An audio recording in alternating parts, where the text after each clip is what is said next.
Good afternoon, everybody, and welcome back to our biennial at home afternoon programme. I really hope that you have been enjoying the schedule so far. I know that we had a really beautiful Shabbat morning service. It's now my pleasure to be able to introduce you to our afternoon keynote speakers, who are going to be Matthew Gould in conversation with Lord Daniel Finkelstein. You'll know that Matthew Gould was the former ambassador to Israel and now the head of technology for the NHS. And Daniel Finkelstein, you'll know from a columnist for The Times. And I'm going to leave them to introduce themselves further and to be in conversation with each other. But please make sure that you're feeding in your questions, as we'll make sure that we get to them at the end of their conversation. So please send in your questions, and I look forward to hearing from you later on in this conversation. Over to you both. Thank you so much for being with us. Thanks, Rabbi Charlie. Thank you, Rabbi Charlie. Matthew, you're talking to us, I can see, from the baronial hall in the east wing of your house.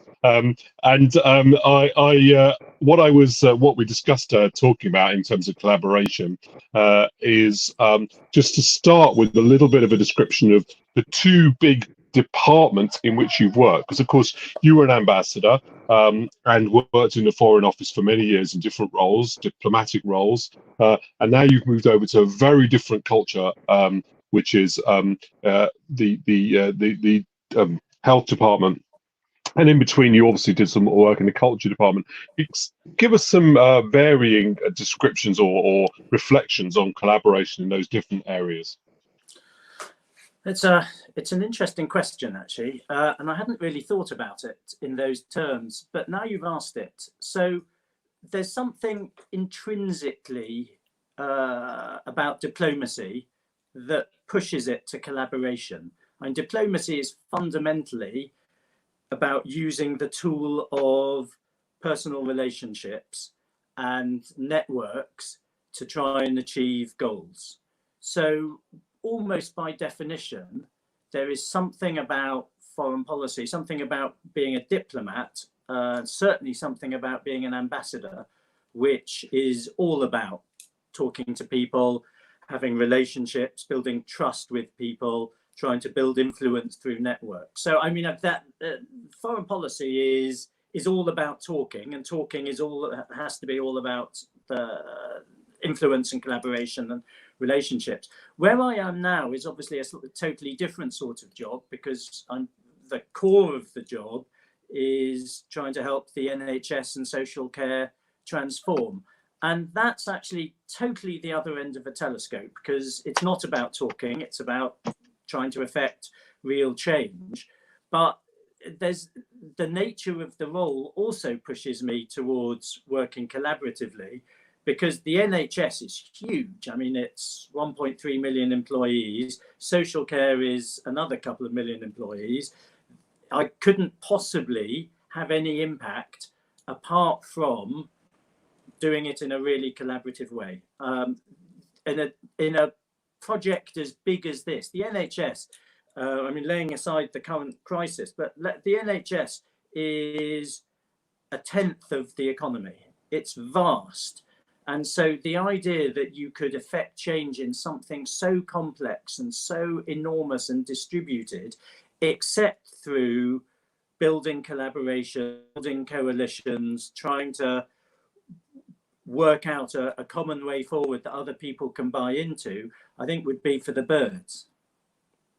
Well, this week, the Nobel Prize winner Oliver Williamson died, and his big area was to examine contractual relationships between bodies. So his essential question was, why do we not go to work in the morning and strike up a contract with our boss? Right? We don't do that. Obviously, we assume that we've got tasks, we work on them, and we try to eliminate effectively the transaction costs between us. So every organization has this difficulty. On the one hand, you want to put pressure on your providers, your suppliers, to be as efficient as possible. On the other hand, you want to consider them as part of the team.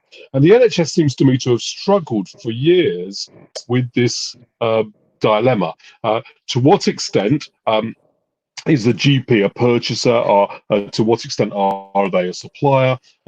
to what extent are institutions supposed to be competing with each other, and to what extent are they supposed to be working with each other? Have you come to any conclusions about whether the NHS has lent too much towards diverse supply and away from the advantages of central organisation, or the other way round, which is what some people argue? So it's, yeah, and I get asked this all the time, and I never as eloquently, obviously, I've given it a lot of thought, and I don't think it's just the NHS. I think it's any massive organisation, even the ones that you would think would be more susceptible to command and control.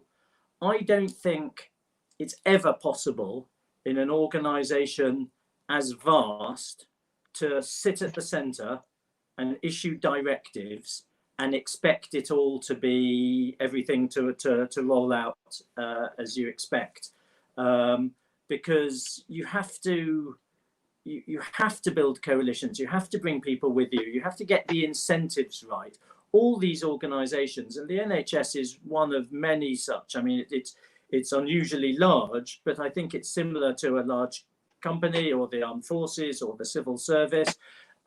All these organisations need you to understand what motivates people, what really drives people, what are the things that the signals they'll pay attention to, how you can create the conditions for people to want to do the things you want them to do. And so I think I spent my first few months in the NHS trying to work out this new organisation. I mean, I spent my career going from country to country trying to understand different political setups and the distribution of power and how power works in different places and political systems. Suddenly come to the NHS, and it was trying to work out, okay, so what's the key to understanding the NHS? And I think my biggest realization is there isn't a key. It's a really subtle, complex system. And if you try and use one tool or one method, or try and treat it like you can do command and control from the center, you're going to come unstuck. Let's take a particularly pertinent example at the moment, and that is scientific advice.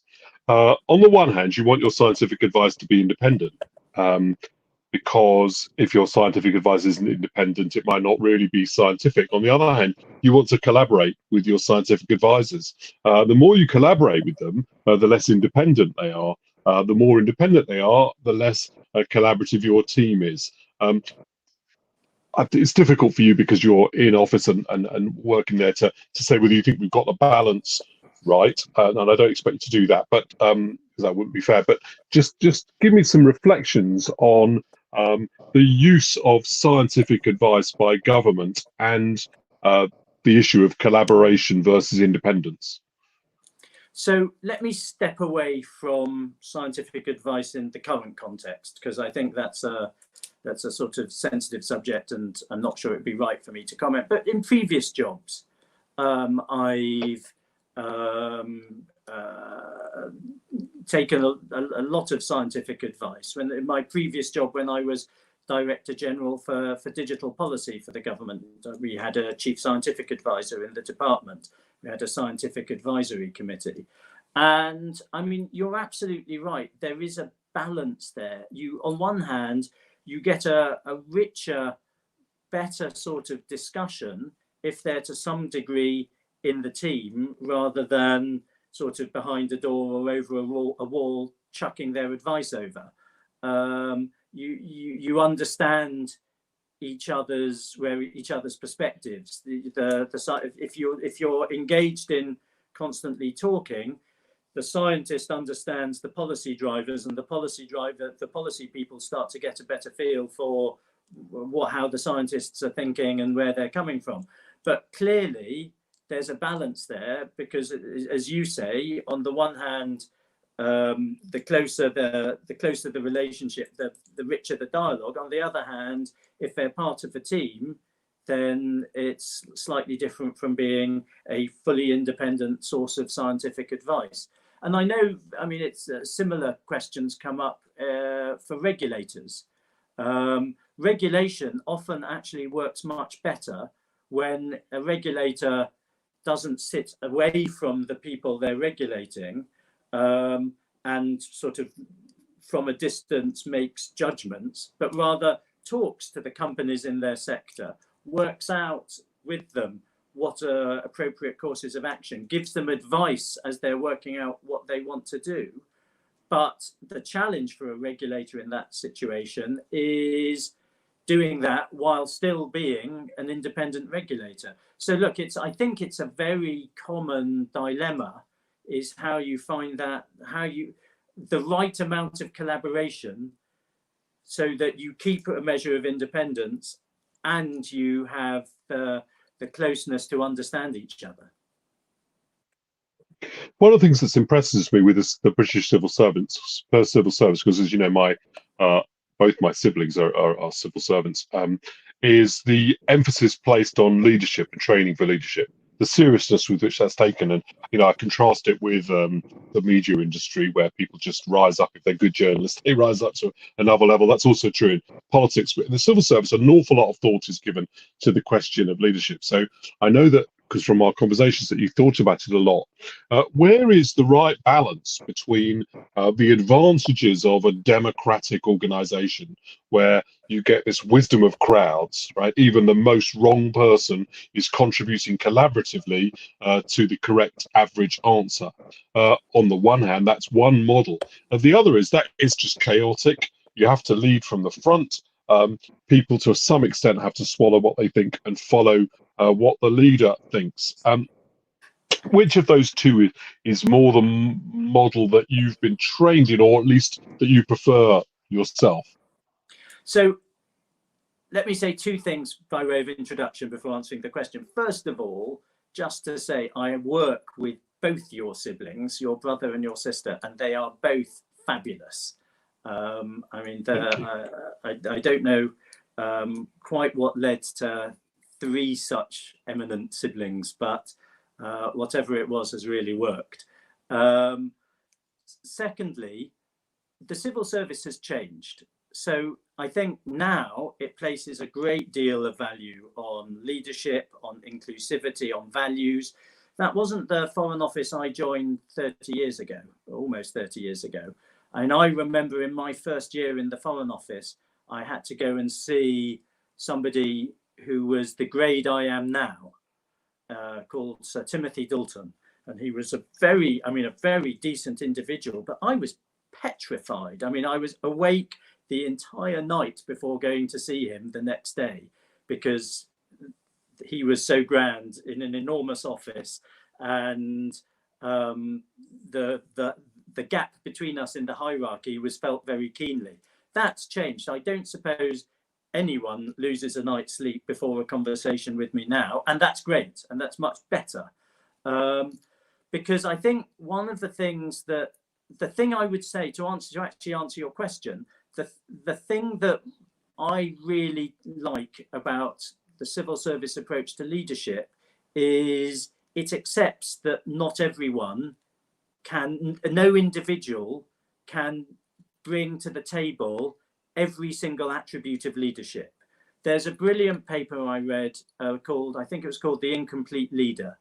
And it basically pointed out that no single individual can be charismatic and strategic and on top of the details and brilliant with words and brilliant with numbers and brilliant with people and all the things you need in a leader. So I think for me, a really powerful understanding was a moment of understanding was to realize I don't need to beat myself up that I don't have every attribute of leadership. Actually, what I need to do is just recognize that and build around me in a team the things that I lack. So I know there's a bunch of stuff I'm not good at. And for me, the thing works when I understand that, and I recruit people in my team, in my leadership team, who make up for the things I'm not good at. And I think if you're in an environment where it's not sort of leader as hero, but rather it's leader as part of a team, you're much more likely to have a leadership team that can do what you need it to do in complex and difficult environments. Let's just to talking about the situation we find ourselves in now. Obviously, I mean, you're working presumably primarily at home, and most of your members of staff are not in your home. Well, they might be. You might not come across them, but that means that we're not doing what I mean. Newspapers are very tactile, right? You work with people in an office. It's all open plan. Everybody calls to everybody else. Even in the days when open plan wasn't very common, most newspapers were primarily, the news floors anyway, open plan. So I'm just wondering whether you're finding it difficult to collaborate quite with your colleagues over this medium.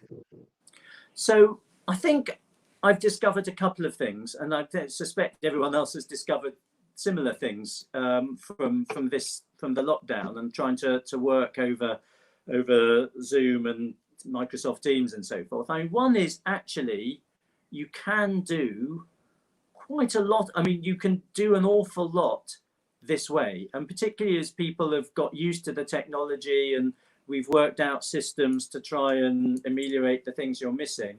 Actually, there's you lose something, but I think, and I mean, certainly I look at what my team have done over the last few months since all this began.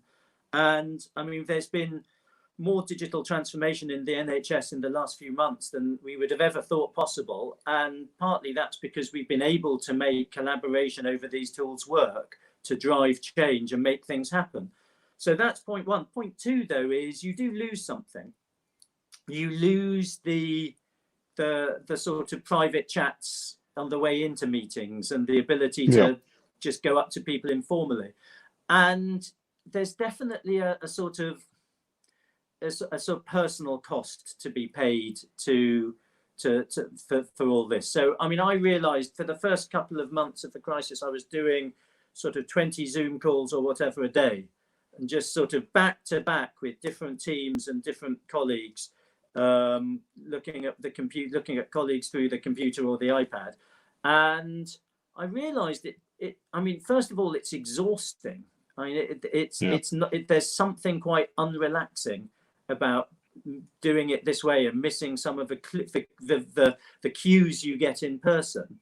But also I found my imposter syndrome was reaching epic proportions, because I was just a guy in a room in Chorley Wood.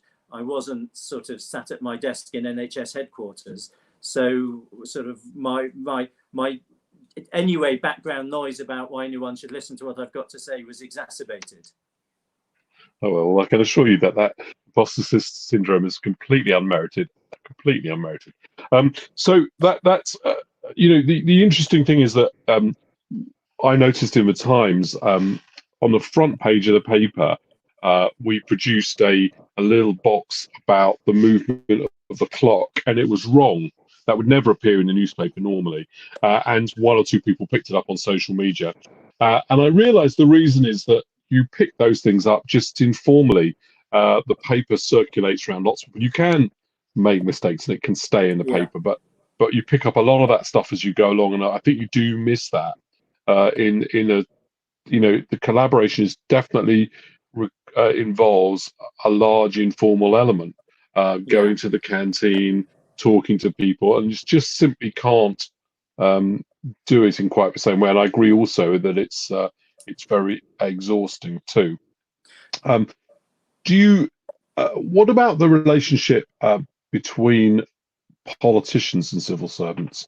On the one hand, you know, so I know, for example, you've worked very closely in two jobs with our friend Matt Hancock, and have had a good relationship with him. But at the same time, you're independent from him. You've got to give him independent advice. I mean, we've covered this to some extent, but the political relationship, that is a bit different, isn't it? And how do you collaborate with between the civil servants and government?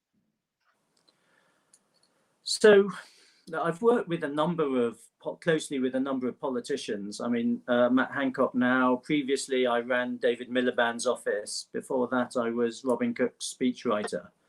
And I mean, I think, again, one of my sort of moments of real clarity was realizing that actually they value, the politicians I've worked for value honest advice. They like to be spoken truth unto power. And so actually, I think it's one of the strengths of our system is it is set up because you have an apolitical civil service. It is set up so that civil servants can give that advice. And I think when it works best, you have that relationship of trust where you can talk sort of openly and honestly and don't feel you need to say what your sort of political leadership wants to hear. And in my experience, actually, ministers want to know how it is. They don't want to find out subsequently or too late that things weren't as they had hoped or had been described to them. But can I ask you a question in return? Because yes. I mean, you've been, I know, reading biographies of every president and every prime minister. Yes. And so you've now sort of read your way round the sort of leadership history of this country in the US. Just sort of not sort of current incumbents accepted, of the leaders you've been reading about and the history of them that you know, who would you say on either side of the Atlantic was an exemplar of somebody who wasn't afraid to build a really talented team around them, and who's the opposite, who built a team of small people because they felt threatened? Oh, that's interesting. So I would say Clement Attlee is the most interesting politician. When you talk about collaboration, a lot of other things too. Lots of people found Clement Attlee very unimpressive. He couldn't make a speech. He had quite a lot of quite woolly ideas. He didn't impress people when they met him personally. And some people said that when he chaired meetings, he did nothing more than hold the ring. And indeed that he did the same in political arguments inside his government as well. Now, that certainly had downsides. Okay, so the woolly ideas certainly had downsides. Occasionally, he wasn't able to protect the government in the Commons, and there were other downsides too. That Ernest Bevin became extremely powerful inside the government against the Chancellor of the Exchequer, and that meant the government spent a lot of money on foreign policy and possibly the money that it didn't have, which it might have spent on the economy. So there were downsides, but when you look back at that government, you would say there are very few people who in their life achieved so many of the things that they dreamt of when they were in their teens. I don't mean dreamt of in terms of their personal ambition, although Attlee wasn't without personal ambition. I meant dreamt of in terms of the vision they saw for the country. He achieved a lot more, and he did that with that old thing, which is there's nothing you can't achieve if you're not willing to let other people take the credit. And I think Attlee is the most interesting thing. No matter I do regard him as a great man. I think that if he hadn't made the choices that he made in the 1930s, actually, Britain, he was that decision by Attlee to support a coalition of democracies against a coalition of left-wing parties, which was what was being urged on him, was probably the most important political decision made by anybody in the interwar period, more important still than Churchill. So I thought that so he was a great man, but he is an enigma, right? Should I regard him as genuinely impressive given his nature? So I think he's the most interesting person. Interestingly enough, before the kind of 1930s, the prime minister, even if they were an authoritative figure, couldn't really form a government unless they could persuade all the big people of their day to be in the cabinet. Regimes fall apart if you couldn't do that. So collaboration was simply required. Now, take the current or take the current incumbent's predecessor, take Theresa May, with whom I helped a lot on Prime Minister's Questions. I saw close up. That was not a very collaborative government, and it didn't, it centered very much on the Prime Minister, and it could. And we have a system that's much more dependent on number 10 than it was. And I don't think that's necessarily a good thing. The problem is that all the senior cabinet ministers have to accept the kind of line to take without having a role really in setting it, and that ends up giving a lot of power to Downing Street advisors, because so much of it comes straight out of Downing Street. Whether that's a necessary result of our political system, I don't know, but it's certainly striking. So I would say we have a less collaborative political system. And if you were looking for the opposite to the way that that Attlee operated, Margaret Thatcher was probably the opposite. She used to give her view at the beginning of committee meetings rather than at the end. And what about American presidents? I mean, who wasn't afraid to have giants in their cabinet, and who created a cabinet of small people? Well, famously, Lincoln obviously brought together his rivals, and again, Lincoln was one of those people who wasn't regarded as impressive as we do now. The Times covered one of Lincoln's speeches with the words that the occasion was almost spoilt by the words of the poor president, and that was how we reported the Gettysburg Address, Matthew. And that is because Lincoln was regarded as sort of a slightly folksy guy who told stories in place of making proper speeches, and he was sort of thought a bit backwoodsmanish, not indeed the kind of political leader. But what he did was that he got a lot of other people whom he respected to join his government, and that is, I'm not an expert on that period of American history, but I think that is regarded as core to his success. You take the current president, and he finds it difficult to share credit of any kind. He doesn't find it difficult to apportion blame. Almost nobody wants to work for him for very long, and that makes his government dysfunctional. So those are probably the two extremes. I read an interesting piece on leadership recently, which was a study of different attributes of successful leaders. And I want to test the conclusion with you, see if it sounds right. But it struck home for me, which is, it said, with one exception, there are no common characteristics to successful leaders. You can have charismatic leaders, you can have uncharismatic leaders. You can have leaders that are masters of detail and leaders who absolutely have no interest in the detail. Leaders who are people, and leaders who don't like the company of other people. The one thing that sort of unites every successful leader was courage. And you don't find a successful leader who isn't prepared to do courageous things. What do you think? Yeah, I think that's true. Although I have a slightly contrary view to this. So one of the ways that we define greatness was by reference to a story, and did these people overcome great hardships on behalf of the country, emerge through trial and tribulation, and come out like a film script, through that process, their character change, they come out the other side victorious, and that is regarded as successful. And so, for example, George Washington is regarded a great president. Very turbulent period in office, obviously very turbulent life. Whereas somebody like Monroe, America's fifth president, James Monroe is regarded as not particularly great, and yet he lived through a period that might be regarded as completely peaceful. Now, I know that people regard Washington as a greater president, but I'd rather have lived with Monroe.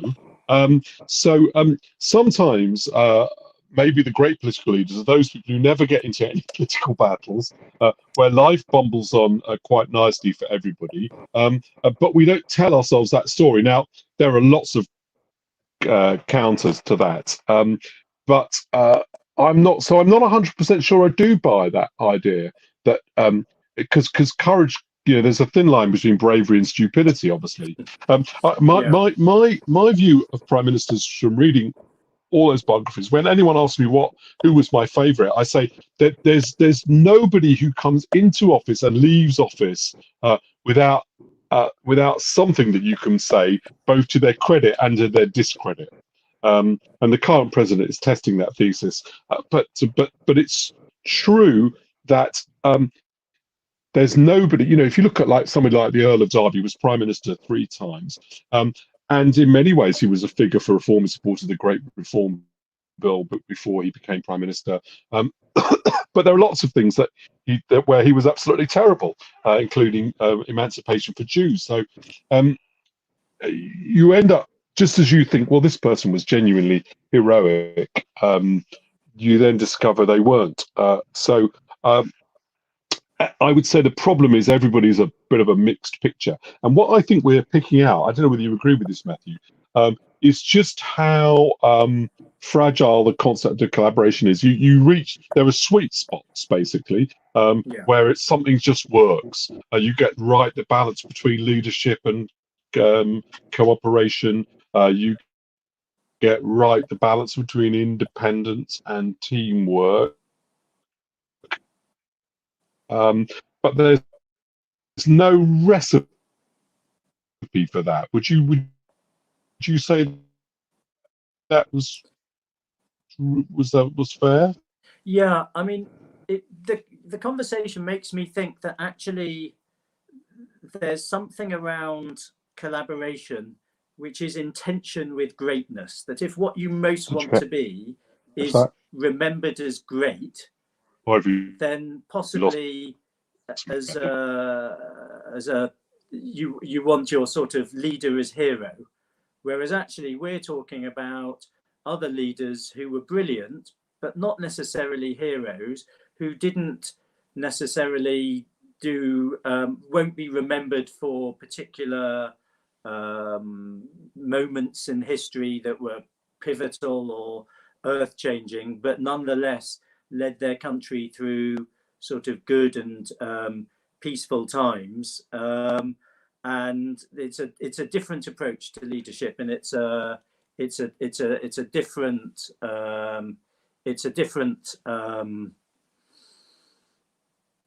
sort of value, I guess. I mean, I think of sort of President Clinton, for example. I mean, led America through some sort of relatively peaceful, prosperous, decent years. I don't think will necessarily be remembered as one of America's great presidents, but actually there's a lot to be said for that sort of leadership. Yeah, he was very collaborative. There was a cartoon when Clinton was president, with him with his feet on the desk and talking to his advisors, going, "What I'd do if I was president." And there certainly was an element where he went on sort of collaborating and had teamwork, and the decisions were about. David Cameron always, because I talked to him a lot about his decision-making process, and he basically said, in the end, everybody solves the problems they can solve, and the problems bubble up until eventually they come to you, and your role in it to some extent is to take the decisions. But part of the problem is you don't always know what the right decision is, because you don't, there are, one of the things that's really struck me about politics is nothing's clear cut. There's always a right and wrong. Everything has a right and wrong, and everything has more than one view in it. And so he ultimately said, "Yeah, you've just got to take decisions and crack through them," and that is part of what that job is. As a leader, do you find that presumably you also get your junior staff, or it all bubbles up, they can't make decisions, and ultimately you're spending a bit of your working day making one choice after another, difficult choices? It's true, and I definitely feel that as the more senior I get, the more responsibility I get, the more I feel that I am the recipient of the bubbled up difficult stuff that hasn't been solved by my team. I'm also, though, acutely conscious. I think it was a Harvard Business School study of decision making that said, and I don't quite understand how they got to this conclusion, but it feels about right, that even the best leader is only going to make 2/3 of their calls correctly. That everyone, nobody's going to make every single decision right. And so it's back to collaboration, because I am really conscious that loads of don't have a perfect understanding of the health service, technology. It'd be impossible to do so. And a bunch of my calls in a very complex environment won't be right. So I rely on having a team with me and around me who I can talk stuff through with, who can tell me if I'm talking nonsense. I mean, like a lot of people, I find I don't have my best ideas shut in a room. I don't know if you're the same. I get my best ideas talking to people. And if I'm not collaborating, if I'm not with a team, then actually I'm not sure I'm much use. And I'm absolutely sure a bunch of stuff that if people are going to treat me as if they can't tell me to my face I'm talking nonsense, a bunch of stuff I'm going to decide is going to be wrong. Yeah, it's very interesting what you said, because we've both been speechwriters, and I will often say to somebody who wants me to help them with the speech, a politician wants to help me to help them with a speech, I've got to sit opposite you and talk this through. I'll come up with ideas for your speeches, jokes, ideas, notions, but only while we're in conversation. I can't have them blankly on a piece of paper, not quite that way. I mean, sometimes you have to do it that way, but it is much better if you collaborate like that. I'm not sure I'm the most brilliant collaborator, because I tend to talk over people, and that's problematic. So I think I'm listening to other people, but in fact I'm listening to myself. So I guess that's true. But on the other hand, the other thing that happens is you get your standards get pulled up. So I know that a key thing for me in my career, I did speech writing with William Hague, and the other person who was doing it was George Osborne, who's totally, those people who don't know him just know him as a politician, but you and I have both worked with him and known him. I know you've known him for many years. He's a totally brilliant intellectually, and just very witty and clever. And so doing it with him just really pulls up your standards. We were talking before, Matthew, about the Beatles, and one of my favourite quotes is George Harrison, who was asked about writing something, and Here Comes the Sun, two of the greatest ever pop songs. And in fact, Here Comes the Sun is the most popular Beatles song on streaming media, was written by George Harrison. And he said he didn't really write any songs, but then he looked around and he thought, well, if John and Paul can do it, how hard can it be? Which made me laugh, because most of us look around and see whether, and he obviously then attained the same standard as Lennon and McCartney, which is in other words, some of the greatest standard of pop writing in history. So if you can do what I find so hard, which is to shut up and listen to other people, you can learn a lot, presumably you have the same experience. Yeah, so I guess absolutely. And I guess the lesson from your story is, if only you and I were in the Beatles, we could have written brilliant pop songs as well. But I mean, look, you've sort of read everything there is to read about the Beatles. Unbelievably sort of creative, successful group. Their collaboration famously complex. Can you tell us a bit about, I mean, your sense of how collaboration worked between the four of them? Yeah, so it's very interesting. So in some ways, it was a total, not so much even a democracy, but they required unanimity. So their view was nobody knows what it's like to be a Beatle except the four of us. Right? Nobody understands that pressure. And I once had a long conversation with George Martin, who was their producer, who came as close as possible to them. And he said, it was just like a massive difference between what I experienced and what they did. Being inside the Beatles was an extraordinary thing. So they had this very big insider-outsider thing, and they wouldn't do anything unless they all four agreed to it. And then and that worked for a very long time, expecting complete unanimity. And although at the beginning John Lennon had been the leader, eventually it became pretty much a democracy. But obviously they had their own healthy egos, and when they began later to become adults and have other responsibilities, that requirement for unanimity didn't work anymore. And it's why one of the reasons why the Beatles split up. You can't agree everything between the four of you, particularly when your experiences are different. But I think a lot of it was luck. They just got these talents together. But if you can get real combination of talent and then blend them with a number of people. That is an amazing experience, and you can really elevate your work by copying each other, but also by cooperating and by teamwork to something very special. But you have to be quite lucky in your teammates. So I know Charlie's back and is going to break us up, but I just want to ask you one more question, because can you think of a musical group of that sort of caliber that didn't end up breaking up acrimoniously? Well, I suppose the Rolling Stones didn't. Yeah. Mick Jagger and Keith Richards have got a very fractious relationship now. Funny enough, I can't really say this online, but Keith Richards said something rude about Mick Jagger's sexual prowess in his book, in his biography. Mick Jagger was totally furious, and the result was their relationship's been not very good since. But they still are basically quite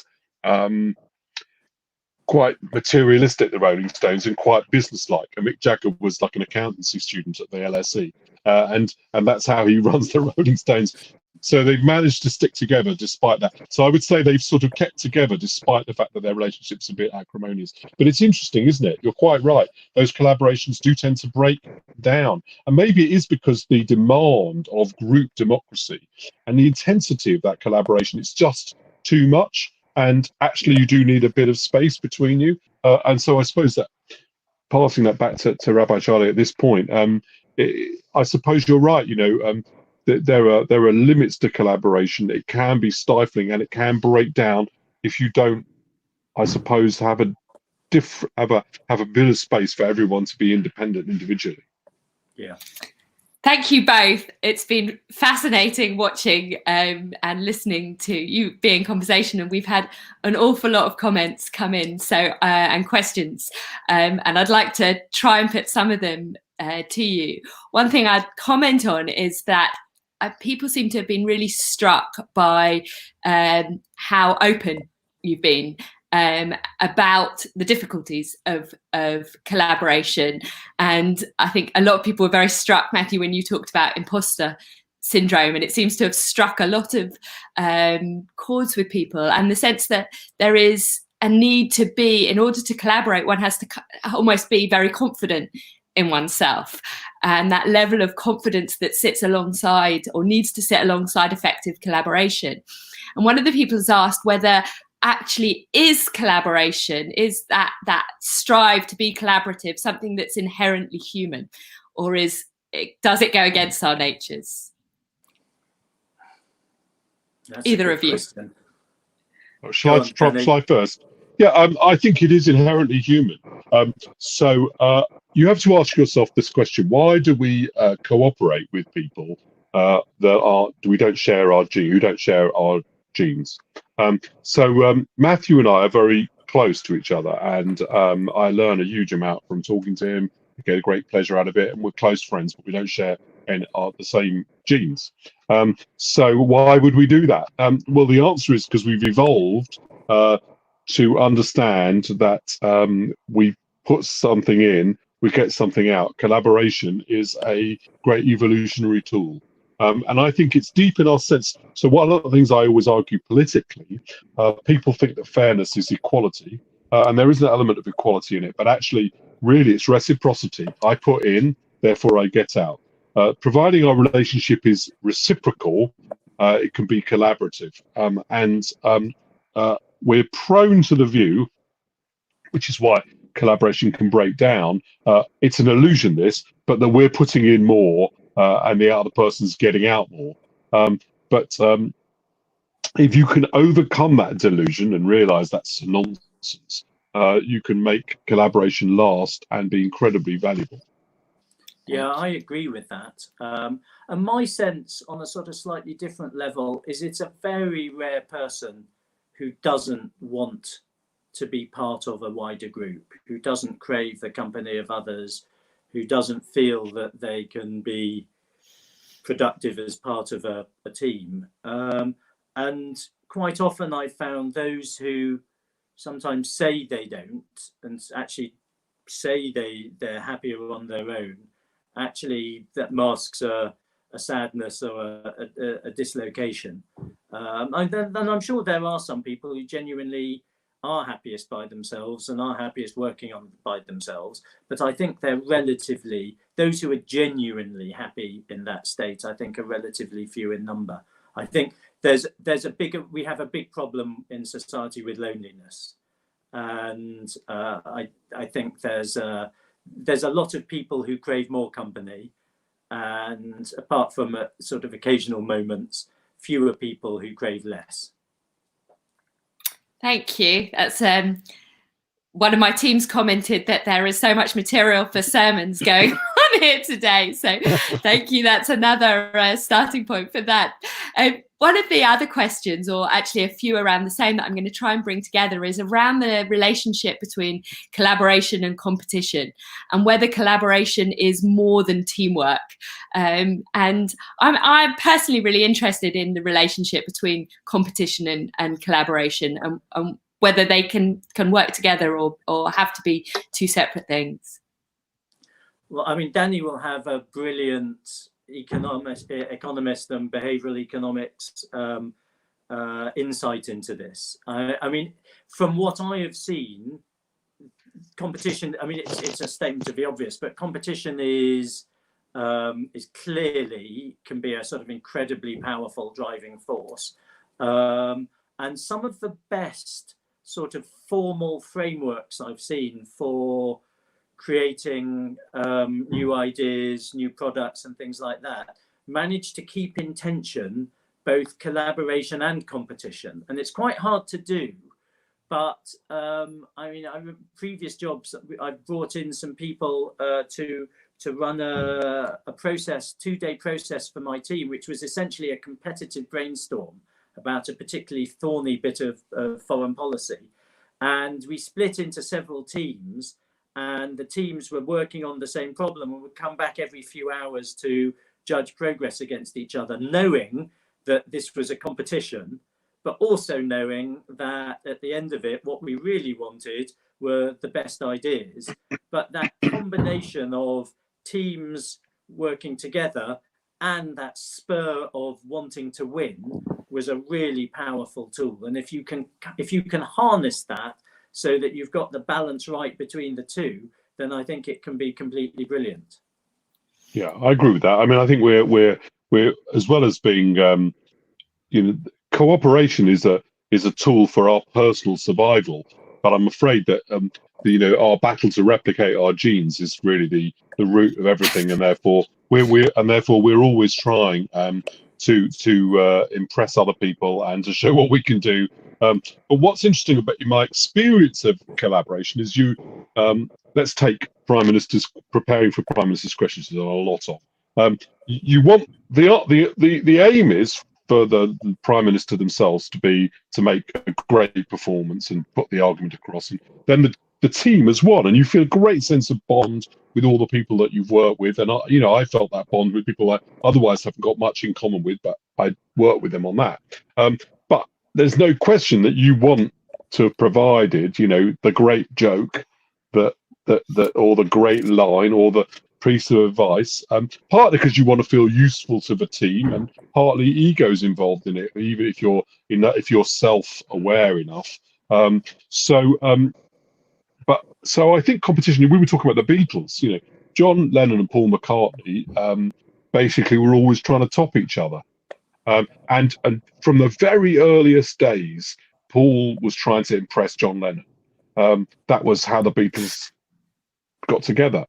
And they were very cooperative, but Paul particularly has always been very competitive. Thank you.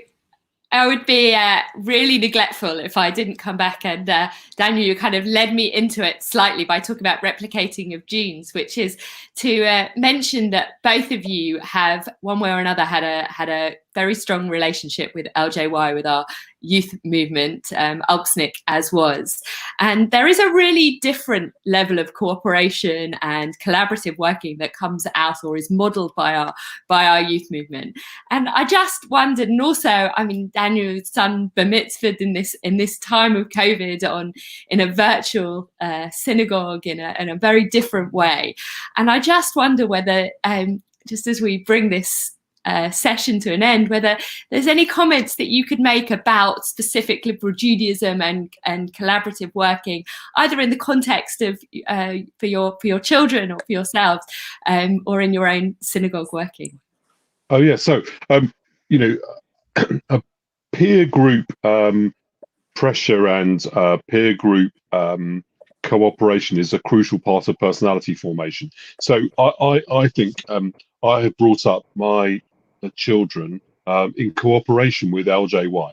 I mean that in a serious way. If I look at my oldest son, whom I've got huge respect for as a moral, the younger one's 17, so but my old one's 20, so he's developing his own moral sense and his own intellectual abilities, and I've got massive respect for the way that he's done that. And some of it, I hope, comes from me, or comes from my father. Certainly, some of it comes from a Jewish home and a Jewish background.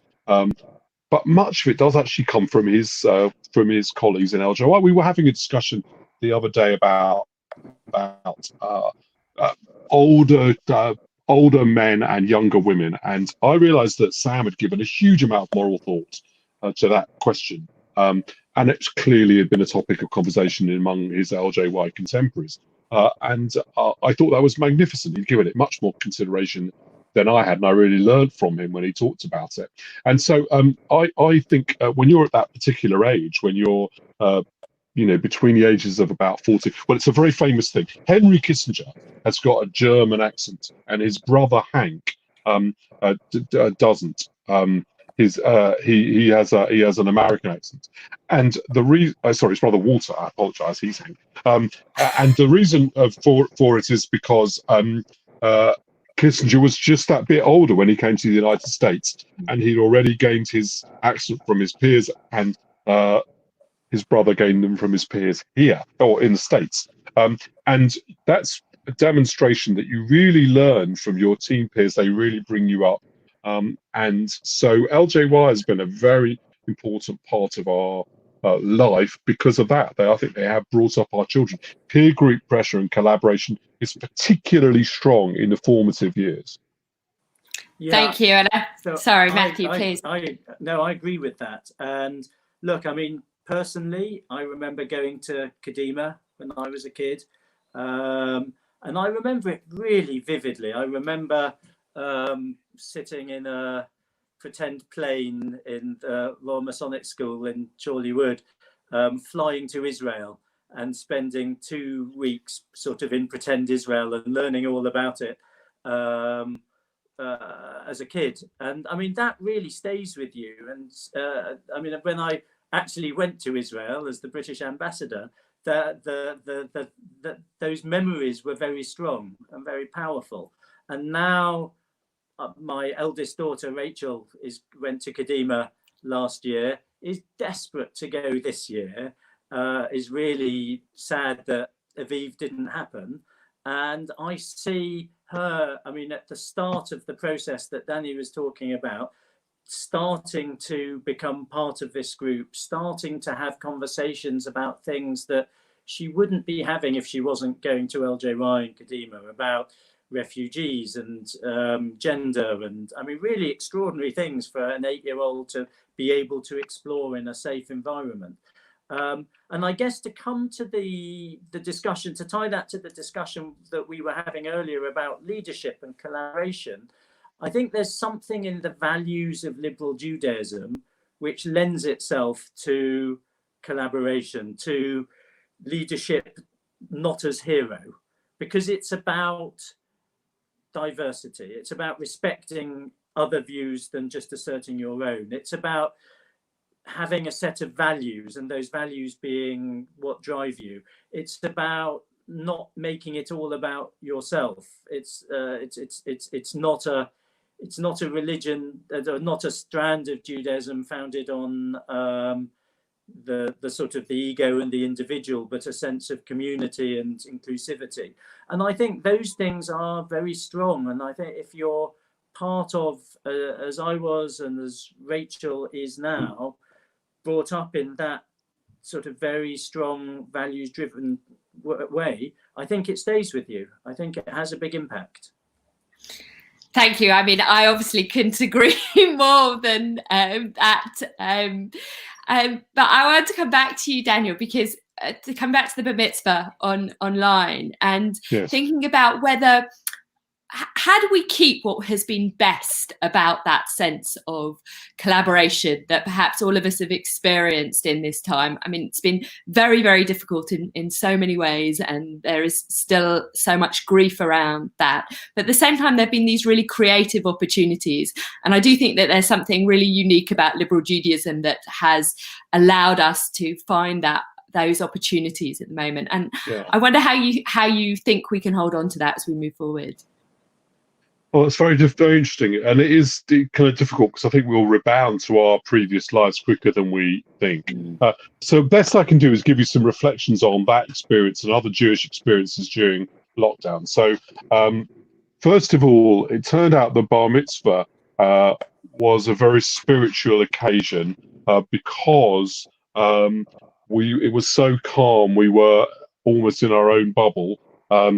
Whilst we still had the ability to link up with everybody else, and it demonstrated the importance of a sort of sense of tranquility actually in Jewish celebration, which I don't know quite how one retains, but I did think it turned out to be an incredibly nice way to do his Bar Mitzvah.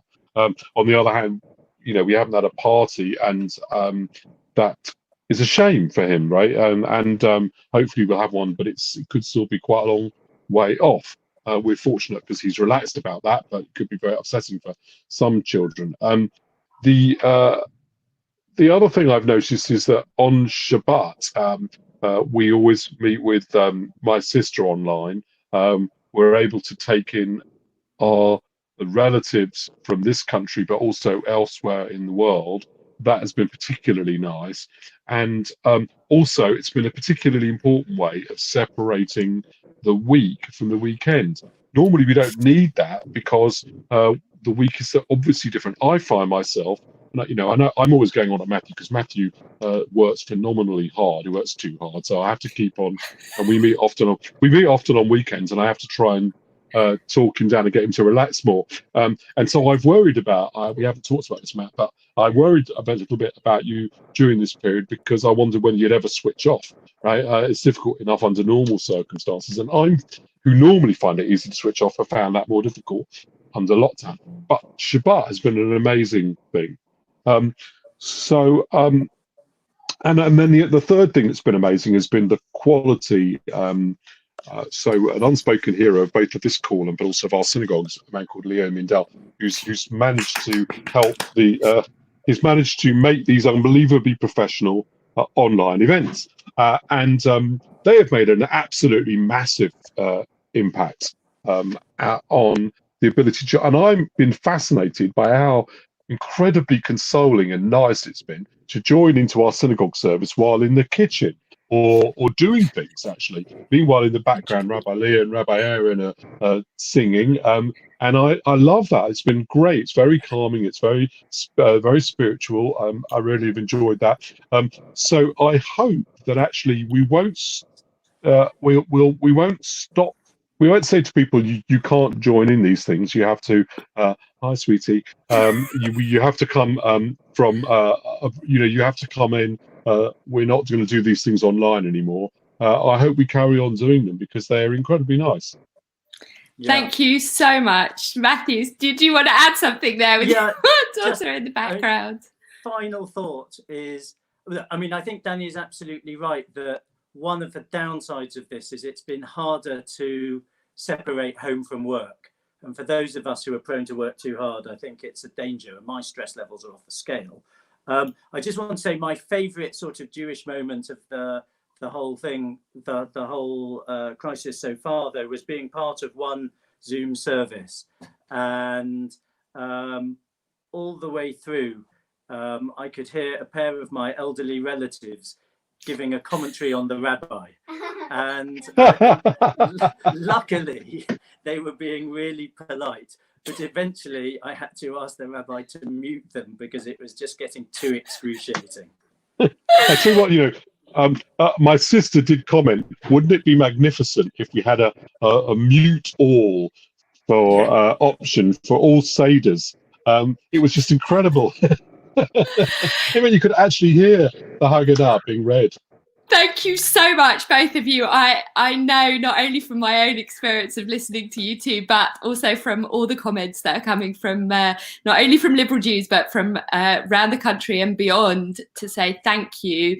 It has been a fascinating conversation, given us a lot to think about, and also just the honesty that in your ceremonial hall, Matthew, that you are feeling many of the ways that many of us are feeling at home as well. And I know that we really have appreciated that. I have to say that at this time, we're going to end the conversation, and that we will be back with our next conversation, which does include the wonderful Rabbi Leah, which is on whether over Israel we need a consensus. And that features Rabbi Leah Mulstein and Rabbi Yuval Keren, as well as representatives from the IMPJ in Israel, the Israeli Movement for Progressive Judaism. I know many of you will want to tune back in for that at 1:15. I do want to mention that we have tried at Biennial to keep everything free and as available and as accessible for everybody who wants to attend. It's really our mission at Liberal Judaism to make Liberal Judaism a home for everybody's Jewish story.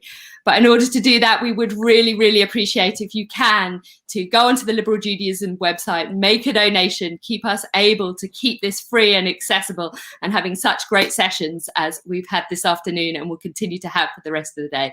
So if you're able, head on over now to the Liberal Judaism website in this break and make a donation. Thank you very much, both of you. Thank you all for watching, and I will see you back here very shortly.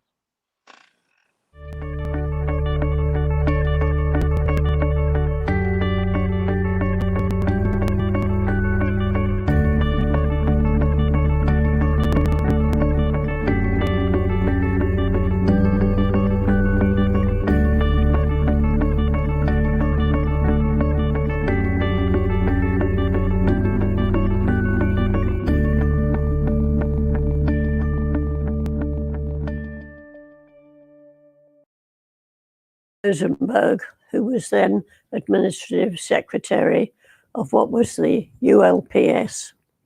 She said, "Would you be interested, Brenda, in helping start a synagogue locally?" I jumped at it. I knew Rosita very well because she'd been part of the Ner Tammuz youth group. So from there, we went to various meetings with other people from Streatham Synagogue and from St. John's Wood Synagogue, who all lived fairly locally and were all in the same position as ourselves, with children growing up and having to spend hours on a Sunday taking them to religion school. And so we held a meeting at a big assembly rooms in Surbiton. And from that meeting, I think 50 families signed up to start the synagogue at 3 guineas a head. We decided to visit the Southgate Liberal Synagogue, as it was then, and met a very wonderful human being, Rabbi Harry Jacobi. And we lived very much under the guidance of men like Harry and his lovely wife, Rose. It was a very nice, happy synagogue. He was really committed to liberal Judaism. He thought it contributed to the world. He thought that a really important part of what it was there for was to make a wider contribution. He was quite universalist in his outlook, although particularist too. And, he was a Zionist, but not a critical Zionist as well. And there again, that's where he valued progressive Judaism in Israel. This was very important to him, is that he thought it should never stay fixed. he always wanted to be changing, and he exemplified that because he was always changing his mind. Right to at our last rabbinic meeting, retreat, he said something that completely surprised me, because for years he'd been saying one thing and then he said something different. And he thought that's how progressive Judaism should be, always ready to change and adapt. He really encouraged young people to have creative services, and he became concerned at one point that young people were being too traditional.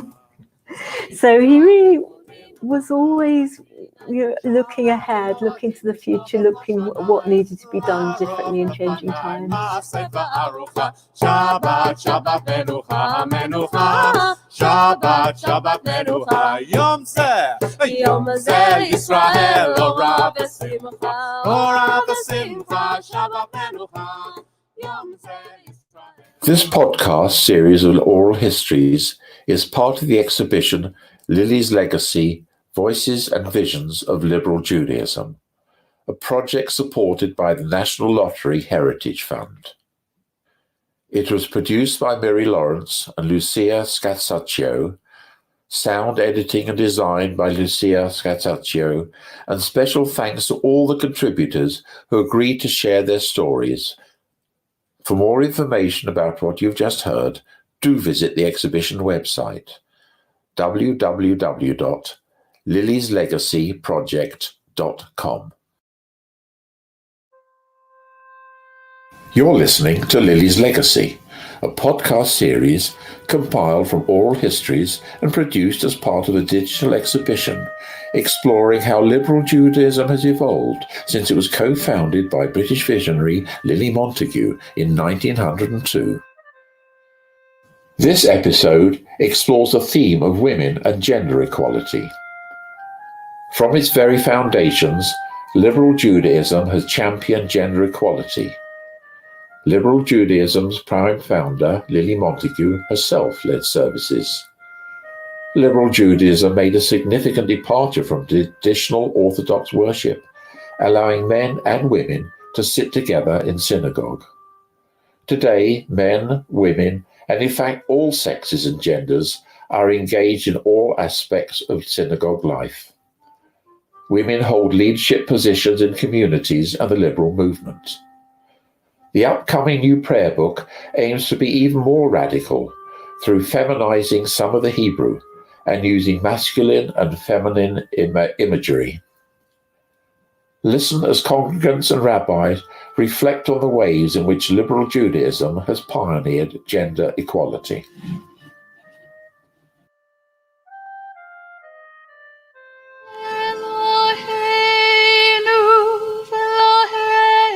I must say I like and always like the liberal and reform of bringing women up onto the bema.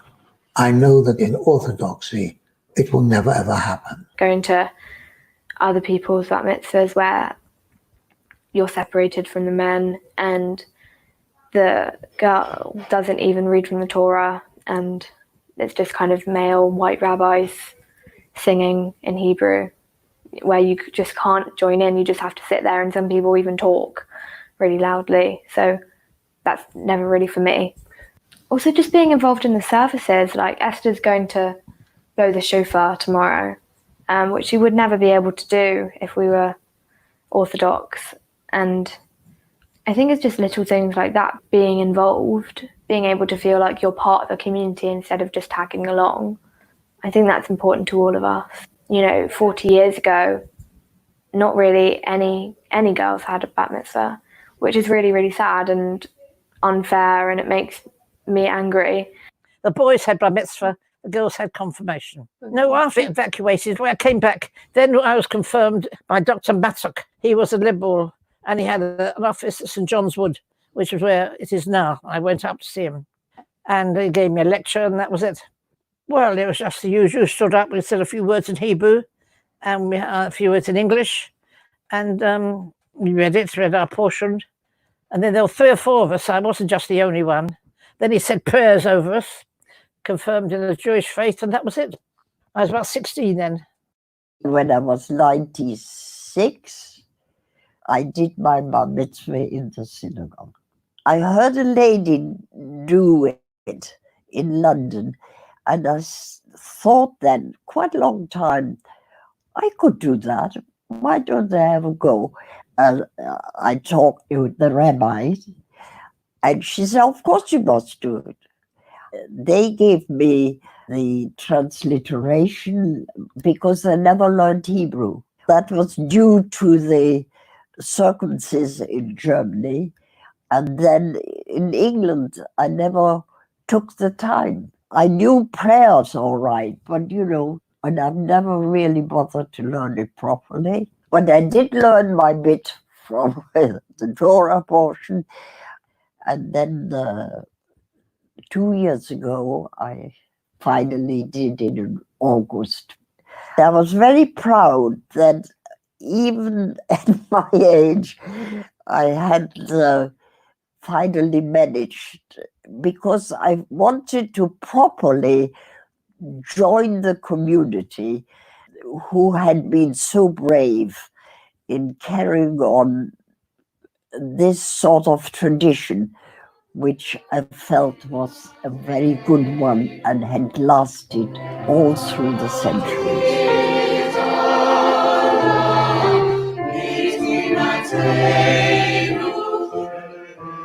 Even though we had a woman chairman of the council who would become an MP, Millie Miller, the synagogue was very much male-driven. When I first went there, women weren't even allowed to open the ark. I mean, it changed. It did change later, but things like being the warden or doing things, it was very much a men thing. Now that's changed a lot from the times. I remember being at the synagogue when I first came across a woman rabbi, and it was a student rabbi who's now very active, very in the movement. It was Helen Freeman. She was in her last year of being at Leo back at the time. That was probably the first experience I'd had where we had a woman rabbi or a woman student rabbi lead a service. Now it's common practice. In those days, it was quite a strange thing. The other thing is about what people wore. So, women went up to the ark, they were expected to be presented, I think there was even a case about, could you wear trousers? I'm quite happy to accept that women don't have to wear hats when they go up on the bema anymore. And I expect the rabbi to wear a tallit, whether it's a man or a woman. But I don't like to see female members of this congregation going up wearing a tallit, and they do. Women are allowed to wear talit, wear kippot, and a lot of the younger generation appreciate that. And that it will draw people to keep within Judaism, because all the rituals and the segregation of a lot of the Orthodox, or I can only talk for myself, a lot of the Orthodox synagogues, not for me. They're all there. I mean, it's all part and parcel. There's no distinction, I don't think. And I don't know in our synagogue where it seems to me time after time after time you go to synagogue on a Shabbat morning and the bima is full of women. I don't mind that, but I don't want them to be telling me that they're women all the time. I know they're women. I can see that they're women. They're wearing skirts or not, for what it matters. Yeah. I got involved with NLPS. They asked me to join the committee, which I did.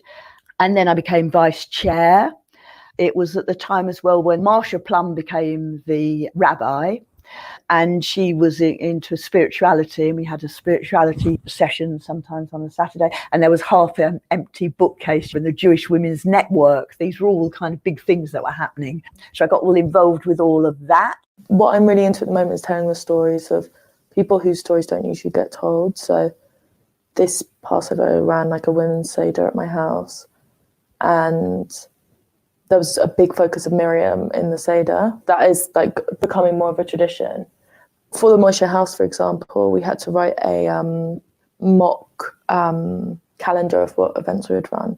And I said that I would like to run monthly deep delves into like the women of the Torah and like looking at their stories and like what can we interpret from it, and actually studying it in like a really in-depth way, and what we can learn from them.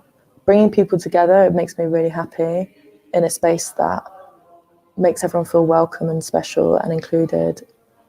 And like spiritual singing, that kind of stuff, I find that really kind of inspirational and motivational. I think it is a special movement to be part of for the values that it holds, and like being able to trace, you know, for example, the inclusion of women to the beginning of the movement. I just don't think I've engaged with it that much, actually, if I'm honest. And I would like to more.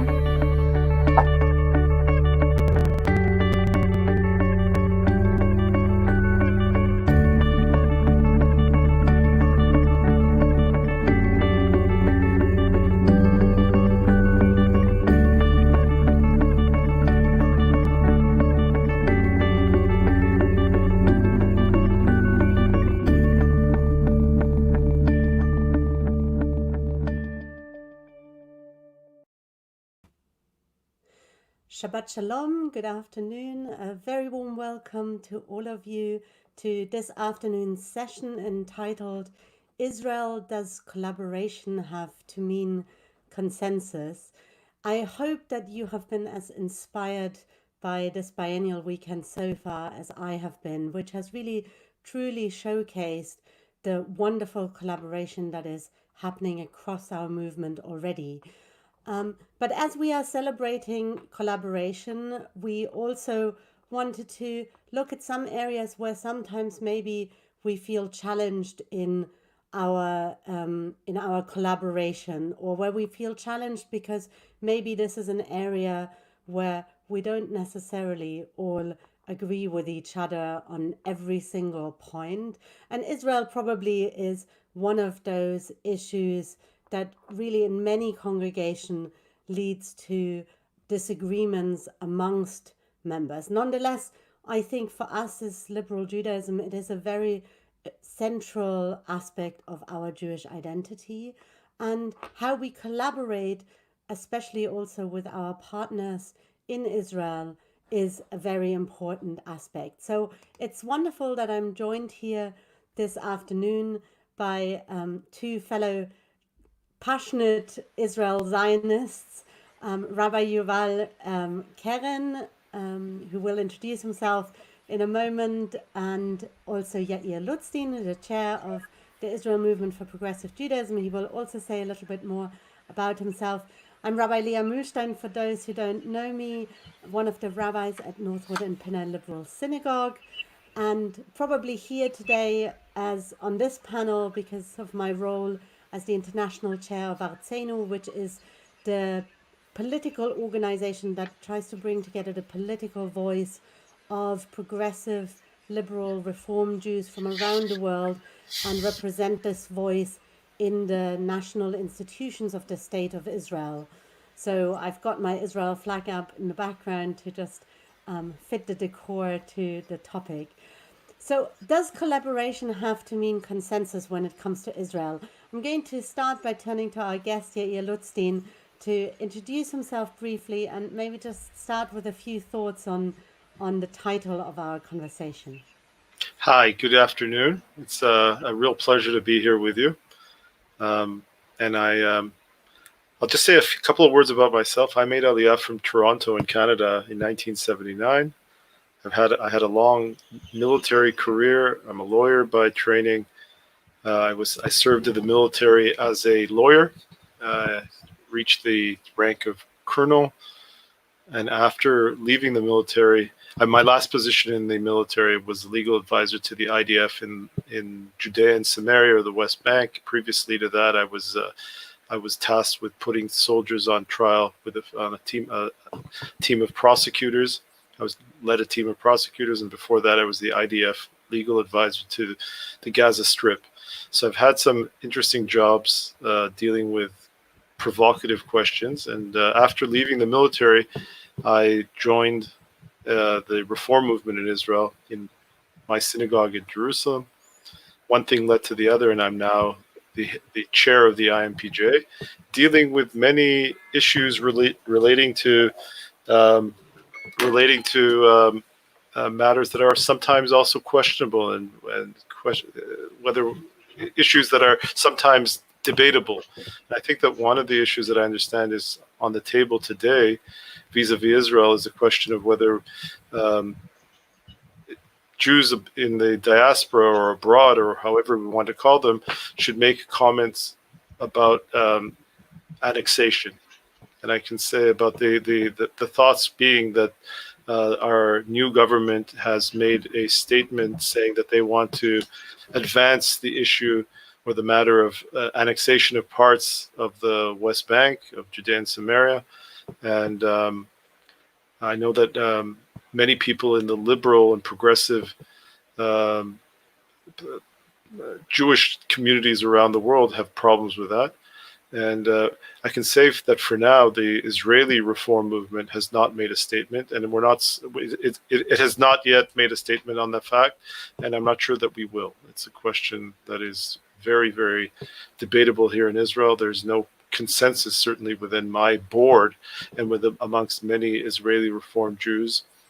According to the latest polls, a plurality of Israelis actually support annexation, and for now, we are not taking a position in that, but I'm happy to speak afterwards, after we hear Yuval and Leah, about places and issues that we have decided to take positions on, and I think that's important as well. To you, Right. Yuval? Sorry. Yeah. I'm Yuval Karen, the rabbi of Southgate Progressive Synagogue. I can say that I spent half my life in Israel. That's first half of my life, and the second half in the UK. Spending half my life in Israel, I grew up in the Israeli education system up to, in fact, higher education. Spent time in the Israeli army, as most people do in Israel. And I was a farmer there for quite a few happy years.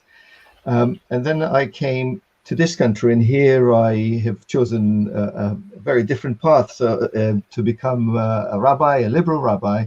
And I would say this is really the makeup of my two identities, one as an Israeli citizen and very much involved in what is happening in Israel, and it's very close to my heart. And the other one is serving the British Jewish community.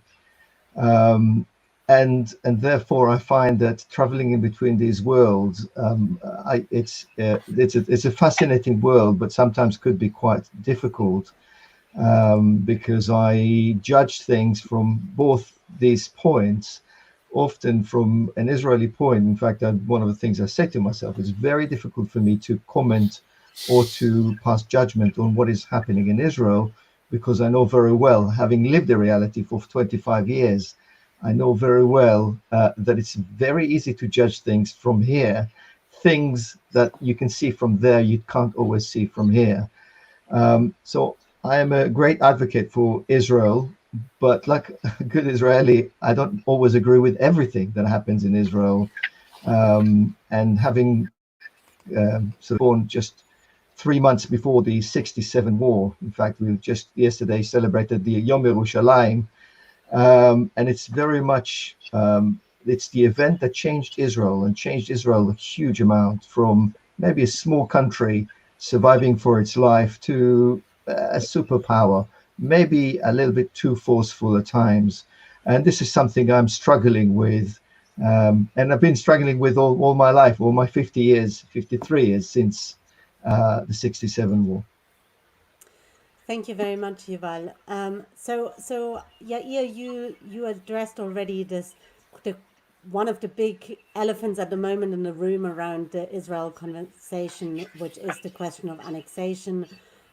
What will it mean for the Palestinians living in those areas? And you spoke about the fact that there isn't consensus on your board, and that therefore you are not taking, at the moment you haven't taken a position, and you probably are not likely to be taking a position. I think I see this a lot in the work that I do with Artseinu, because I'm the international chair, so I represent progressive Jews from around the world. And while in certain areas of the world, specifically in North America, or actually specifically in the United States, often the progressive Jewish community is seen as being very left-leaning, if we look around the world elsewhere, for example, to the Australians, then our community is not so much divided by left wing versus right wing, but actually people affiliate with a progressive community because of their religious identity, not necessarily because of their position on questions on the Israel-Palestine conflict, for example. So I think we definitely see that consensus is difficult. Now, there's an interesting question within our own movements or vis-a-vis other movements then. If we know we do not have consensus on issues, does that mean we can't say anything?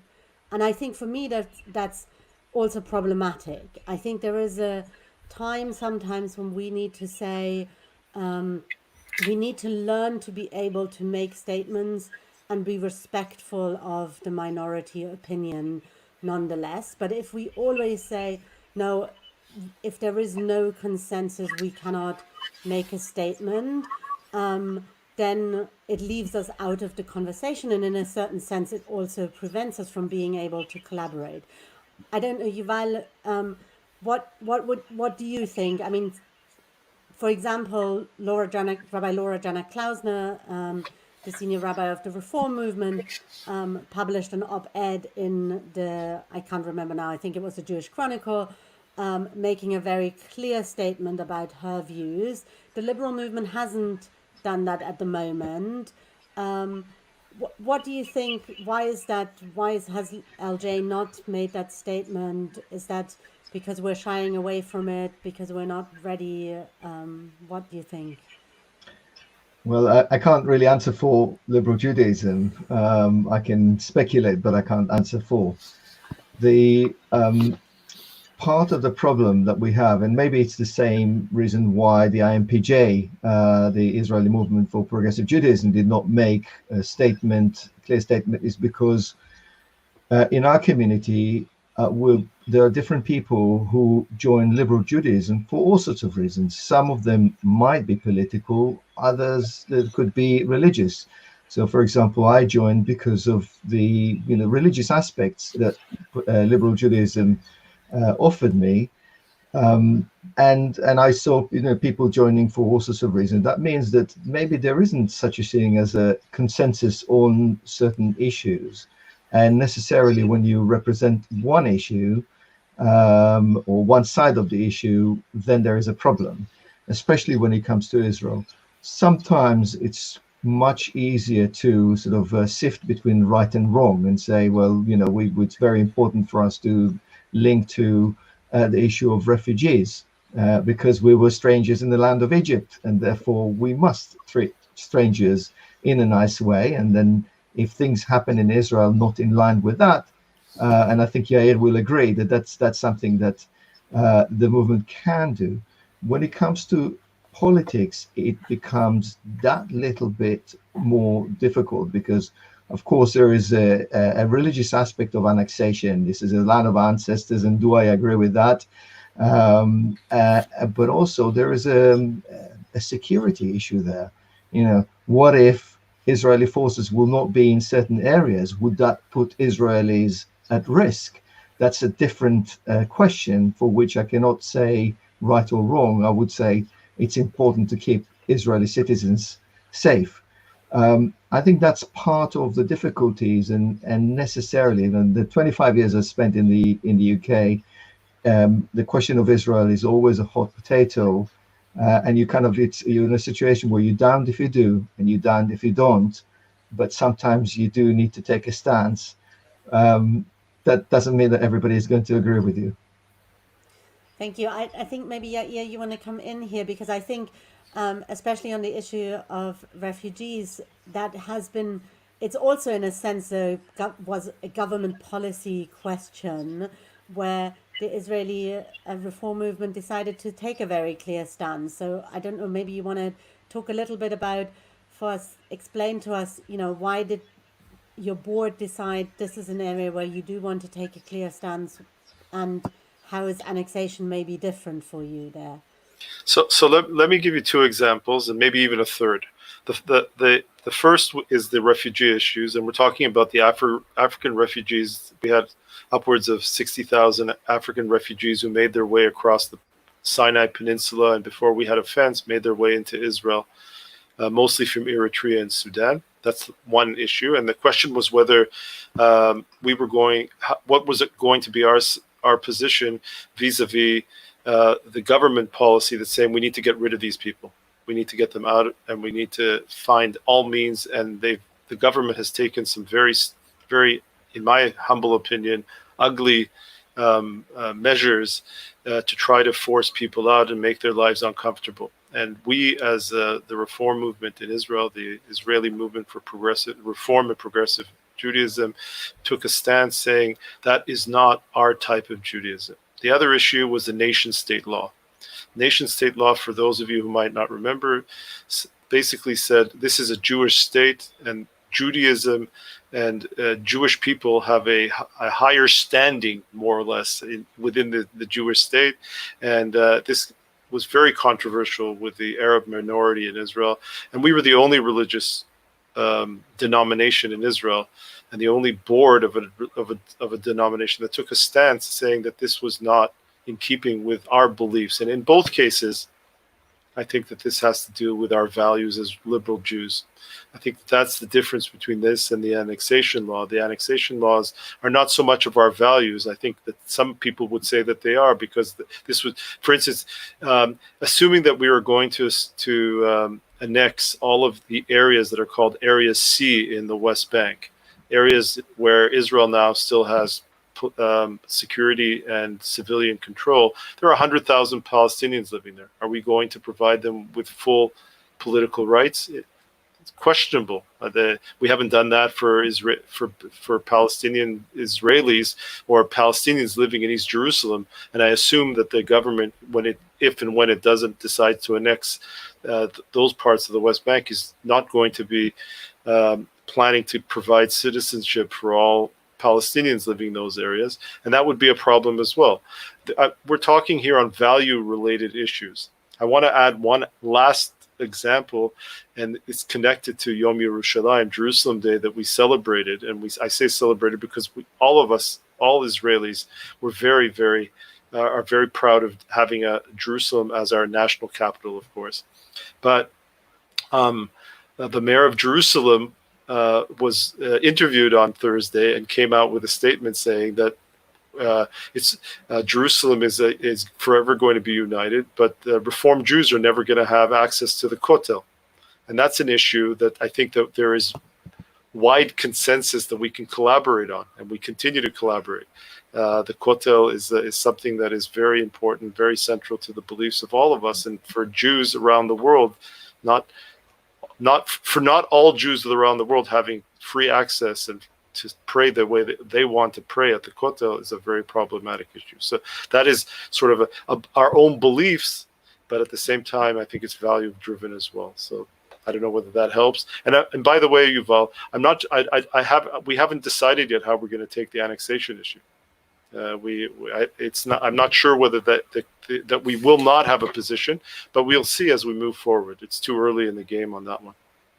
So I think what you're talking about is very important. I think this is also certainly from my perspective how we in liberal Judaism make decisions of where do we take a position on a given issue or not.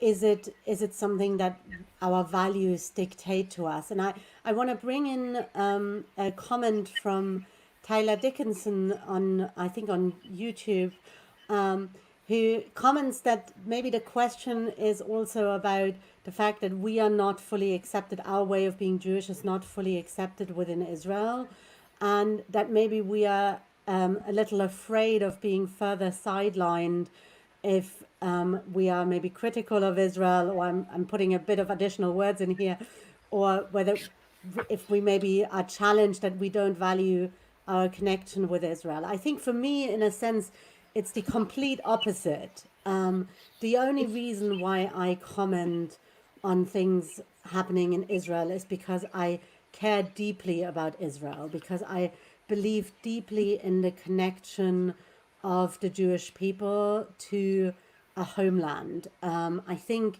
it is a complete misreading of our biblical and rabbinic tradition to say that Jews did not have a yearning for a physical place.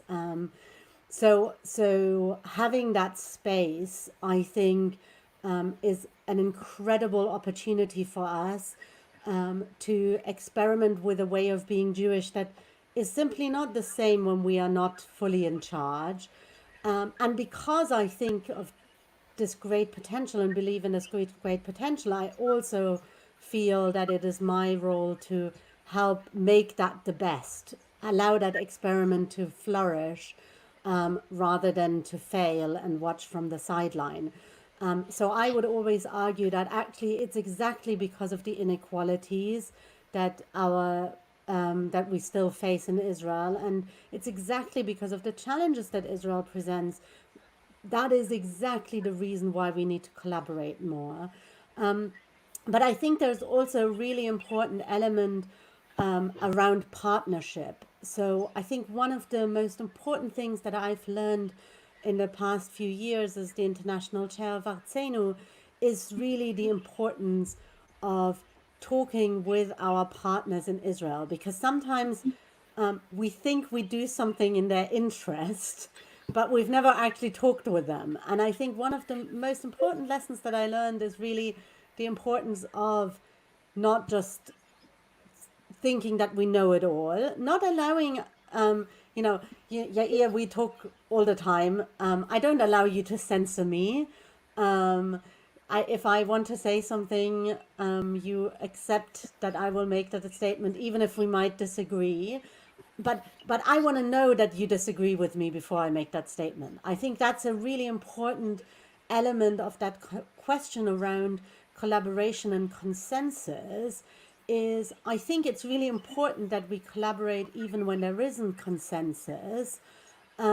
But we need to be able to understand where does the diversity of opinion lie. And that's maybe we also need to learn how we can have a conversation with each other about difficult topics that we know we will disagree on. So this is a little bit, I'm sorry, Yuval, I'm throwing this at you. We hadn't planned for this in our planning session. But I wonder if you can maybe share with you how in your community you do have conversations around Israel where maybe you feel you know in advance that not everyone will be able to agree, but maybe share an example of how you manage to have that conversation in your community in a positive way nonetheless. I have to say that there's so many in my community who think that Israel can do no wrong, which is, that's the way it is, and that's okay. It's not always even my view. As I said, as an Israeli citizen, I can easily think that there's some things that the government is doing that is not right, and certainly when it comes to looking at the rights of progressive Jews in Israel, I have to say it's one of the greatest anomalies that I see. I can marry and be buried as a Jew in this country and do everything as a Jew, but I go to Israel and then suddenly I have to fly to another country if I want to get married, and good luck if I want, if somebody needs to be buried. That needs to be repaired. And I would say the conversation that I had always had to be around, how do we agree to disagree? I've learned that sometimes sermons are not the best way, although I've given a sermon this morning about Yom Yerushalayim, and that was not easy. Luckily on social media it's easy because nobody can heckle you, but maybe that's not always the solution. Sometimes getting a group together and introducing the issues, sometimes even allowing a different voice. This is something that is always difficult when it comes to Israel, but if somebody criticizes me about something I've written, then I would say, why don't you write to the newsletter and express your view? It's as valid as mine. Just because I'm the rabbi doesn't mean that your view should not be aired and discussed. Thank you very much. I think that's really important.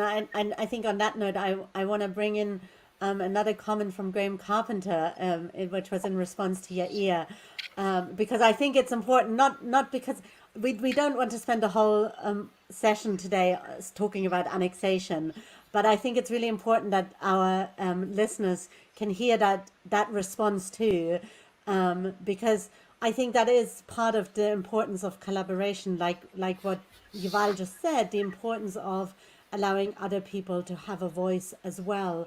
And I think as progressive Jews, in a sense, that collaborative process is so important to working out what our values actually are and where our values actually stand and what challenges our current values, because they're not forever enshrined. And therefore, if we cannot be in conversation, how can we really engage with something? I think I want us to, because I think it's really important that we think a little bit about the collaboration aspect as well. So I want us to transition to a slightly different conversation for a moment. We might come back to this again with the comments from viewers, but to think about a little bit this notion of Kol Yisrael Aravim Ze Bazeh, all of Israel are responsible for one another, and think a little bit about that relationship that we maybe have or should have or could strengthen between the liberal movement in the UK and our Israeli reform partners. Now, I want to give us an opportunity to see a little bit of a glimpse of what our sister movement in Israel has been doing during these challenging times. So we're going to have a very short video clip seeing a little bit of that work. And then we'll talk a little bit about what do we have in common. Is there things that we can learn from each other? So over to the video.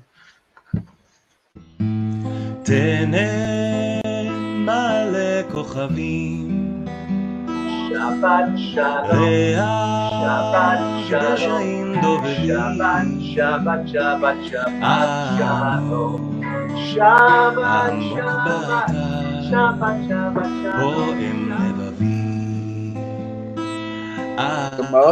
אני שם לכם מול העיניים שאני על הרצף, הרב בני, במשך היום, ועמד על הראש. הנה פעמך קרבים, הרעידו בו רביבי, עמוק באתר, פועם לבבי. הנה אתם רואים אותה בתמונה, נחתו בחלקן גם על ראשם. עמוק באתר, בתור ברכה, הנה איזה יופי. שהיא הייתה ילדה קטנה לפני הרבה שעמדה לאבותינו, והיא שעמדה לאמותינו ולנו, שלא אחד בלבד עמד עלינו לכלותנו, עמד עלינו לכלותנו, והקדוש ברוך הוא Se alguma coisa boa tiver que sair disso, vai ser. אנו מכריזים בזאת על הקמת מדינה יהודית בארץ ישראל. היא מדינת ישראל.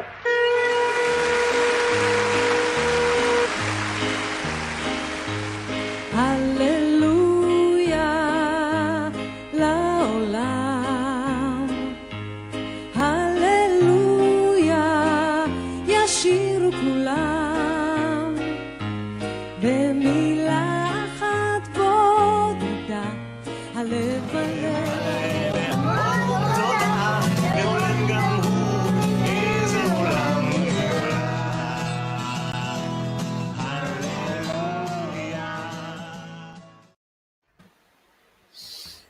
Wonderful little video, and I think lots of examples already of collaboration in there, collaboration between communities in Israel, also international collaboration. So luckily I didn't wear the same top as in the video. So I'm not sure whether I did or didn't. So that people think I have more than one outfit. But so we see there that just like for us in liberal Judaism, this crisis, this international pandemic has actually provided us with lots of wonderful opportunities to try new things, to collaborate in new ways. But it has also come with challenges. So I was just wondering, Yair, could you tell us a little bit about, this was the happy side of things. There's often a dark side of things. Maybe you could share a little bit about the challenges that this crisis has brought for our sister movement in Israel. Well, I know that just like in the UK, we have taken a major hit from a financial point of view. Many of our communities have taken a hit, and our movement itself, and we know we've already started analyzing how we're going to go through the year, and we're going to take almost a 20% hit in our annual budget. That has required us to take all kinds of steps to ensure that our financial viability continues to exist as we move forward. We've had to cut activities. Our own biennial was supposed to be in 2 weeks, but a live biennial, we decided to cancel it for this year. We're questionable as to whether we're going to have our summer camp, which is Chavaya, which is meant to start in the middle of July, and whether we're going to transition and move it into August, and whether we can have it at all. We're a couple of weeks ahead of you, or several weeks ahead of you in Israel vis-a-vis the pandemic itself. And we're now moving towards new stages where our communities are opening a bit. But we've taken a major cut, and one of our major challenges is how we deal with our employees. The INPJ employs 120 people, and we did not place any people in furlough. We've had issues dealing with the representatives of our employees. Rabbis who are directly employed by the movement in Israel, as opposed to in many other places where the rabbis are all employed by the communities themselves. Half of our communities' rabbis are employed directly by the movement because of the financial situation. Many of our communities are nascent, and as a result, our community coordinators and rabbis are directly employed. And what is the fact that we are taking an economic hit mean vis-a-vis the salaries we can pay those people at the time? And we've made some very difficult decisions as we've moved forward. We've cut salaries for our employees. We've decided for the next 6 weeks or so that not only are we cutting salaries, but we're cutting the positions, in the sense that people are going to only be working for up to 80% of the times. And some of our employees are only working 4 days a week. Those are major steps for us, and they're very, very difficult for leaders to take, whether it's the professional leaders or the lay leaders who are responsible and oversee some of the things. We're at a stage where things are very difficult. And we understand that many of our communities are also suffering through this period. And so the silver lining, of course, is that and that's an important piece that I want to speak, is something of what you saw in that clip. Most of our communities were not present in a writ large in the virtual world, and we are now present. We are now moving forward, and many of our communities have done a fabulous job of transitioning into that. And it's something that we've learned. And this is an important thing when you talk about collaboration. We've learned that, first of all, that this has created huge collaboration between the communities, but it's also created a wonderful collaboration between the communities and the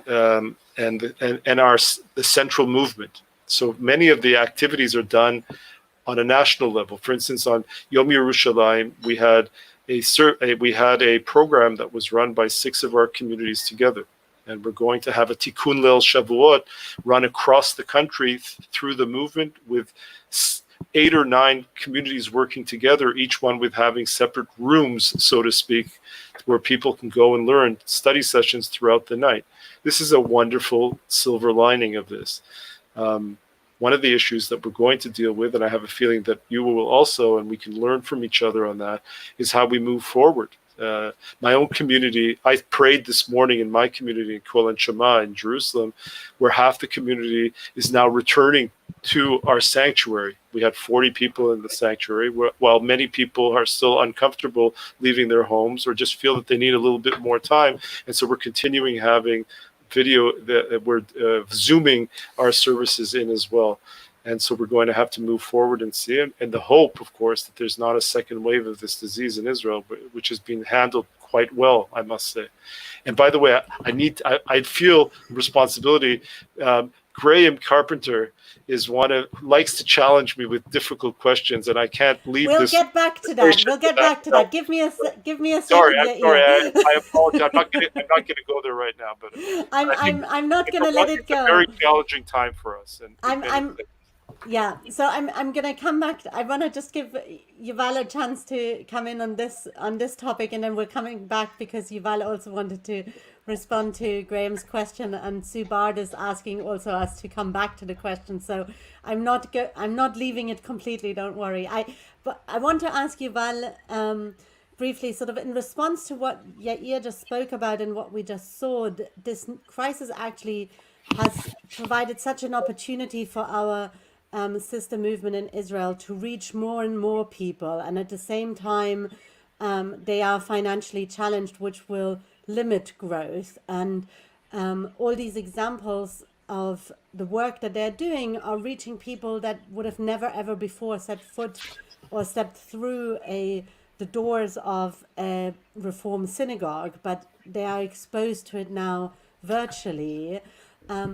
Yuval, is this the time now for us as liberal Judaism to say we need to double down on our effort to support our sister movement in Israel, and to say this could be the moment to turn the tide? And unfortunately, one of the things it takes is not just for us to make nice statements, but to put money where our mouth is. Maybe it's time for the movement to support us. I'll explain. I think that that pandemic, the situation, the challenge of the situation is as follows. It's a global pandemic. It is affecting the Jewish world. In fact, much more than it affects Israel. That more Jews died in France of the pandemic than in the whole of Israel. And of course, there are quite a few less in this country as well, 500 people or more. I don't know what the latest count. The impact on each and every community has been immense. And of course, apart from the health impact, there is a financial impact that I think we are yet to see. We are not quite there, but we will eventually. Now, that, of course, because in the pandemic affects sort of regionally, and it seems to have affected the Middle East generally. This is not just Israel, but the whole of the Middle East is not affected as much as, say, Europe. The response to it in every country is different, and the challenges, including the financial challenges, the economic challenges, are different.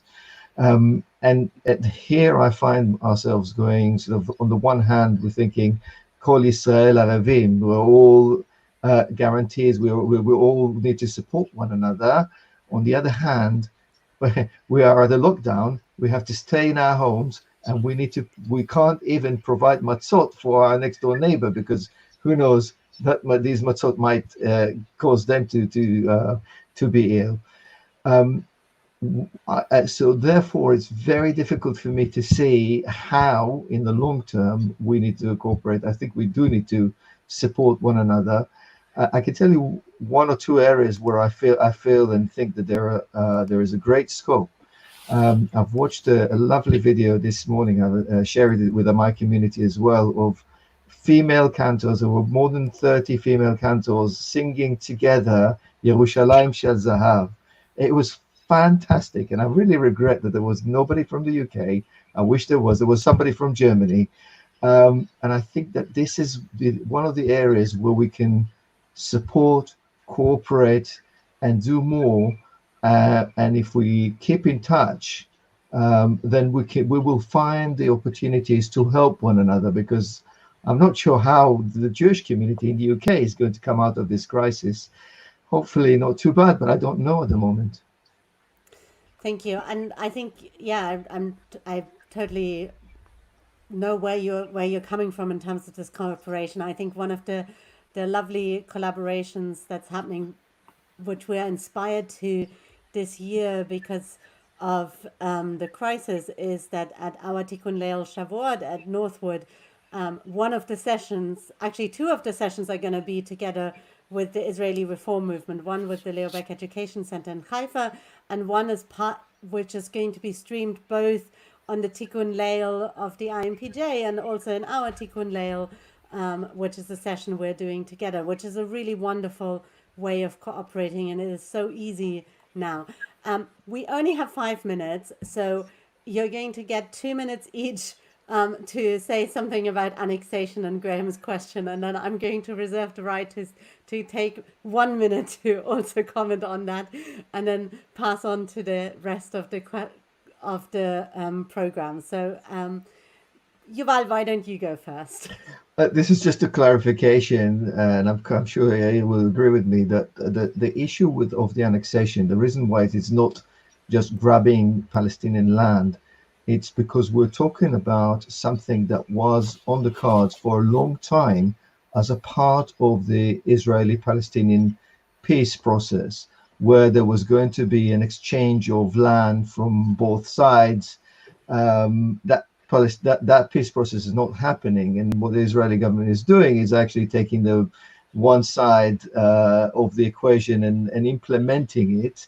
Of course, they're doing it without the partner being there and agreeing to it. And the other question is how far and how deep this annexation is going to be. So these are the big questions, but that's why it is not such a straightforward land grabbing, Palestinian land grabbing. Thank you. Yair? I would beg to differ on that one from a factual point of view, but I'm trying to be careful because of my own personal views as opposed to my positional my views as a position in my position. I think that if we're going to affect Palestinians per se, if we're going to take over Palestinian lands owned privately by Palestinians and make them Israeli lands, that's an issue that's difficult. I think one of the issues that I mentioned before is the issue of political rights for the Palestinians living within the areas that will be annexed. If it's all Area C, as I mentioned before, then and there's 100,000 Palestinians there, and if we're not going to provide them with political rights, then we're creating really a very problematic situation. And I think that we're going to have to see how we deal with that. I think that this is a value-driven issue that we're going to have to deal with moving forward. I agree with you, Yuval, that there is some security issues, because especially when you talk about the Jordan Valley Rift, the area of the Jordan Valley, many Israelis see that as a security issue that Israel as a state has to continue controlling that area for security reasons, as some sort of a border between Jordan and ourselves and the state of Israel. I think that this is an issue that will somehow be brought to the attention of my board, and we'll have to decide. There are many people within the Israeli reform movement that think that probably we shouldn't take a position, and it's not an easy position, not an easy question, but we'll have to decide upon it. Sorry, Leah, if I've taken a bit of your one moment. No, you didn't. You were perfect on time.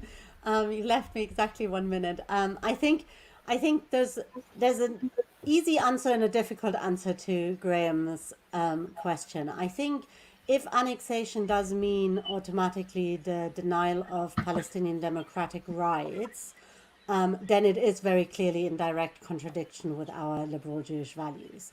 I think the question when we talk about annexation is that it's not clear that these two have to be linked.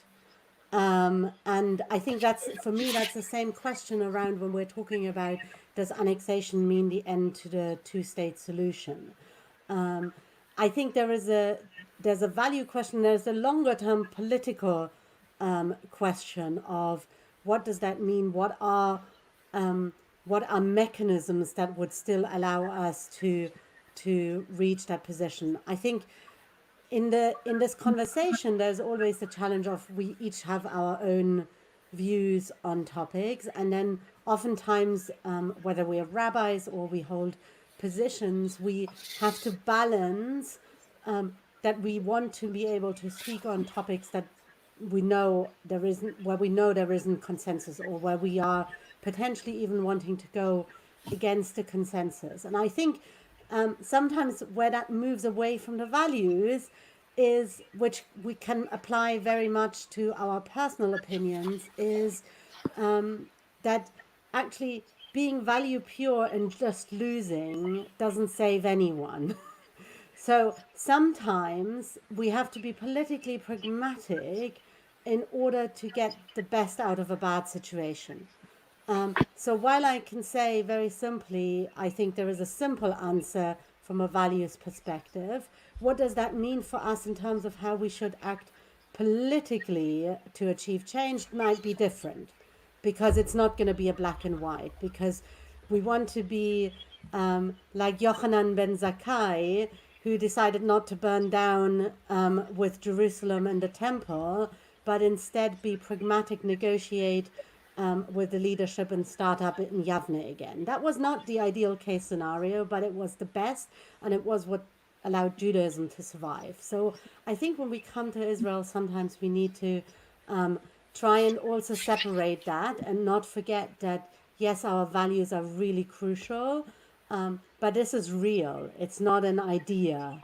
And we want to be able to make a real impact on a country that we care passionately about, on value. Israel is not just a country, it's also a value in our Jewish identity. So I hope this has been an interesting conversation for everyone to listen. We are over our time, which I normally don't ever do, so I apologize to everyone backstage. We're going to hand back to Lily's Legacy now, and at 3:45 our next session will start with multi-generational collaboration, looking at multi-generational collaboration, and I hope that you will enjoy the rest of this wonderful biennial weekend, and all the very best. Shabbat Shalom. Shabbat Shalom ולהתראות. And thank you to you.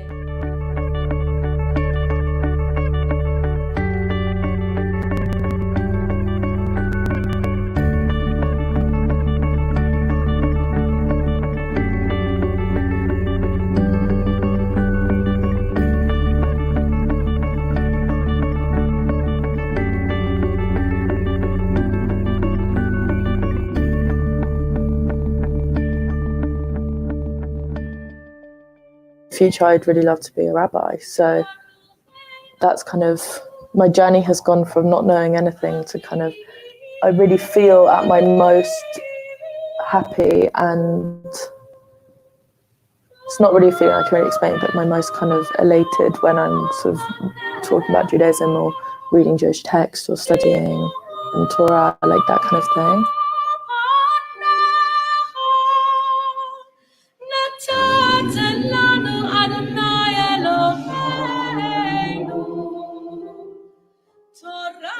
Services and prayer books have become more radical, and we're going to be more radical because in the new Siddur we're working on, we're looking at using the feminine much more rather than just being gender neutral. We're looking at having masculine and feminine imagery, because in the Hebrew is either masculine or feminine. There's no gender neutral. So it's quite challenging, but I think quite a lot of the movement are with us already on that. And it's very exciting to work on it and to think that we are at the forefront, whilst also, recognizing people's different sensibilities. But it's about thinking of God, for me anyway, you're always thinking of God in metaphors. You can't possibly pin down God, as it were. So everything that you use to talk about God's a metaphor. And whether you talk about God as a divine presence or a ruler or whatever, they're all different ways of thinking about God. And it is important that that includes the masculine and the feminine. So yeah, we're always working on liturgy. I think it was about 11, 12, maybe 13 years ago, I'm not sure, when I came across NLPJC, North London Progressive Jewish Community. And what is true is that I was very impressed by the rabbi there, who was at that time Rabbi Shulamit Ambalou. I was impressed by the atmosphere that she seemed to be creating in the services. I was very interested in some of the things she had to say in the sermons that she gave. I was extremely impressed with her as a teacher. And I found that I loved it. I enjoyed the classes. I increasingly found that the services were satisfying to me on a spiritual level, as well as interesting, because they were about Jewish culture that I felt my family had entirely lost. In those years, while I was there and Shulamit was still there, we changed our name. We gave ourselves a Hebrew name under her leadership. And also under her leadership, I developed really hugely as a Jew. Two really big things happened that she suggested. There's only one reason that I said yes to them. When I joined, I made myself a kind of private, personal policy in my mind. I was so impressed with Shulamit. I didn't want to turn her into some kind of guru or, in some unquestioning way, but I made an agreement with myself that this was a really interesting, exciting new turn in my life, and that whatever she suggested to me, I would try to say yes to, unless I had a really good reason for knowing that the answer must be no. I decided I trusted her and I wanted to follow her. And it was the South London Liberal Synagogue which really influenced my style of Judaism. In fact, Lily Montague had been the president of that community, but since she died, I think in 1963, I don't remember her. The thing about the South London Liberal Synagogue was that it was a Jewish community, not in a particularly Jewish area, but it was a Jewish community which understood that Judaism was about service to the community as a whole. And so once a month, I was dragged to the Nightingale Home for Aged Jews with my grandmother to serve in the shop as a volunteer. And then my father's sisters would take me to what I now know to be a home for women. It was called Westcombe Lodge. And it was a home for gentle women folk who fell in hard times of some sort or another. And I don't know what that meant. It probably meant that some of them had mild mental challenge, or they got pregnant or something. But all I remember about it was that we used to have to make them tea and give them cakes. But actually, it was the work of women in particular, and women without children, of which Lily Montague was, of course, one, what I call pretty radical, left-wing, socially inclined women who understand that Judaism was about serving the community, both the Jewish community and the non-Jewish community. And that's, in a sense, shaped my style of Judaism. And it's important that liberal Judaism was founded by a woman. Lily Montague, despite being from an Orthodox home, she probably did have a mental breakdown in her early teenage years, which may have provoked her later activity. It was her who said, the Judaism we have is not good enough, particularly for women and children, doesn't have a spirit about it. It's become a sort of empty repetition, and I want to do something about that. The fact of the matter is, our founder is a woman. Lily Montague was the founder. If you had to check that, she was the founder. And the fact is, had she not persuaded Montefiore to put his money behind the venture, it wouldn't exist. And together they then selected Matic as their third M. And on the question of a woman taking the service, when you think how in the early 1900s that the founders of liberal Judaism, all of them, were happy to accept that. It says something about the strength of her personality and her religiosity. When Jackie Chabot became the first rabbi, I was thrilled, absolutely thrilled. People sniffed. I said, well, what's wrong with a woman being able to read the Torah and understand them? And I said, probably even more equipped than the man is. I said, in pastoral care. I was very pleased. And then they all came along. When I started at Birmingham, I didn't feel there was any prejudice. I discovered later that one or two people I knew quite well had actually been really upset. But I just got on with with it anyway and didn't worry too much. I had one person walk out of a sermon once I gave about this idea of different images for God, and there's a lovely sermon I quoted from by somebody, it's still one of my favourites, about God as an old woman looking out at her children on Yom Kippur, and one congregant walked out, but most people didn't. It's a bit of a cliche to say that I'm more pastoral as a woman, and a stereotype as well, but I certainly very much enjoy the pastoral side of being a rabbi, and that is a side that seems to be more associated with women, but I'm not sure how much that's a stereotype, but I certainly very much enjoy the pastoral side and the relationships and getting to know people, particularly the older members. It's one of the things I love most about the rabbinate. I think every woman rabbi will tell you that you meet people all the time from outside Judaism. They say, oh, I didn't know there were women rabbis. So we're just used to people saying that now. I'm not sure when that will end, really. For example, I'm the only woman on the Birmingham Faith Leaders group because generally the other faiths don't recognise women leaders. I mean, there was the minister, a Christian minister for a while on the Faith Leaders group, but there was a 3-year term and then she left and haven't been any women since. And it's difficult, if you go to mosque, sometimes I'm made a kind of honorary man and sit with the men and the women are all behind a screen, and that feels all wrong as well. So it's very difficult in the interfaith setting, I think, often. Whether that can be an influence, I'd like to think so. I think, you can offer other women in other faiths the possibility that women can be leaders. So I do hope it does have some sort of influence. So I think it's important to acknowledge that that our movement, first of all, was founded by Lily Montagu, that Lily Montagu was a woman, a Victorian woman, it's true, who, it is said, had deep spiritual aspirations, was an excellent organizer, but was committed to founding a Judaism which I think its values are as relevant today as they were then, namely that people be treated equally.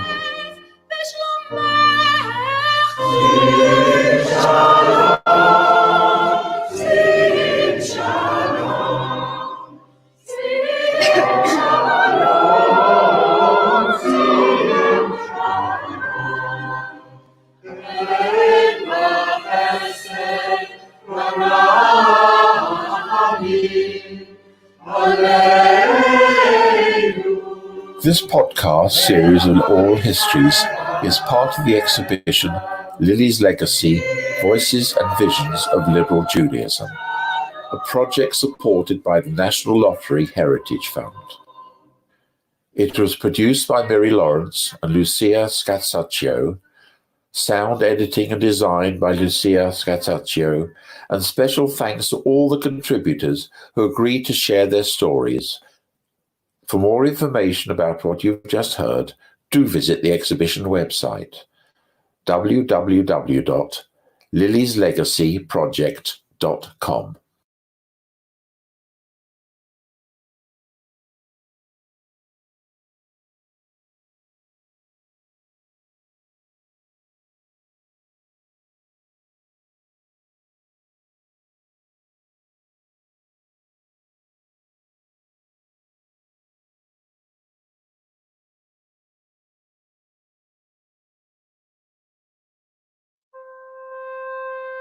You're listening to Lily's Legacy, a podcast series compiled from oral histories and produced as part of a digital exhibition exploring how liberal Judaism has evolved since it was co-founded by British visionary Lily Montagu in 1902.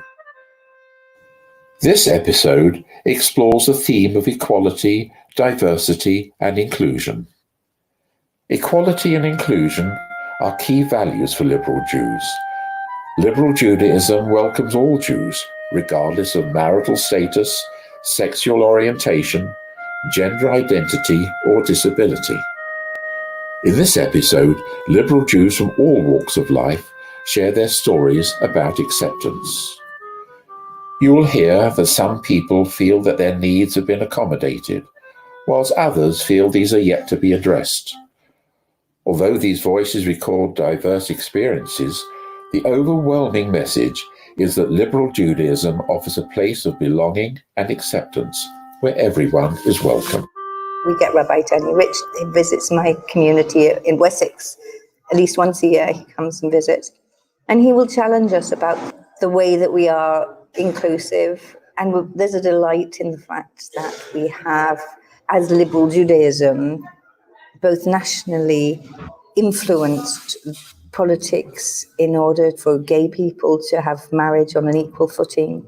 In our local life, that we consider the needs of perhaps elderly or disabled people within our own communities, that we think about how our structures are set up to exclude or include people. We also have some kinder transport people still alive in our community. So refugees these days are possibly going to be Syrian refugees.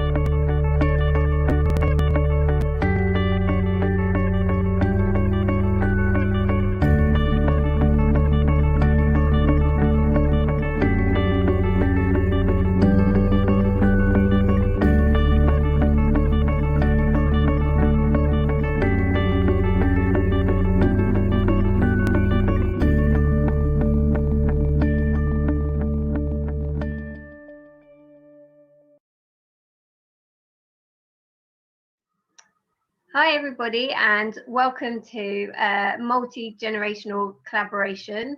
I'm Becca Fetterman, and I'm joined today by Zoe Jacobs from FPS. So we wanted to spend this hour talking through the different work we do, looking at some of the difficulties and opportunities that arise from working with the generations together, and also looking at this time, what are the different needs of the different age groups that we work with in the different communities. So we'll just start off by introducing ourselves. So I'm Becca Fetterman. I am the Director of Youth and Students at Liberal Judaism. I've been working there now for I think about 5 years, but before that I worked in the youth service in Bucks, and one of our big pushes in Buckinghamshire's youth service was to do multi-generational work, and we did quite a few projects. Quite often we featured around like British history and got young people. We took a group of young people to France to look at like the D-Day landings, and then they came back and met people who'd been there, and those kind of projects. That's my background in multi-generational work, but also now working within the LJ communities. Zoe, would you like to introduce yourself? Sure. Hi, I'm Zoe Jacobs. I work at Finchley Progressive Synagogue as their Community Education and Development Manager. I've worked in 3 different progressive synagogues doing mainly youth and community work, but I think my interest in intergenerational work comes through growing up in the community I ended up working in, because so many of the adults were sort of second parents to me, and I could see that they were the same, had that same relationship with children. And I think that I could sort of see the benefits and the joy of sort of bringing those people together, often to do quite, maybe on a different side to you, Becca, of quite silly things. I ended up like planning an activity for kids, and adults just joined in. Sounds great. So kind of the first thing we're looking at is we've both used this term of like intergenerational work, or as the title of the session is multi-generational work. So what is your understanding of what that means? And why do you think we do it? I think it's almost easier to answer that second question first, which is why we do it, because people tend to grow up in families, and families are intergenerational, and it seems that if naturally children learn by being in a space, then when we're doing purposeful learning, we want to replicate that space, and that space is naturally intergenerational. And we know that communities work best when people are bunched together with different experiences, different life backgrounds, different thoughts, and you plop them together and they learn better and more. Obviously, bringing a nice Harry Potter quote, Dumbledore says, youth cannot know how age thinks and feels, but old men are guilty if they forget what it was to be young. And I think that really helps. It's obviously a core motivator for me is do what Dumbledore says. But I think for me, multi-generational, intergenerational learning is learning from or learning with folk from who are in a different generation to you. And I think those things are really different. Learning from someone, it sounds a bit like the project you were talking about of the D-Day landings is learning from someone. What were your experiences? I think it's something very different saying learning with. So neither generation knows what on earth's going on, but you're doing it together. Thank you. That's an amazing place to start. It's funny because I also got a quote that on a very similar ilk. Mine's a lot less highbrow than yours. So I thought of a nice quote. I thought to start us off. Actually, I probably would have put it later on, but it goes nicely with yours. Is from Socrates. Yeah, get me. So Socrates, in ancient Greece said, "The children now love luxury. They have bad manners, contempt for authority. They show disrespect for elders and love chatter in place of exercise. Children are now tyrants, not the servants of their households. There is no longer they no longer rise when elders enter the room." And I think that is really interesting.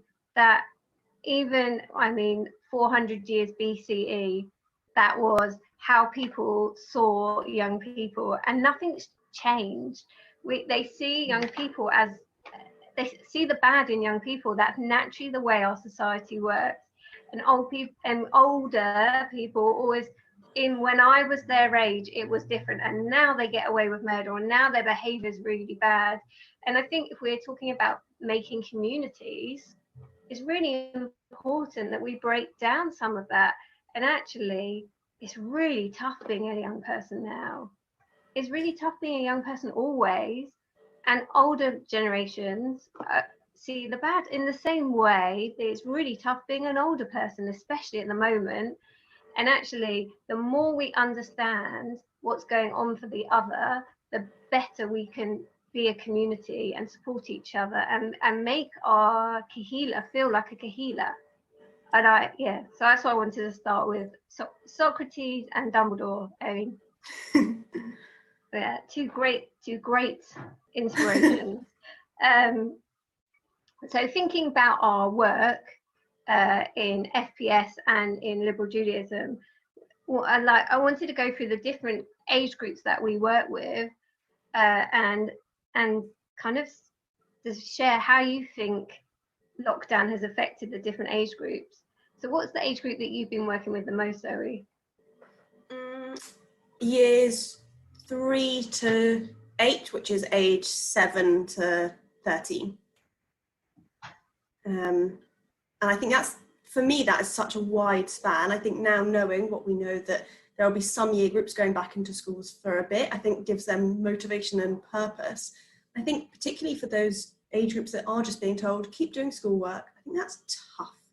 And I think the motivation, and I think so much we hope that school is about community in a different way to the Jewish community, but still community and still friendships, and what they learn from being around people is gone. So it's so much, however much we want values to be taught through school, suddenly it is more about a pen and paper. So I think a lot of the social learning has been lost, which is really hard. And I think that schools are doing really clever things. I know that lots of kids that I've been speaking to have projects, and I wonder whether in the ways that sort of English or maths or science, the world isn't necessarily split into those categories, and doing project work merges those boundaries. So perhaps something good that comes out of this is that those kids are doing more sort of project-based learning, because they can feed themselves, they can sort of search around in the world. But I see the motivation is tough right now. I also think they live in such different homes with such different resources and different issues going on. You know, some people are living with someone who's shielding and they can't go out, and some people don't have access to internet-based devices. Some people don't have gardens, and I think that there's a kind of assumption that, you know, all the kids are kind of in their paddling pools and communicating with their friends on apps and all those things that just isn't possible for all families. And also there's a kind of perception that all kids, you know, all kids are happy and like no one's got special needs, and all those things are still existing, still going on. Difficult, you know, and parents still struggling with their children. I think that the age group that I'm seeing that there is the least for, well, I don't know. I think most age groups would probably say they have the least for them. But parents, I think parents are really struggling as well. Of, you know, I'm speaking to a lot of my friends who have full-time jobs and now are full-time homeschooling, and there's no respite. I always hear people say when they come back from maternity leave, it's kind of a joke. Oh, it's amazing. It's like I get a break in my week when I'm at work. And now there's like no break, no escape. And I think that is, really tough going. I wonder whether also, I haven't seen that. I've heard it from the people that I know who are parents, but within the community, that is not a message I'm getting. And I wonder, because I'm not a parent, because there's some feeling of being judged by that experience. And by saying, I need some help, I wonder if they're not willing to come to me, but it might be that they go to Rabbi Rebecca, who does have children, who can sympathize in a way. But we open space for parents and nothing. I think it's the Facebook effect. Everybody puts on Facebook the amazing thing that their kid did.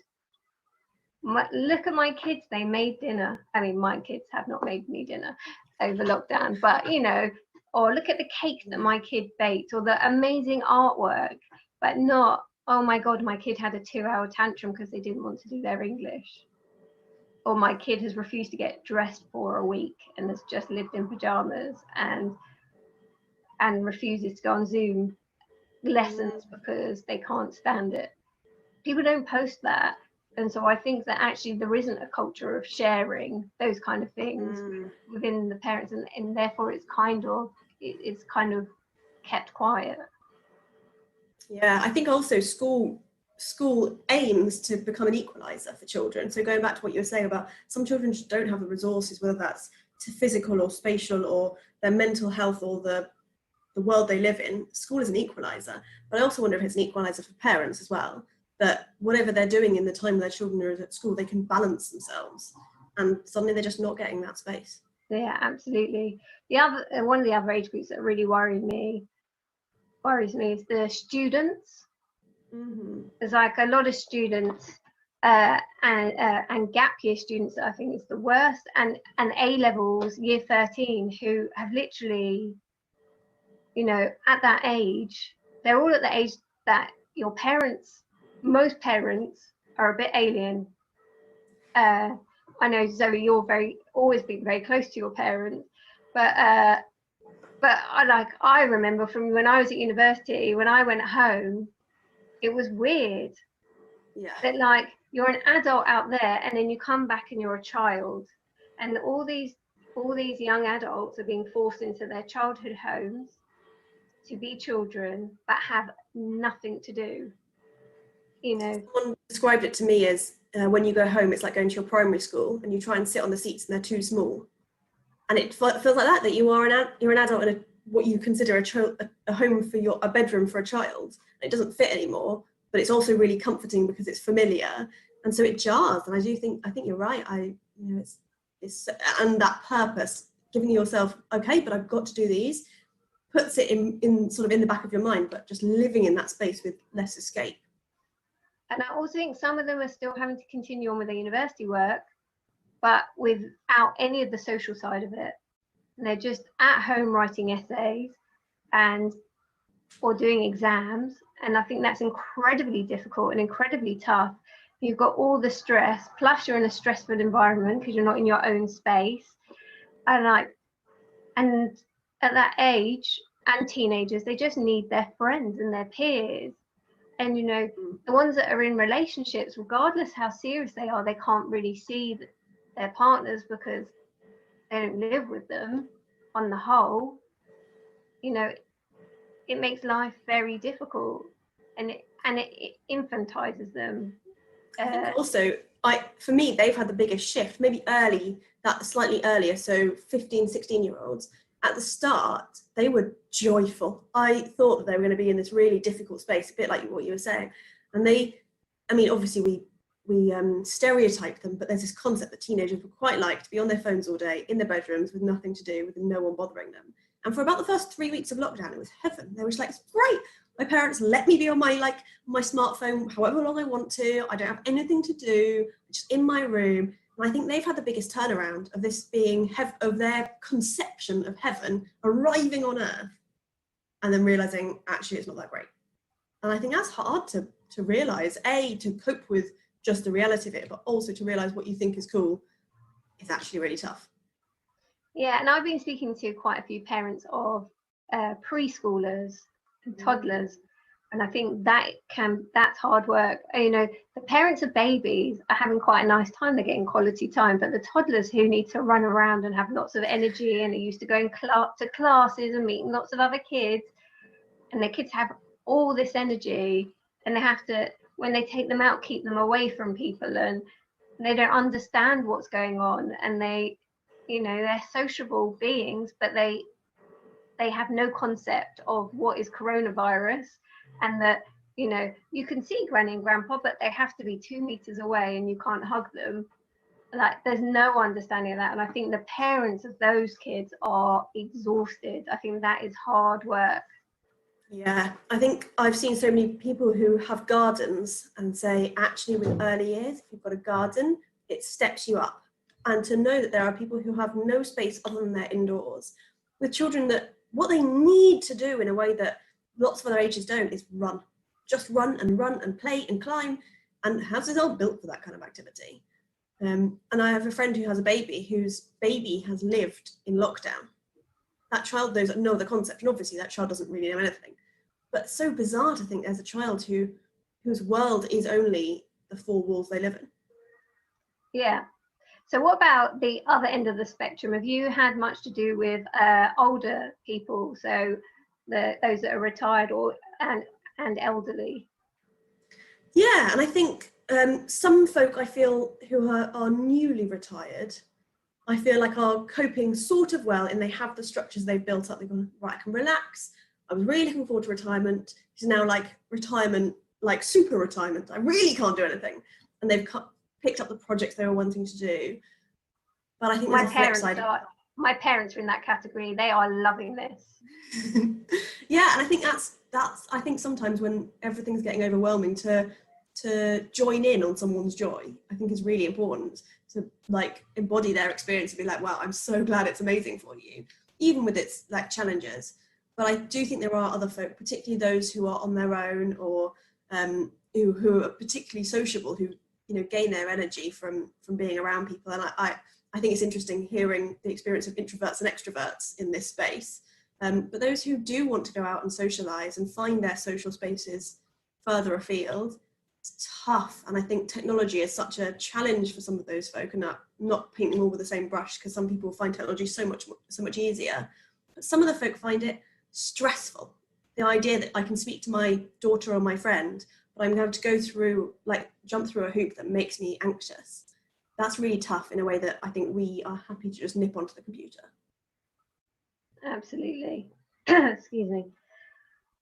Okay, I think it's very interesting, because I think that the multi-generational work and talking about people, like, I don't think we could start the conversation without talking about what's going on for people now. But it's very interesting how that just takes over. But I think with no clear end, it's really important that we talk about how this is affecting people during lockdown, because those needs aren't going away. So my next question is really, how is this situation affecting, in your opinion, any kind of intergenerational work, or just intergenerational community, like intergenerational links within the community that you work with? I think I remember learning in a very different space. I did a degree on linguistics, and we looked at how dictionaries are made. And when you have a dictionary, you flip, I mean, if one has a physical dictionary, you can flip to a page and you have a random entry and you learn bizarre words. And once dictionaries were electronically done, you don't have any randomness. You search for a word you want to know. Or you go, okay, well, I want a bit of random, I'll search a letter. But you cannot truly find a random thing. And I think that has been taken out again. When our community has gone online, you can't bump into people. You don't have the, oh, sorry, I found a child on the floor. Let me play with them until I find where their parent is. You don't have that. And so it's all much more purposeful. And so there's far fewer of those random interactions that are often what a community, rejoices in, that there's a toddler running around the service and making way more noise than that parent feels is reasonable, but everyone else is delighted by it.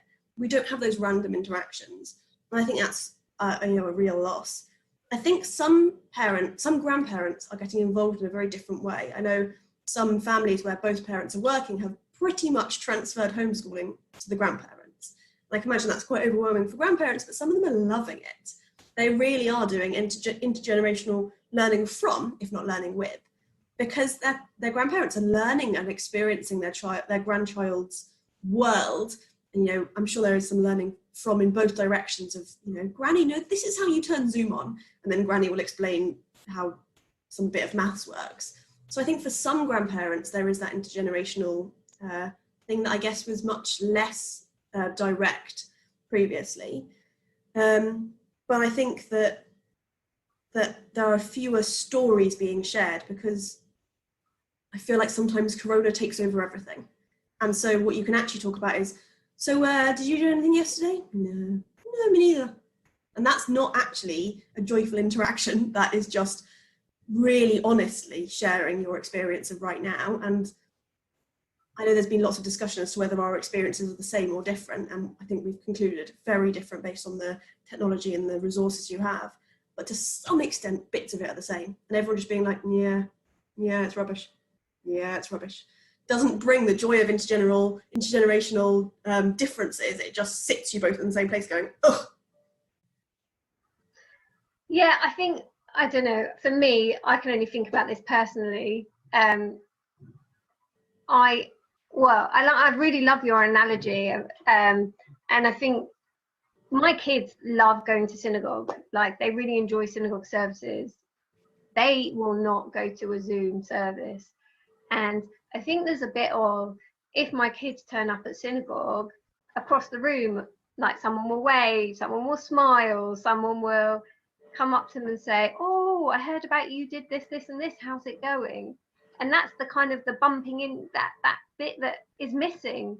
And I think that it's just very dry. And when they, for children, and I think that, you know, our clergy are doing an amazing job at making it really interesting for adults, but I don't think it's possible to do that for children at the same time in the same service, or if it is, it's much more of a challenge. But I'd also say, you know, we've lost our support system. Like, grandparents were doing all our childcare and having our kids after school, and you know, my kids are happy to Zoom their grandparents a bit, or WhatsApp call them, but it's not the same, and they don't, you know, it's not the same, and they don't feel like they're getting quality time. They're not hanging out with their grandparents, and I think that there's a real kind of breakdown, but also that loss of our support system, which I think a lot of people are feeling. I mean, I know I'm very lucky that we have grandparent support, and not everyone does, but you know, and a lot of our friends have grandparents at least doing a day a week childcare, and then that's just gone because they're not allowed to. But I have also seen some real positives. So, for example, my kids had to do some research for VE Day for school, and one of the parents put on the class WhatsApp group, my kid just isn't interested in this at all, and everyone was just replying, me neither, and everyone was really struggling to get their kids to in any way engage with it. And one parent said, oh no, I've got mine to phone up anybody old in my family who was alive, and they're just ringing them and finding out, you know, what they did on that day, or what their recollection was, or, you know, what did they remember of it. That was it. Everybody was then phoning grandparents, and even if, you know, their grandparents too young, the grandparents were saying, oh, my parents told me about it, and it brought it to life. And I think there's so many things like that. And I know that my cousin, who's got younger children, is using an app where the grandparents can read a bedtime story, and they can both see the story on the app. And I think there are so many nice things that are being created to try and bring wider families back together, but it is a struggle. And I think that actually as communities, we need to really help, because there has been a big breakdown in that intergenerational stuff that happens naturally within families outside of the community, you know, that stuff's less happening, and that brings in a place that a role that where we can help. I think that, you know, there's that phrase that it takes a village to bring up a child, and suddenly it's not. Suddenly it is one or two parents doing everything that a village would normally do, and all the input that a village brings, which is older folk saying, "It wasn't like that in my day," and children hearing that and either feeling bad or shrugging it off, and peers, all the different variety of people that come into a child's life. It's just been reduced, and suddenly a parent is having to be all those roles. It's having to be a peer and a parent and a teacher and a grandparent and whatever. That's hard for both the child and also for the parents. Absolutely. Okay, so that leads us on very nicely of what should we be doing? What is our role in this? What can we be doing to support either the different age groups or them together? Good question. I've found that I think quizzes have become like the new cool thing, and I think sometimes if you're able to use, I think, teamwork, a really specific role. I think sometimes bringing a child and an older person together to talk doesn't really do anything, particularly now when there's screen time and technology and whatever. But I think putting them on a team together, just one child and one older person, saying, okay, you've got a challenge. You need to, and we've been saying, you each in your houses need to find something that begins with the initials of your name. And we've been doing it at the moment, but I've just had in my head since we planned this session, I wonder whether we could do one where we pair people up. And so that it's a very specific task. And if you feel like actually the broader things of asking, what is your story, might be a bit overwhelming. At the start, find something yellow. Okay, now find something that is as big as tall as you, or whatever it is, gives them such specific tasks to enjoy in a small space that then builds a relationship that possibly, again, in life might be built over time and just seeing each other in the building, where suddenly it's quite intense chatting to someone on Zoom. So I think building those very small steps is the first thing that I'd like to do. It's really interesting, like my family, I meant to say this earlier, my family have been Zooming so much. So I know that there was a whole conversation about Pesach, about, how awful it is that we're not doing our Seder nights and how we're missing out on it this year. And maybe we'll have a Seder night after lockdown or whatever. My Seder night this year was unbelievable. I had a fantastic Seder night. I saw more people than I ever see. I had an international Zoom with both sides, like with my family and my husband's family. Oh. I saw people from Israel, America, France, all on Zoom, and shared bits of Seder with all of them, and people all over the country. And for my meal, I just sat there with my family and my parents on Zoom. And, it was really special. But also I was going to say that since then, because we got the family together from all around the world, we've been doing twice a week, a half an hour challenge quiz type activity one midweek and one at the weekend, including Havdalah. And it's been really, really special that, that I'm actually getting much, much closer to people around the world, like my cousins in America who I haven't grown up with and their kids. And actually, in some ways, it's bringing our family together. And I think there are opportunities there if you find them. I've been thinking of an idea that's kind of been slowly formulating in my head did you see the news that Cambridge University have got this leaked email saying that they are making plans for students not to come back till after next summer? And I think a lot that they're saying no lectures, and that they will probably be doing all the lectures online. They might have to go to tutorials, but they don't know, and they're just trying to reduce the amount of people together and social interaction.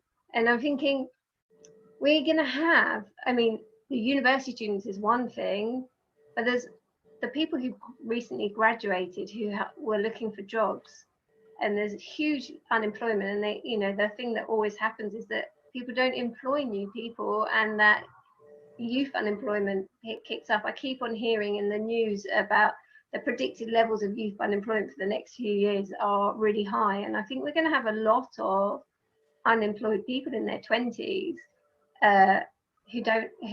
who are lost. And if we don't give them purpose and jobs and responsibility and make them feel good about themselves and build up their skills and build up their experience, then we're going to have other problems. You know, I mean, they're saying that Young Minds brought out a report last week saying that youth mental health is the worst it's ever been. Like I think it's a 30% rise in mental health problems.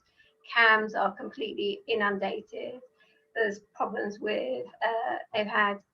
I heard on the news today that the AA, Alcoholics Anonymous, have said that they've had I think 30% more calls than in this last month than they do normally at their helpline. And I think if we don't give those people purpose and something to do, we're going to lose a generation or some of a generation. And on the other hand, we've got the people that are shielding and the people that are really vulnerable, stuck at home and need help. And I think that, you know, we need to be creative at putting those two age groups together. And actually, the young people have amazing skills to do incredible things, and they can make amazing projects. And, you know, interactive projects. They can also be going and befriending and doing all kinds of stuff. And, you know, LJ has this program called Educare, which is open to all liberal synagogues, where people can do qualifications online. So anyone who's volunteering that way can get adult safeguarding and food hygiene and health and safety, you know, building up their CV, and that they show that they've been volunteering and getting experience. I think there's an amazing project there that I think, you know, there's lots of opportunities to really work together, the different generations, to fit their needs. I think, you know, we need to empower our young people to do amazing stuff. I know that a lot of the LJY people who have found themselves at home with nothing to do are saying they're really struggling to get volunteer roles because everyone wants to volunteer. And so yeah, we looked at doing stuff with Jewish Care, and there was so much support in terms of, like, we'd love to do volunteering and befriending. And by the time we sort of organised ourselves to say, yes, we'd love to, they were like, we're overwhelmed with volunteers, and that's brilliant, but suddenly there's the gap. And I do wonder, again, to what extent, and both in general life but also in Corona life, what do our projects do in terms of accidental intergenerational versus purposeful? So we're looking at creating a Corona recipe book of all the recipes that people have used and perfected during lockdown, and that's naturally intergenerational. But how much, and we're hoping to sort of do cook-alongs and stuff, and that is sort of an accidental intergenerational project, versus the times when we really purposefully bring one group and another group together. And I think that comes with its own challenges, because then people have more sort of stereotypes in their head as like, oh, I'm going to talk to an old person, versus, oh, I'm going to do a recipe and cook along. I'm trying to work out how, particularly with the challenges of online communication, how you balance doing those things that you hope will attract people from all different generations versus purposefully bringing two groups together. I also think in a lot of communities, the 70-year-olds who are recently retired do a lot of the volunteering, and they can't. It sounds like they're going to be in lockdown for a long time. Like, I'm not thinking that I'm hugging my parents anytime soon, sadly. And without all that people power of all the younger retired people, there's going to be a big gap in all our communities. And I think that we need to start making those young people that are in our communities feel that this is something positive that they can do, and they're needed and wanted. And I think often they just assume that they're not wanted and they're not the people that are required for these roles, and they don't get asked. I wonder whether also when we're doing stuff together, I guess there is parallel experience versus sort of, I don't know, inter human experience. So it could be intergenerational. I did a training course in Scotland where it was training Jewish volunteers to go into schools, talk about Judaism in a really representative way. And by chance, the course became very intergenerational. So it was people, a couple of students, a couple of parents, and a couple of grandparents coming together, and every week they'd come together, and it became very intergenerational because so much of the conversation brought people's experiences with them, and so the conversation and the learning was more varied because we had varied people in the room. But it could be that they just parallel learn together in a very different experience. What do we do that means that they constantly talk to each other about their experiences, rather than saying, we're going to learn together and we're going to have young folk here and old folk here and everyone's on their own computer?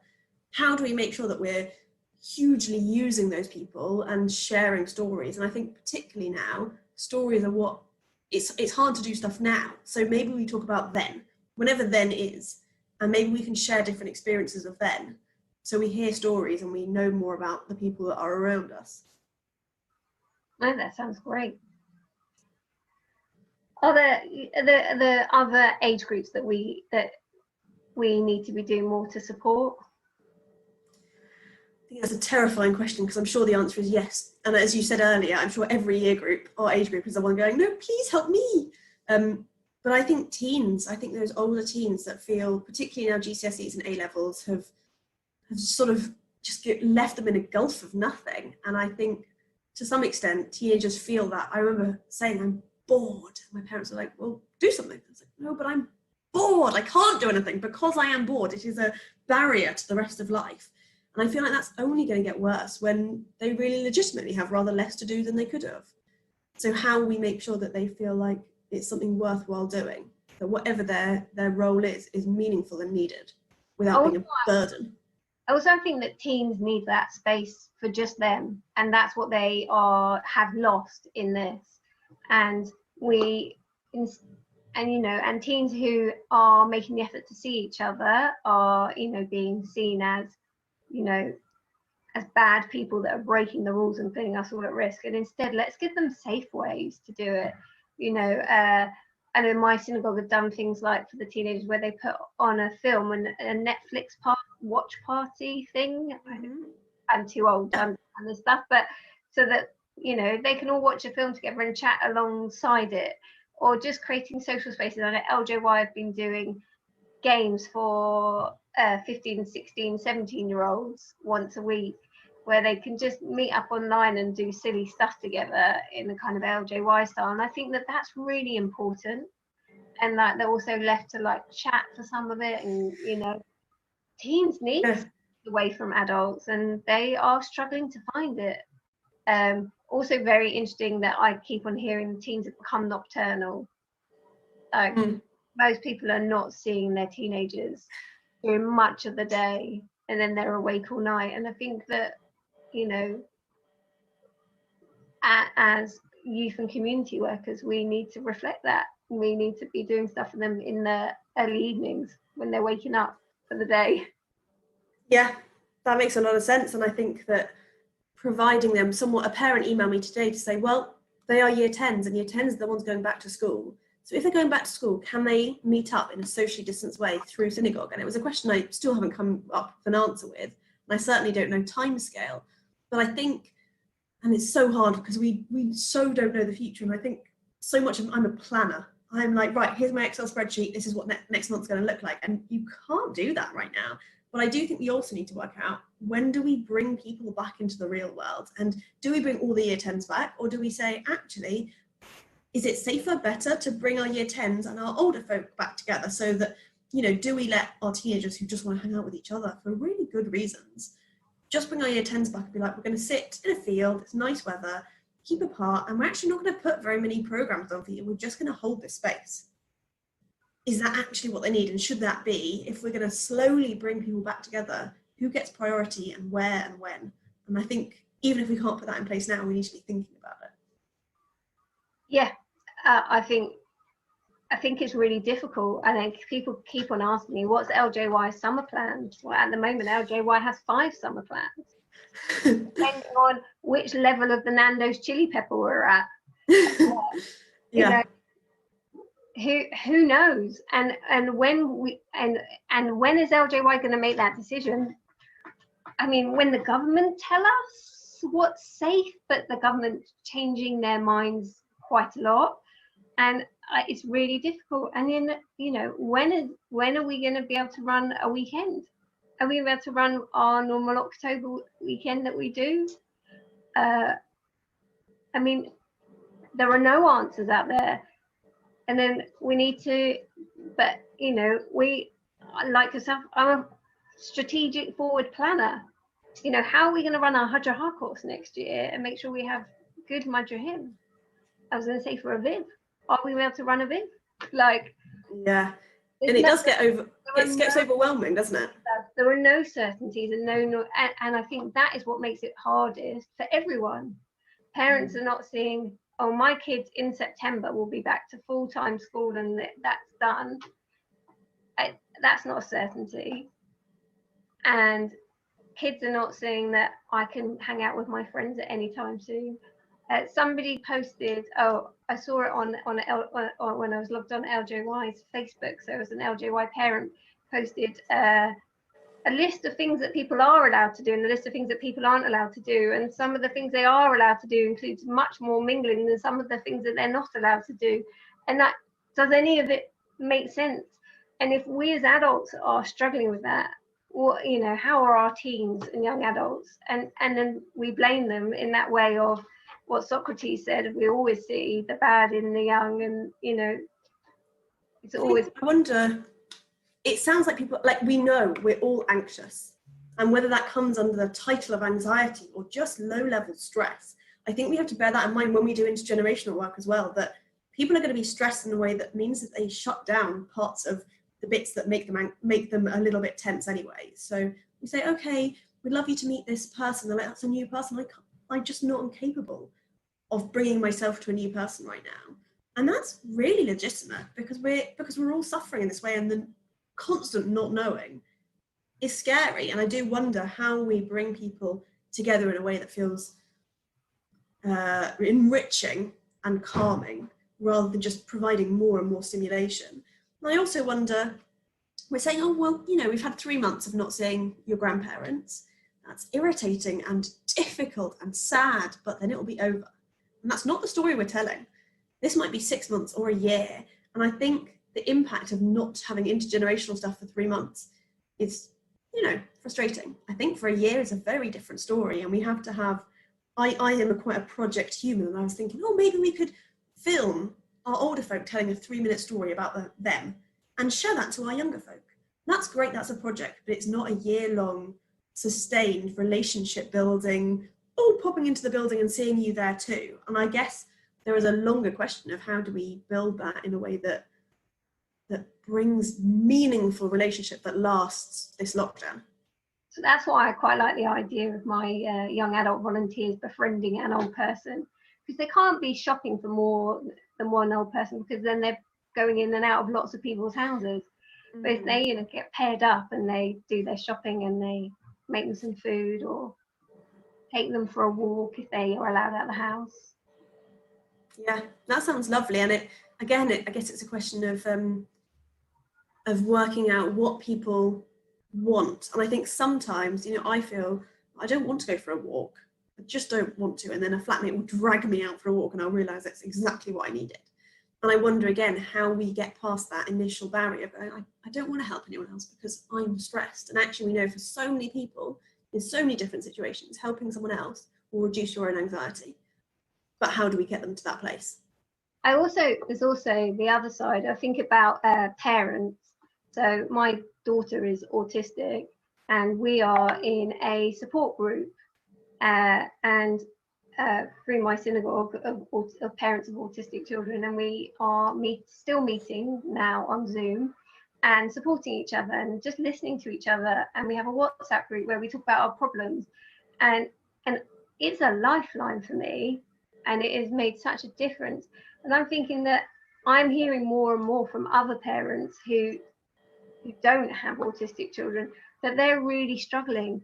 And actually maybe we need to create, you know, like parents groups, which are those supportive places where parents can say, oh, isn't this really tough, and share with each other how exhausted they are, or how homeschooling is a joke because their kids aren't really willing to do any of it, and actually give them a space to vent and offload. I think, you know, we're heading towards the summer, and if childcare can't happen over the summer, if there is no form of summer schemes, not that that is a decision that LJY has made yet, but if there can't be, then we've got all of these kids at home for 6 weeks with their parents working.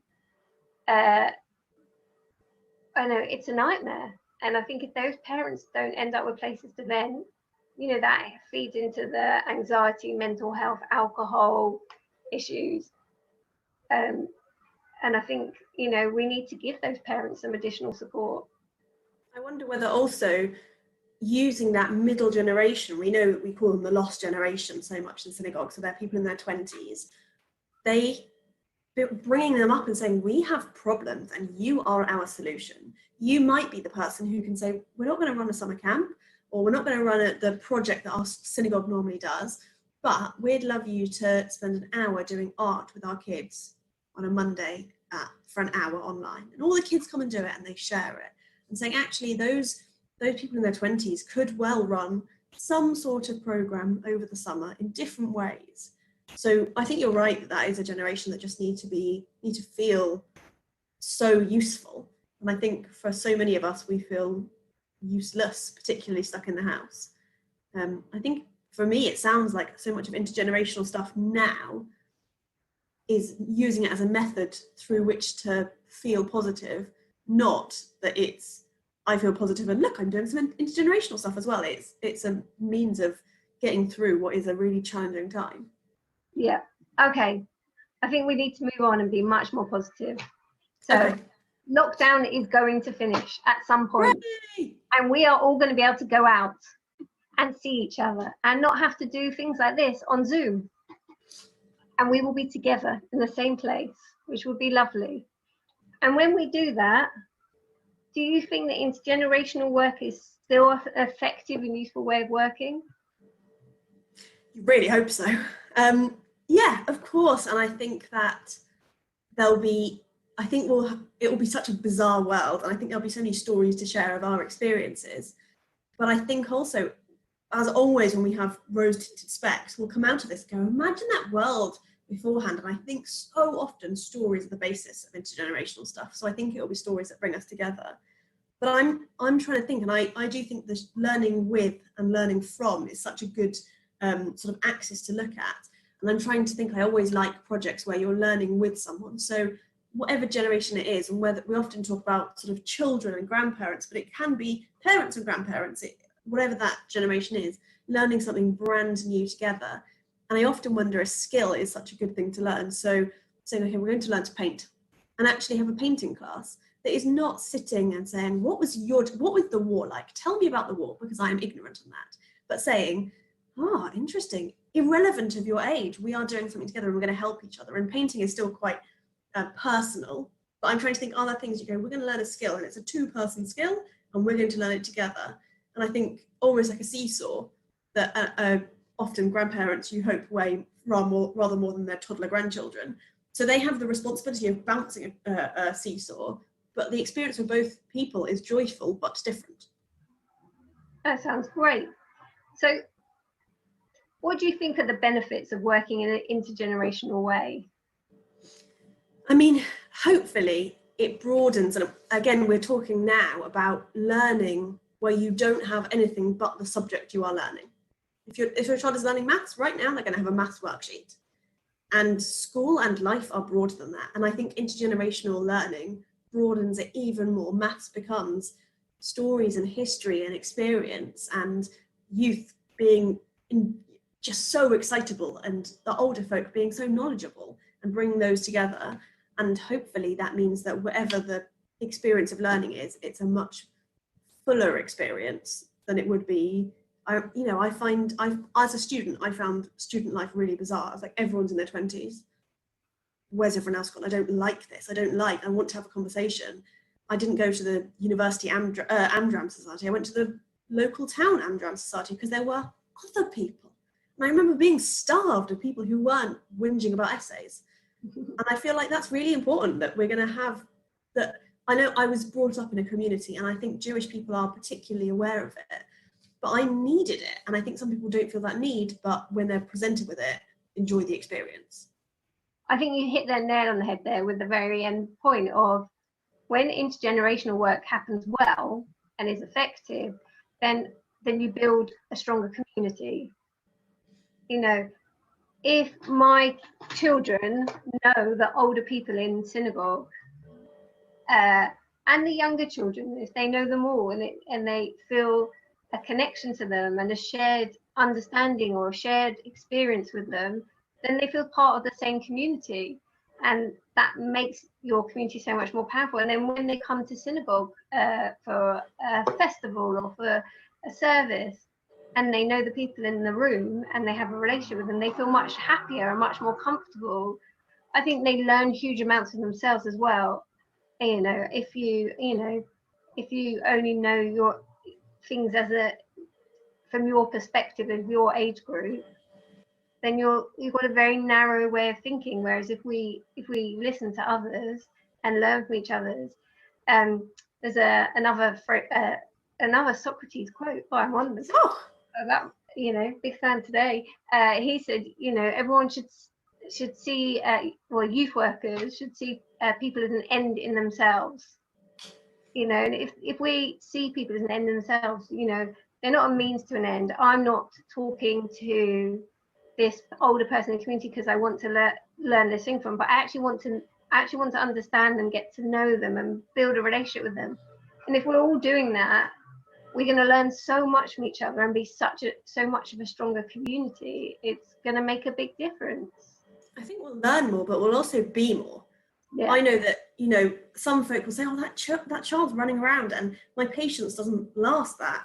And actually, if that person gets to know the child and sees that whatever, they'll feel joy from that child running around and experiencing it, not impatience. So we become better by having that relationship as well. Also, you talk to the parents, you find out that child is a child with ADHD, and actually they're managing to be in a whole synagogue service because it's an inclusive environment where they're allowed to run around. And actually, wow, what are we doing as a community? Instead of just thinking, oh. Yeah. So if you had an unlimited amount of time and an unlimited budget, and you could do Becca, yeah, all right. And you could do any intergenerational projects you wanted. Any ideas? Okay, well, I'd think I'd have more than 2 generations joined together, because I think sometimes that's a bit intense. I think I'd have 4 generations.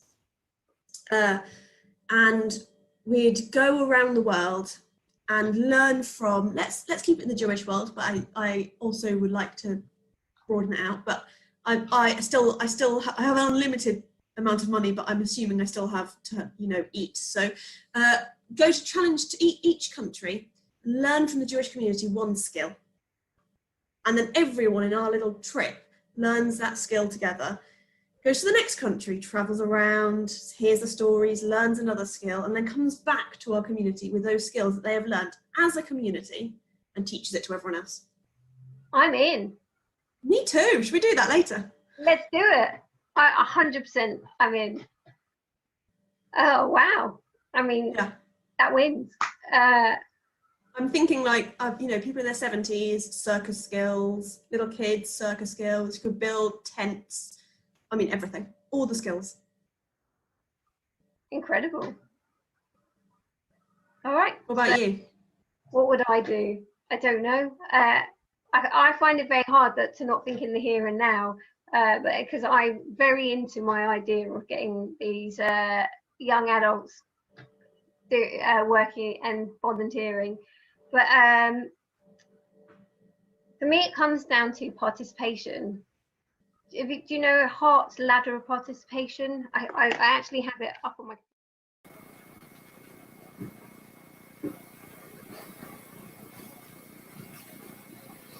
Oh, I'm hoping you're going to show me that Your ladder, Becca. Okay, well, I can't quite zoom into it, but what we were going to say was trying to think using this project, which obviously can't happen. We don't have the budget or the corona allowance to travel around the world. What were our ways that we could, what techniques or ideas from that crazy project can we bring into real life? And I think for me, there were 3 of them, that whatever generations are coming together, they're learning as equal partners. And that means that whatever age you're coming from and whatever background, you're learning together. So for me, if both those people were going to the French Jewish community and learning how to make a baguette, it doesn't matter what age you are to do that. And the joy of learning together and depending on each other, if there are different aspects of that, is really valuable. And then I think the other thing is going to a neutral space. I think that sometimes doing it in a synagogue, older folk feel like they own that synagogue, or kids might feel like they belong to the classroom. And sometimes that's amazing to welcome someone in, particularly with younger folk who feel like maybe they need to be a bit more nervous. Welcoming someone else into your space is so important, but also sometimes doing it in a neutral space or going elsewhere. I think that'd be really cool. And the third one is making both people go out of your comfort zone. So I think, so that people can be stretched a little bit and tested. And I think that's really exciting to know that both generations are being pushed a little bit out of their comfort zone and using each other as support. So it's not, young folk will learn from old folk, but it's a 2-way learning streak, and that both of them are a little bit anxious about it, but they're using each other to benefit and to soothe themselves. And hopefully a bit of that still can be used now, I guess, with technology, we hope. Hi, so I obviously lost internet connection at just the right time, and so I missed what we were talking about. But I know that I was introducing the diagram, which is Hart's participation ladder, which shows that at the very top of participation, the most important bit that we can get to is about it being led from the person. So this is a children's participation. So it talks about, the highest level of participation is that it's that the children have initiated it and that it's shared decisions. And actually, I think that's the key of everything that, Zoe and I have been saying. It's about the togetherness and actually working together. And kind of want to end with the session by talking about, what are the things from our work that we think are good things to take forward. I've just written some notes of some of the things that Zoe has said, or I've said throughout the session. So if I go through those, and then Zoe, maybe you want to add some more, or tell me what I missed. But that really good collaborative work between generations is when people are learning and experiencing things together, and that everyone involved feels valued, feels needed and wanted, and that it's a 2-way process. It's not, we're going to educate you, but actually we're going to do something together, and we're both part of this process, and that will lead to a wider understanding for everybody, but also a stronger community. Zoe, what are your top tips from, the things that you think that it brings working together? So I think, so I went through, just when you disappeared, I went through mine, but I think also it's a little bit about that the output that comes from it. And it's not just that those two people, if it's an intergenerational thing, have a stronger bond and a stronger understanding of each other, but that it's a web. And so hopefully any intergenerational work isn't this 70-year-old and this 30-year-old and this 2-year-old having time together, but it's the concept that what they are doing is important. And maybe that's what you said about seeing a person in their own right, that it's not that, much as I really want to bring a load of Jews to France and learn how to make baguettes, but it's not actually the baguette that is the important thing. It is the fact that they spent time together and bringing back that it was a valuable experience and that their community is stronger. I think that is for me, that's the important bit to know, is that the experience has been important and reflects real life, that generations come together naturally.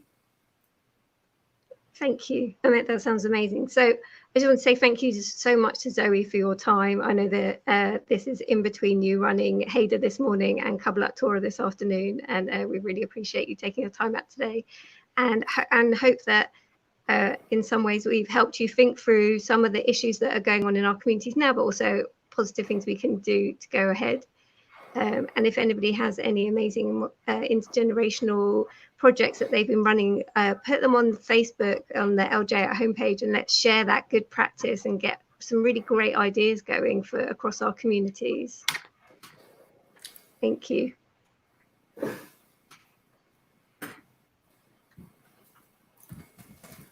Thank you so much, both of you. I know that I've just been watching this stream of questions and comments coming in from via Facebook and via YouTube, that really you seem to have hit a nerve with so many people who maybe even who weren't thinking about this and now are suddenly thinking about this. And I wonder if you can just briefly tell people, if they want to speak to you, if they want to expand on this conversation, where can they find both of you? So you can find me at FPS. So and my email address is the shortest email known to humanity. It's Zoe, Z-O-E, at fps.org, which is really handy. It can fit on, like, you can write it on your hand. It's great. Thanks. And Becca?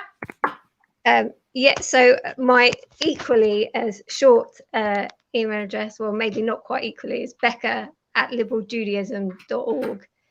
Yeah, and also if you ring up the Liberal Judaism number and press the number for youth, you get straight through to my mobile. So yeah, we'd love to help and talk to anybody who has ideas. Thank you so much. Then it just leaves me, on behalf of the Liberal Judaism Biennial at Home Committee, to say thank you so much for taking on this session and for really giving us so much to think about, and more than think about, so much to actually go do now. So thank you both. And I know that Becca would tell me that I'm very, very remiss if I don't remind you to join LJY for Havdalah later on. Absolutely. And also for the fantastic quiz, which is multi-generational, enjoyed by everybody, and will be on later this evening. So thank you both. Thank you. And so it's back to me, and I want to take us into part of the Biennial at Home that I know many, many of you have been waiting for. It's really an honour to be able to introduce to you our second keynote of the day, Rabbi Danny Rich, who, as I know you know, stepped down from his duties as senior rabbi and chief executive of Liberal Judaism after many, many years holding the post. He's been, for many of us, not only a mentor, a friend, and the rabbi's rabbi, many people call him, but also a sterling line of guiding wisdom for many of us. And it's only right that on this Biennial at Home that he would share with us a few of his thoughts about Liberal Judaism, the past, the present, and, knowing Danny, a few pointers of where we should be going in the future. Danny. Thank you, Charlie. And it's great to be at this Liberal Judaism Biennial at Home, a wonderful, creative, inclusive experience, and understand that you've got 1,200 registrations and rising, and that's a tribute to you and your team. But friends, on one thing we can be agreed: we are living in an extraordinary and challenging moment. And each one of us faces one or more difficulties. Our own mortality and the possible death of a loved one, illness and unemployment, loneliness and isolation, changed patterns of work and ways of communication, new routines for every one of us. At both a macro and a more intimate level, the world seems to have changed rather dramatically. It goes without saying, but let it be repeated: this coronavirus is a deadly medical emergency.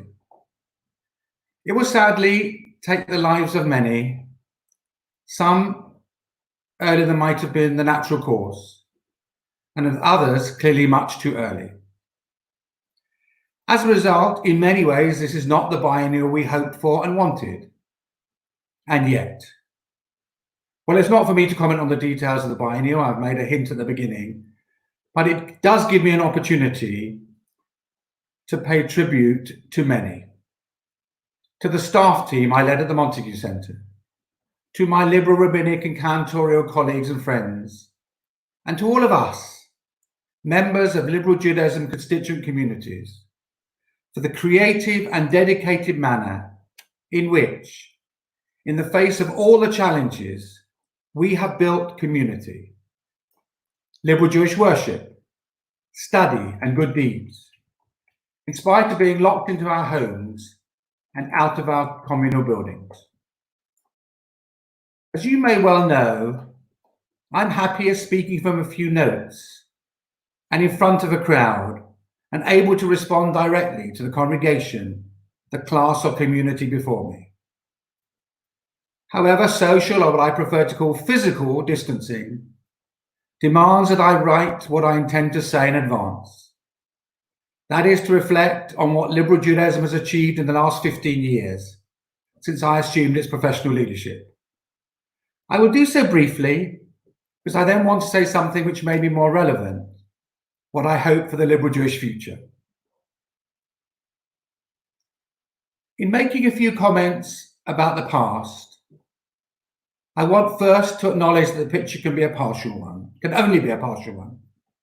And second, I want to recognize that whatever was achieved was done through partnership, or to use the new term, collaboration, between the local and the centre, between paid staff and volunteers, between lay and rabbinic leadership. It hardly needs to be said that liberal Judaism will only fulfill its potential if it does so in a collective frame of mind and collaborative frame of mind. If my memory serves me correctly, there were two particular points I sought to communicate at my interview for the Post 15 years ago, or wanted to clarify early in my tenure. First, I inherited a rather grandiose report which spoke of liberal Judaism in terms which, rather than being blue sky, were, in my view, pie in the sky. I take the view that a religious movement needs to be principled rather than popular, but it is to all our credit that whilst it is not possible to establish a liberal Jewish community in every place where an individual might desire it, this wonder of modern technology and the generous resourcing of small communities has enabled men and women, some Jewish, some Jewish, and some with no Jewish background, regardless of family organization, sexuality, or financial resources, enabled them all to become part of an inclusive, non-judgmental liberal Jewish movement. Not only does liberal Judaism now include a community in Copenhagen, which joins that in Dublin and Edinburgh, but during my tenure, viable liberal Jewish communities have formed in York, Crouch End, Wessex, 3 counties, and elsewhere. I do also recall at my interview an exchange about what I would find it, when I would find it necessary to make public statements. Aware of the strategic decision to sometimes be silent, and at other times to concentrate on what is important rather than urgent, I did say that I suspected that whereas the board might well not agree with what I had said, it would never need to worry about my taking any and every opportunity to convey a liberal Jewish view in any type of media.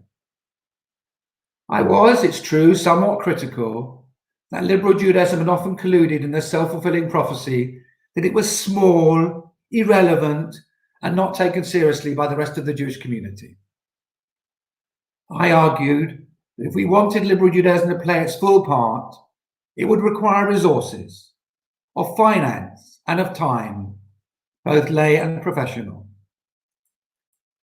Actively supported by the 3 chairs I served under, Nigel Cole, Lucian Hudson, and Simon Bencher, who gave so willingly of their time at meetings day and night, in communities and at communal dinners.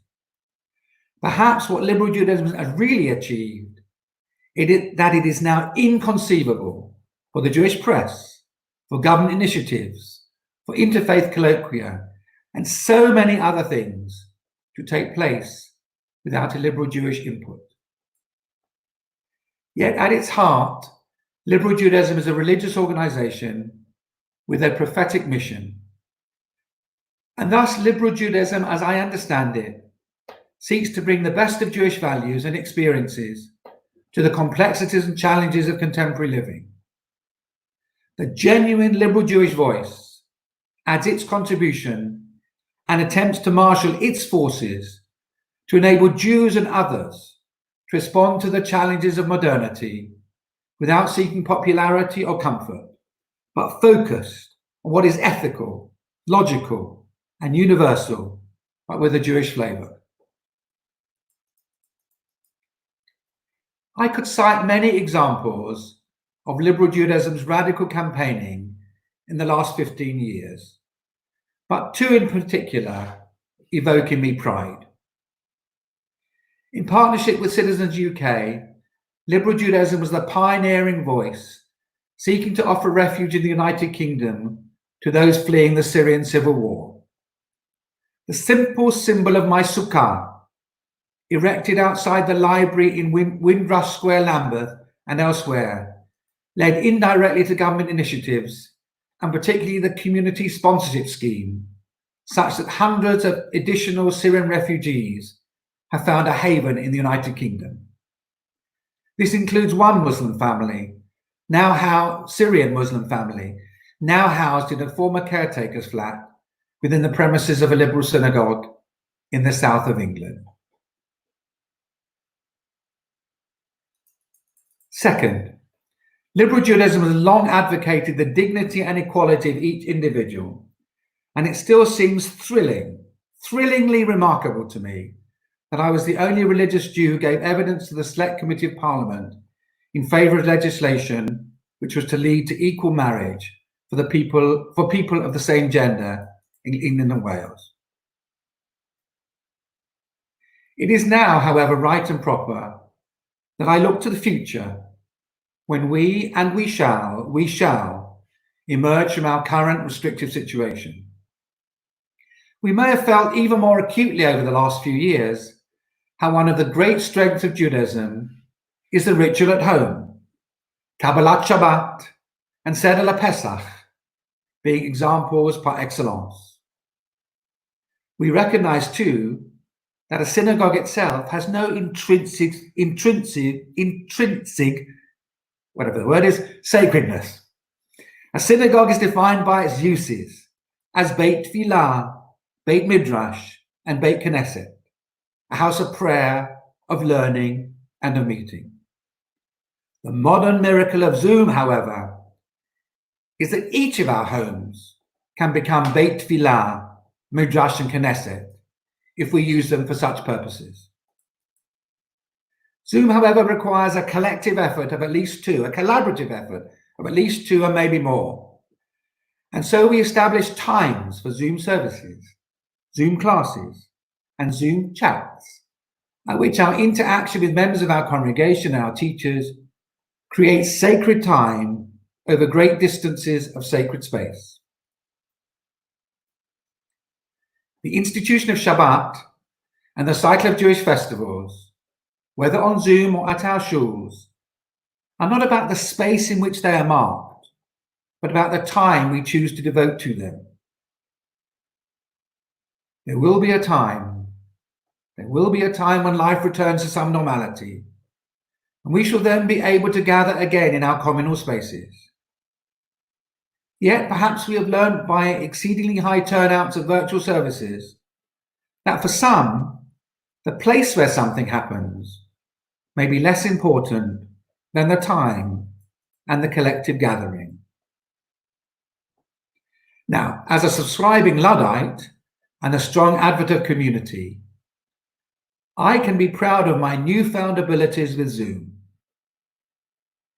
Yet, While I urge and hope that our communities will continue with the stream of services and off-site opportunities, I crave for the time when I can be part of a physical and real minyan rather than its electronic virtual equivalent.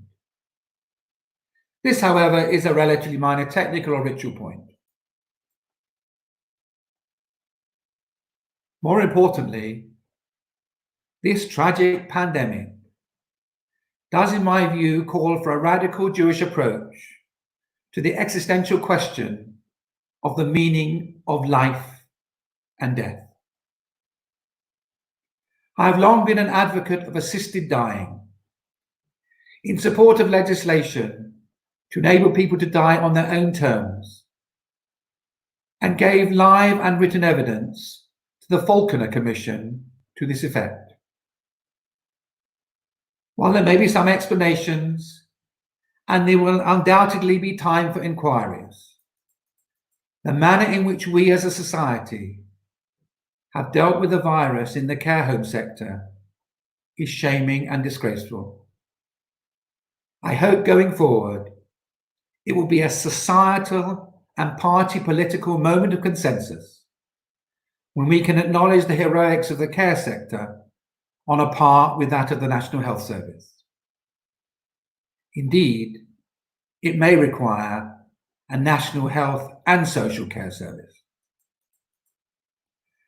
Some years ago, in partnership again with Citizens UK, I was proud to launch at the Montague Centre and with a tea in Trafalgar Square, at which the relevant minister attended, a Caring for Carers campaign to draw attention to the unfolding tragedy in the care home sector, including the pressure on relatives and the relatively lack of training and support for staff.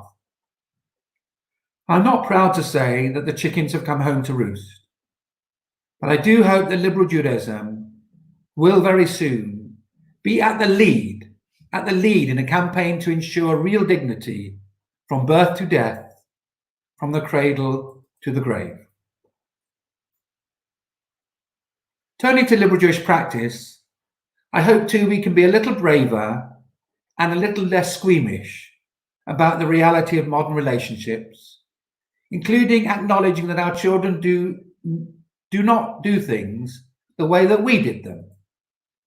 We may not sit shiver when our daughter marries out, but we still have a long way to go in how we welcome the non-Jewish partners of our children, from the moment they announce their engagement through to the chuppah, until the grandchildren arrive, and sometimes even after.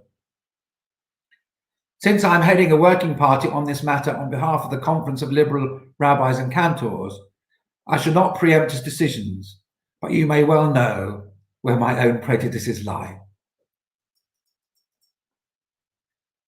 I want now to move to a conclusion with my most important point. I want liberal Judaism to fulfill the aspirations from the last biennial to actively adopt what's known as the missionary position. My family arrived in the United Kingdom from Amsterdam in 1760, and my own grandson Levi is a fifth-generation liberal Jew. Whilst remarkably, at least remarkably to me, and there's no disrespect to other faiths and other ways of thinking, liberal Judaism may not be for everybody, I am utterly convinced that we have barely scratched the surface of its potential. We are not threatened by modernity, by technology, by globalism, even by the pandemic, by secularism, by cynicism, or even in one sense, by climate change, by which I mean we do not hide from their complexities. All of these things make liberal Judaism more valuable and more relevant. We need to be a little less internally focused and more ready to offer and share our wares, our insights, our history, our teachings, and our ways of life. I'm not recommending a door-to-door campaign, although when I think about it, I wouldn't rule it out altogether, but our newfound skills with social media, coupled with old-fashioned principle and commitment, allied to confidence and rigor, is a golden opportunity to advance the mission of liberal Judaism. We liberal Jews are generous. And if it is financial resources that are needed, let us give them. We liberal Jews, the volunteers, paid staff, and members of the Conference of Rabbis and Cantors are creative. And if it is energy that is needed, let us release it. Liberal Jewish history is inspiring. And if it is knowledge that is needed, let us publish. And liberal Judaism principles are sound. And if it is commitment that is needed, let us pledge to offer it and make and fulfill those commitments. Liberal Judaism, into which I was born, and which I have served for 35 years, as Rabbi to Kingston Liberal Synagogue, and latterly as the National Senior Rabbi and Chief Executive, has a principled past, a potent present, and a faithful and fantastic future. We just need to play our own role and go out there and share this wonderful, awesome treasure, this, our liberal Judaism.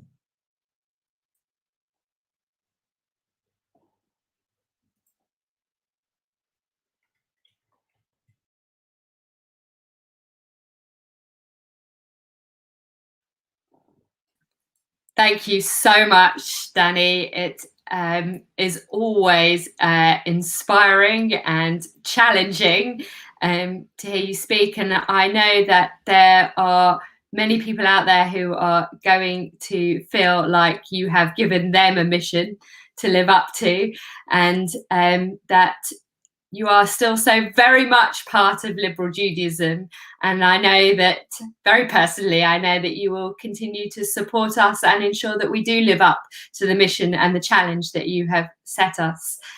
I know that you weren't the keenest that we use this time to celebrate you, in part because I know that for you, the face-to-face contact is something that you hold very dear to you, that it's many of us who know you very well know that your most important part of your rabbinate is the pastoral side, and that comes across in being face to face. And us not being able to do that right now makes paying you the tribute that you deserve, and that so many people in liberal Judaism and far, far beyond want to be able to give you, is not possible in the way that all of us would have liked it.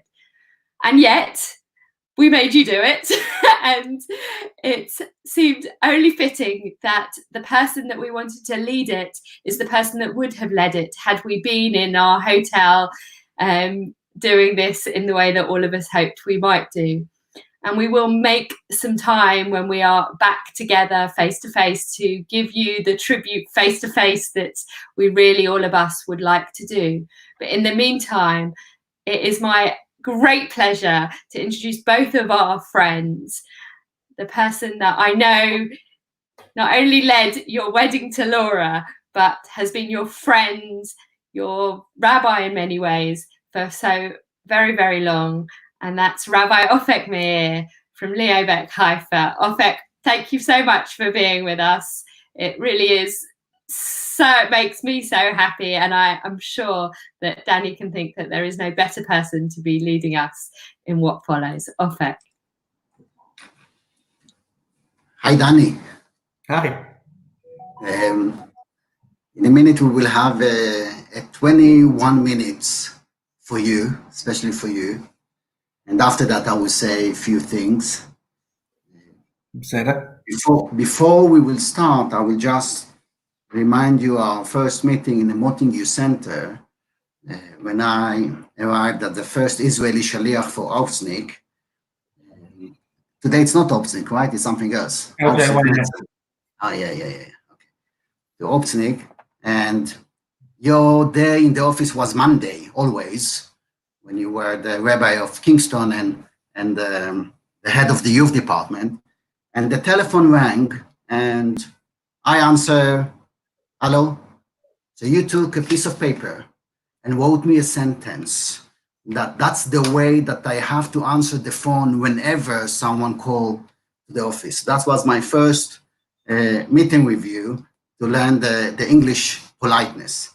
So let's go to your tribute, and then after that I will tell you and all the rest what I learned from you.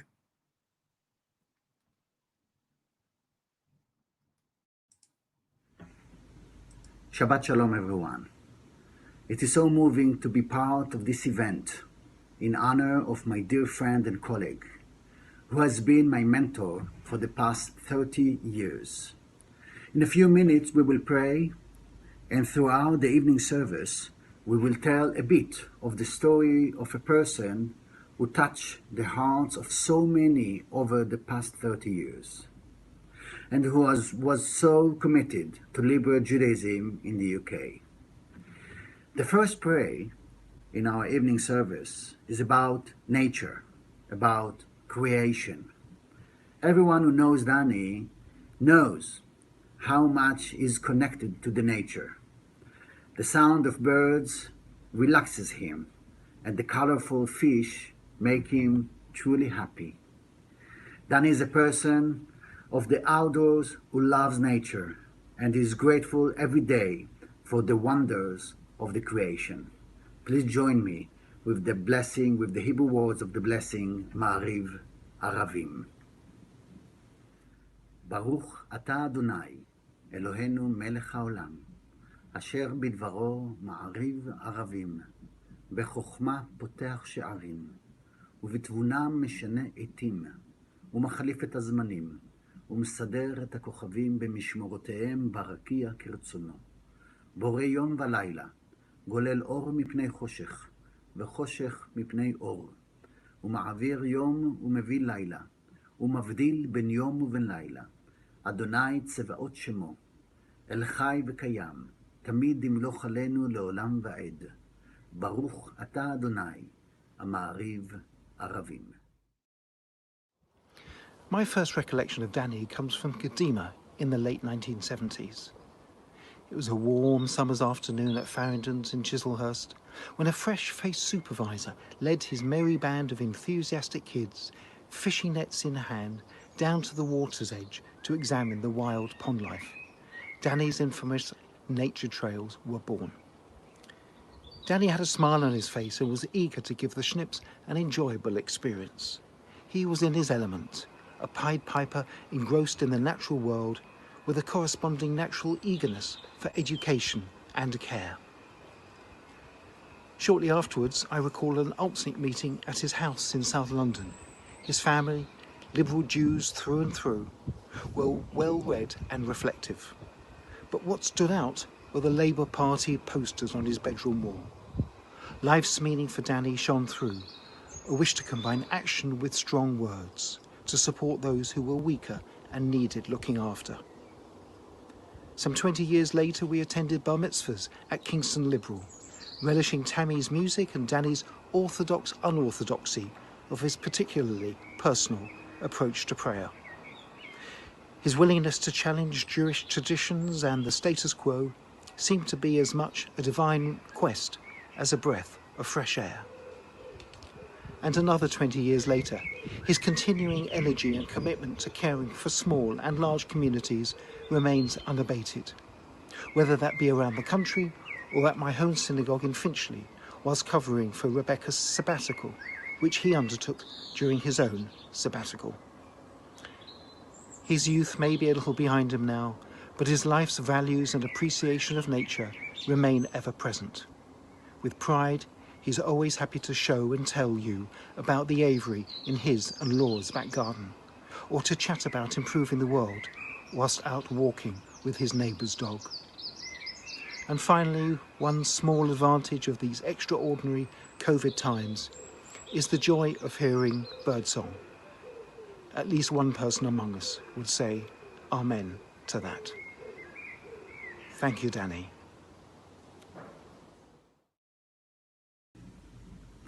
After the prayer about nature, we move on to the prayer about love of Israel and the love of Torah. Danny dedicated his entire life to the people of Israel. as a congregational rabbi and as a head of the movement. He visited many Jewish communities throughout the world, and his heart always was directed toward any place where there were Jews and Jewish communities. Please join me with the Ahavat Olam prayer.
Shalom, dear friends. I'm Carol Sterling, Chair of the World Union for Progressive Judaism.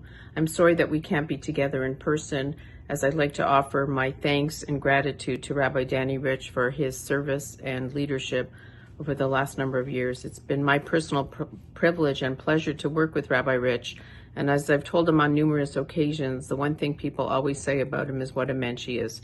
So, Rabbi, we wish you much luck as you continue the next chapter of your career, and want to thank you for everything that you've done and for your leadership and inspiration. Stay healthy, stay well, and love from the World Union. Shema Israel is considered to be the highest moment of spirituality and religiosity in our prayer service.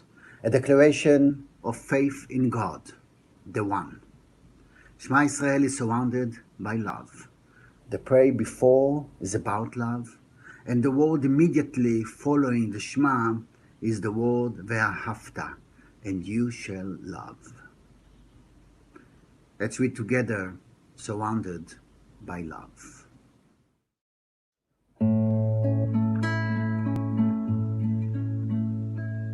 Shema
ואהבת את אדוני אלוהיך בכל לבבך ובכל נפשך ובכל מאודיך.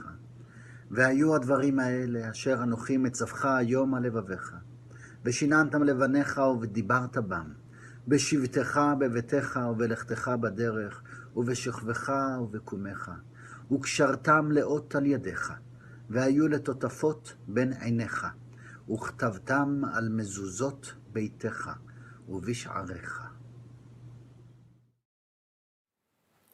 It probably won't surprise anyone that I have never had a deeply theological discussion with Danny. I'd like to meet someone who has. Nonetheless, speaking on the subject of Danny and God is actually quite a straightforward task for me. Like an increasing number of my colleagues, I think of God not so much as some sort of being out there, but as a verb or a process. If God is the one who listens to prayer, who supports the falling, who teaches us goodness and so on, I think we can find God whenever and however we experience being listened to, being supported, or shown models of goodness. Who has listened to me whenever I've had a problem? Various friends, but also Danny. Who supported me when I was struggling with ill health, both physically and mentally? Both practically and pastorally, Danny. Who has consistently modeled for me the qualities I most associate with goodness? Danny, through his decency, forthrightness, and kindness. Thank you, Danny, for being a blessing to me, to our movement, and to so many other people out there who have yet to experience you. God bless. Geula, redemption. This is the prayer about hope and freedom. From Danny we learned that freedom and hope and redemption are all part of tasks we undertake to do tikkun olam.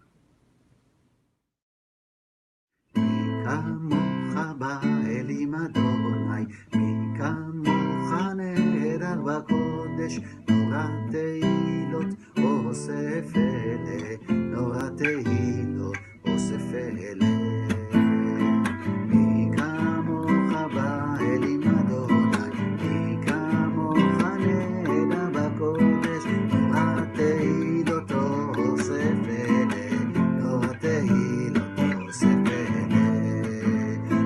מלכותך ראו בניך, כהים לפני משה, זה לי ענו ואמרו, זה לי ענו ואמרו, אדוני איתו לעולם ועד, אדוני איתו לעולם ועד.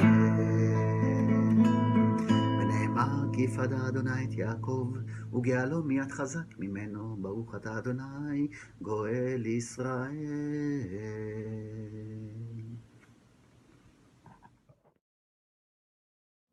I think I first met Danny many years ago when I was a Member of Parliament for Battersea and he was in South London. We got to know each other pretty well then and we've stayed in touch on and off ever since. More recently, in my campaign for child refugees, I've of course often had meetings with the Jewish community, and Danny was there prominently helping the campaign and supporting it. It was always good to see him, to exchange notes, to have a good chat about things, but above all to welcome his support for a very important campaign. And I appreciate the work he did. I appreciate how much he was helpful. I appreciate that he organized and stimulated members of the Jewish community to be equally supportive of child refugees. Danny, you've been a great colleague, you've been a great friend, you've been a great campaigner. I can only wish you best of luck in your future endeavors. Please let's stay in touch and carry on with the good work. All the best. We have now reached the part of our service when we pray the Amidah. Instead of the traditional Amidah, we have asked Danny's colleagues and friends to send their thoughts and memories of him which we will now display, accompanying with the singing of his daughter, Emma.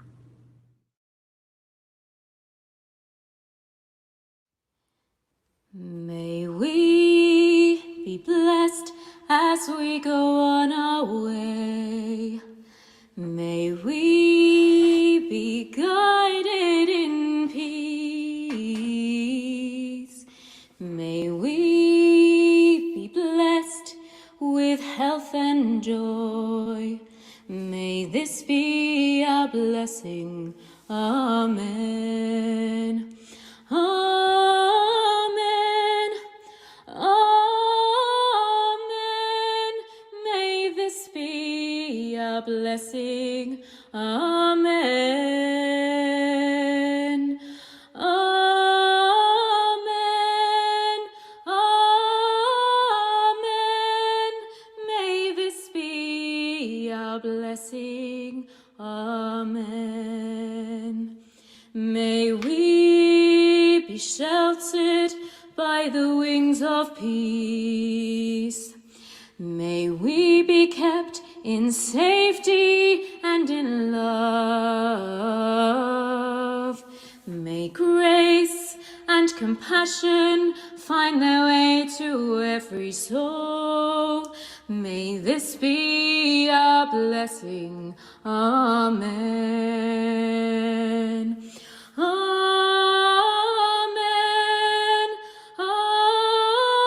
Amen. May this be our blessing. Amen. Amen. Amen. May this be our blessing. Amen.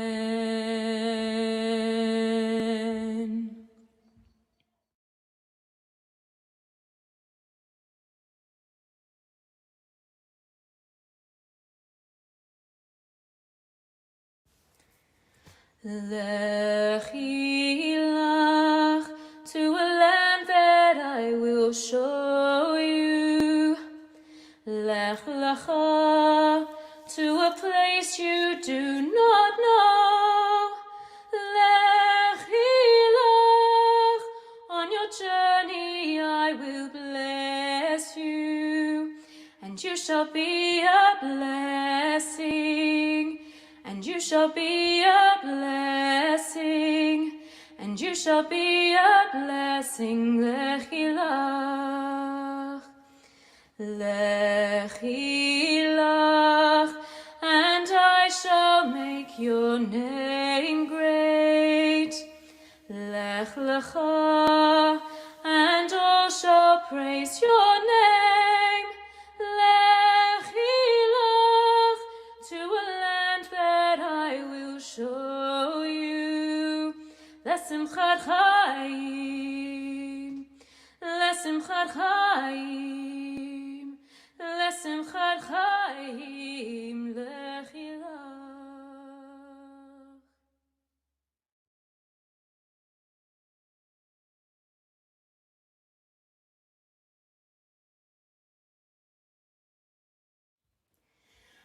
This is the promise that I have made with you, and you will go forth into freedom.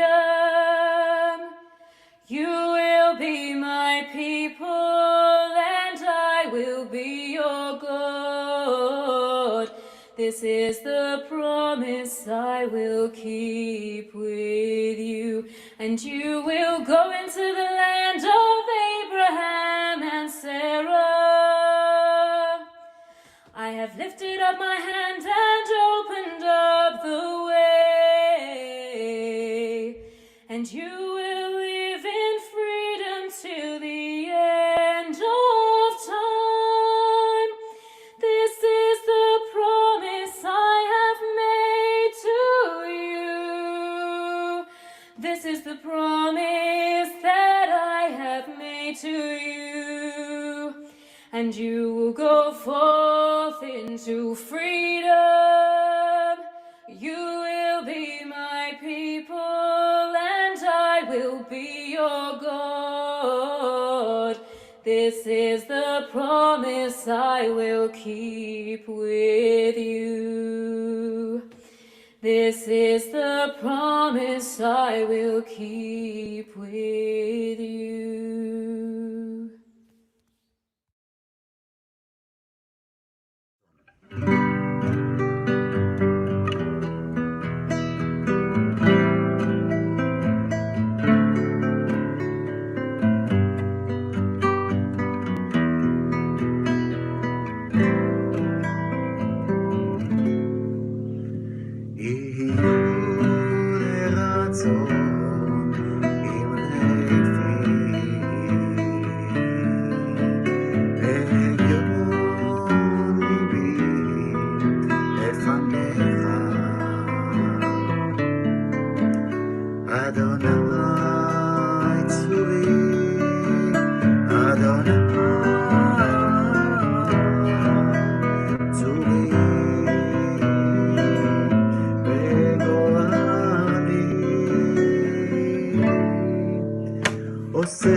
Danny, from my first steps as a Hanukkah on Kadima to my tentative steps into Kingston Liberal Synagogue to my ordination when you ordained me, I think, as the first student you ordained, and really you should have been ordaining another this summer, to taking over from you at Kingston Liberal Synagogue as their rabbi, and what mighty shoes to fill, to now being at Liberal Judaism and having just heard from you the almighty challenge that we have to uphold to make sure that your legacy continues.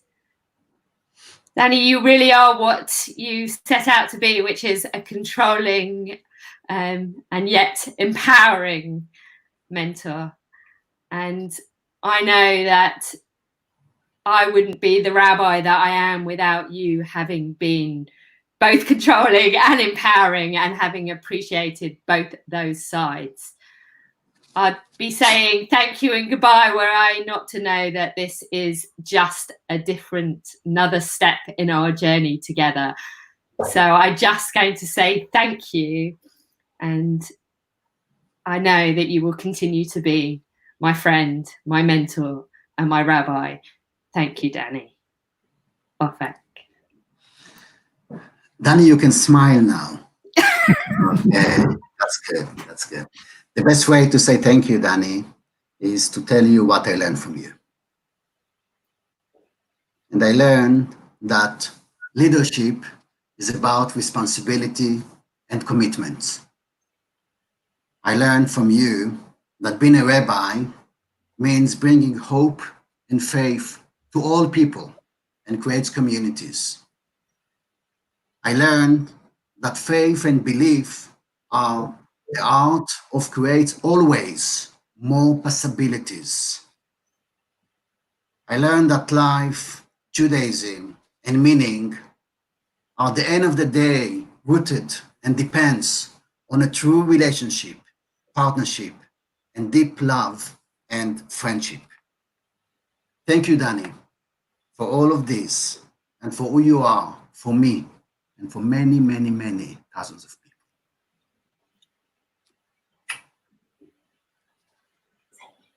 Thank you. Do you want me to respond? Yeah, we could give you a free moment. It's very hard for me to respond, of course, but to thank everybody who's been involved, to say that I've loved nearly every minute of it, that I'm proud of what personally I've done, supported by a very wide family, both local family and colleagues and friends and partners and people that I've worked with. And I am absolutely convinced that the confidence that I hoped I brought to our movement will enable us to move to the next space, which will be about collaboration and about cooperation. It will be different than the last 15 years, and that's fine too. But the building on those 15 years, there will be new horizons for liberal Judaism. There were things we didn't achieve. There were things we still needed to do. And I hope to play a small part, but a different part, in promoting some of those things. And to all those people who put together this particular part of the program, my deep appreciation and thanks. I didn't quite enjoy the experience, but I did both enjoy it and not enjoy it, if you know what I mean. I'm honoured and thrilled to play my part, and will continue to do so where that's possible. Thank you. Not a dry eye between the three of us anyway, which is setting me off, and I'm now supposed to take us into the next bit of the programme, so I'm going to do my best. I want to first say thank you, Ofek. There is nobody else, I think, who could have led us through that, so thank you. And yeah, thank you. And Danny, I hope you'll stay with us for the rest of the biennial conference, and hope that we've also got a big thank you and goodbye planned for Simon Bencher later on in the day, which I hope you'll be there as part of. Yes, very well. Thank you both. I'm going to let you go off screen, and I will take everybody through in what comes up next. So for everybody at home, I hope that you enjoyed our small tribute to Danny, and the day is not yet over. We still have much, much more to come. You'll see in between each of our programs that we have wonderful transitions from Lily's Legacy project. That's followed by, at 6 o'clock, Can We Collaborate Across the Continents? One of our most exciting programs on the workshop that sees people coming together from Argentina, from the States, from Israel, and from the UK, and from Europe. Well, UK still remains in Europe, but we have Sonia Gutjev from the EPJ. Please join us at 7 o'clock for Havdalah, led very capably by LJY. During dinner time, you're welcome to enter the live Zoom drop-ins, which if you've registered, you'll be able to find in your email the connections to. As I mentioned, at 8:15, we have a thank you to Simon Bencher. If you still have not sent us your comments, then please do, and we will make sure they are form part of the tribute at 8:15, where you can join Rabbi Dr. Andrew Goldstein, who's leading that tribute to Simon. I'm very, very excited for 8:30, where we have our interactive quiz. It's going to be great. It's crossed the generations, and you might just see many familiar faces join us during that interactive quiz. So that's at 8:30. At 9:45, we have our own Jewish drag queen, Dave Lynn, leading us in some collaborative cocktails. So please join us right through till the end of the evening on our Biennial at Home 2020 conference.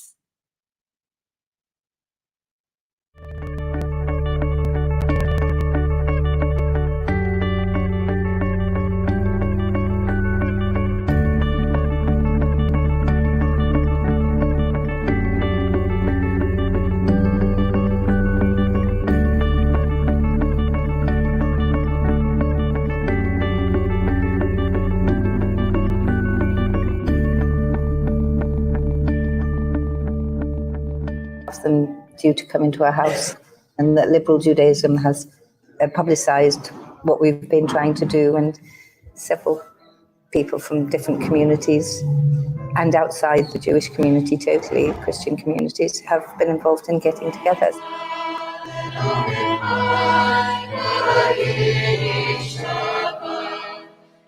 The speaking I did after I read from the Torah about my thoughts about what I had just read and everything, I kind of based it around stumbling stones and linked stuff together. So one of the lines in my portion was, "You shall not place a stumbling block before the blind," which I thought was really interesting. So I talked about that and how I thought society kind of makes people disabled, or not makes people disabled obviously, but in a kind of metaphorical way. If someone in a wheelchair is in a building and they need to get to the 5th floor, there's no lift, then they're disabled. But if there is a lift, then they're enabled. So it's stuff like that, I think. My identity as a gay man, as an autistic man, contributes to me finding it difficult to fit in to groups. And that includes religious groups, and that includes liberal Judaism. Maybe I need to tell my story. Maybe I need to speak to people. Maybe I need to say to people, if I believe that liberal Judaism is inclusive, as that is the case, then I hope and I think there would be people within the structure, within the organization, who would be interested to hear what I have to say. Because, you know, I think whilst I did gain a lot from the Biennial, it will be different from going to a conference that is specifically geared towards people with autism. There are all sorts of things that are taken into consideration. For example, I've just had emails from the organisation saying there is some building work going on. It could be a problem with noise, and if you're, you know, for certain people, if you want to change your mind from coming, that's okay. And all those sort of things are important, whereas for most people, they wouldn't even think about that. So, you know, I think liberal Judaism, it would be great if they heard what I had to say and what it's like to live as an autistic man, because they've heard what it's like to live as a gay person or a transsexual person. I find homophobia as nauseating as I find anti-Semitism. I really have a problem with homophobia. And there's a lot of it about even here in Loudwater today, which really upsets me. When in the 70s, there was a lady rabbi came, and she was interviewed by us as a council. And I thought she had all the qualifications we needed. And we liked her. And we recommended her. And then we were told, yes, she is good. But what we also have to consider is, would our community, which is getting older, the average age is probably in the 60s, would they be happy with a lesbian rabbi? And I found that really, really regretful, because I thought she was excellent. She had all the qualifications. So she was a lesbian. So what? Perhaps there was another reason, in fairness to that, because we took on later Hillel, who was gay, and he was one of the most popular rabbis, assistant rabbis we've had. So either things changed in the intervening years between the other rabbi and Hillel, or there was another reason why she was rejected rather than because she was lesbian. Who knows? I don't know. Well, my liberal Jewish story didn't start very well. It then improved vastly because I was assigned to 3 places, to Leicester Progressive Jewish Congregation once a month, and then alternate Fridays between South Bucks and Northwood and Pinner. The rabbi at Northwood and Pinner would be able to keep his eye on me, and the person speaking to me would be able to keep his eye on me because he was the foster rabbi at Leicester. What could not be planned was that when I arrived in Leicester, and the very first time I arrived to have a meeting to talk about the High Holy Days, I was picked up by a wonderful person, Renee Chapman, and she took one look at me and she said, "Don't you worry, there's not going to be any problems at all." And I had a fantastic time at Leicester with Renee's support. And then in my 5th year, I had a reform assignment. And because it was hard for the first 2 lesbians to go through the college ever, that's myself and Sheila Schulman, I actually chose as my 5th year placement, the place where she'd been in her 4th year, which is Buckhurst Hill Reform, because I thought if they've already accepted a lesbian, they'll probably accept another one. But we still had to have a special meeting to talk about it. And they were, okay, we've got to have another lesbian. But they were, but it was all right. And in fact, it went so well that they asked me to take the job. And that's where I became rabbi. And I could have stayed longer, but I was then asked to apply to be director of programs for reform movements. So I stayed with them for 5 years. And then I went to the Sternberg Centre, where I became director of programs for Reform Judaism and deputy director of the Sternberg Centre. Well, I think BKY was, it probably still is, I haven't been for some years, a unique space. At the time it met in a Unitarian church, and Rabbi Sheila Schulman was the rabbi, so obviously she created a very specific kind of space as well.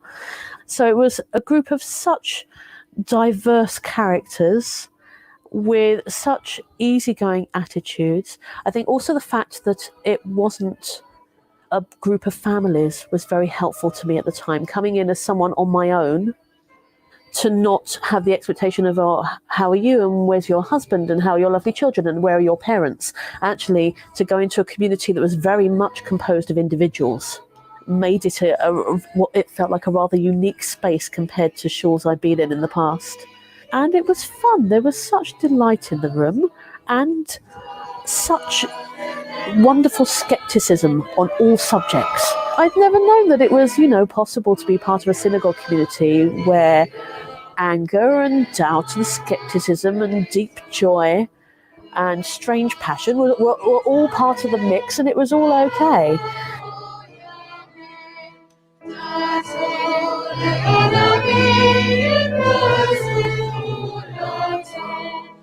I think it's that welcome, and it's that vision of plurality, of diversity, and of maybe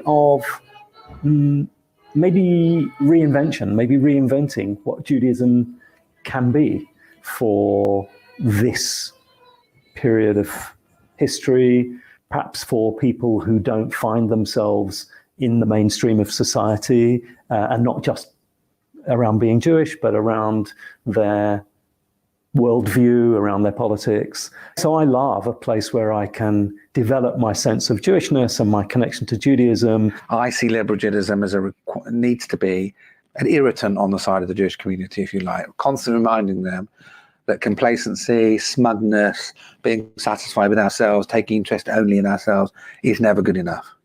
And we need to lead in areas that will have an impact on people's lives, even if it doesn't have an impact on Jews' lives. I mean, often it does. I suppose my proudest moment in my 15 years is when I gave evidence to the Select Committee on Equal Marriage.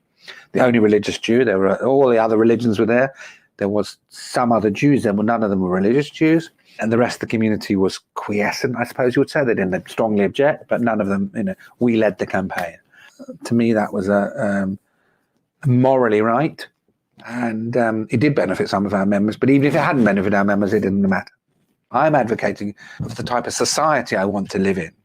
At this moment, I'm not a trans person, but I advocate for trans rights because it's morally the right thing for a decent society.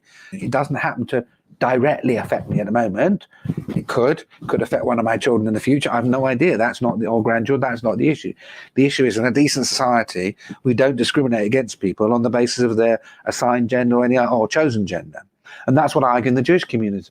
It's not the task of the Jewish community, it's simply to agitate for things that happen to be good for Jews. Indeed, sometimes we have to agitate for things that may not be good for Jews, but are good for society as a whole.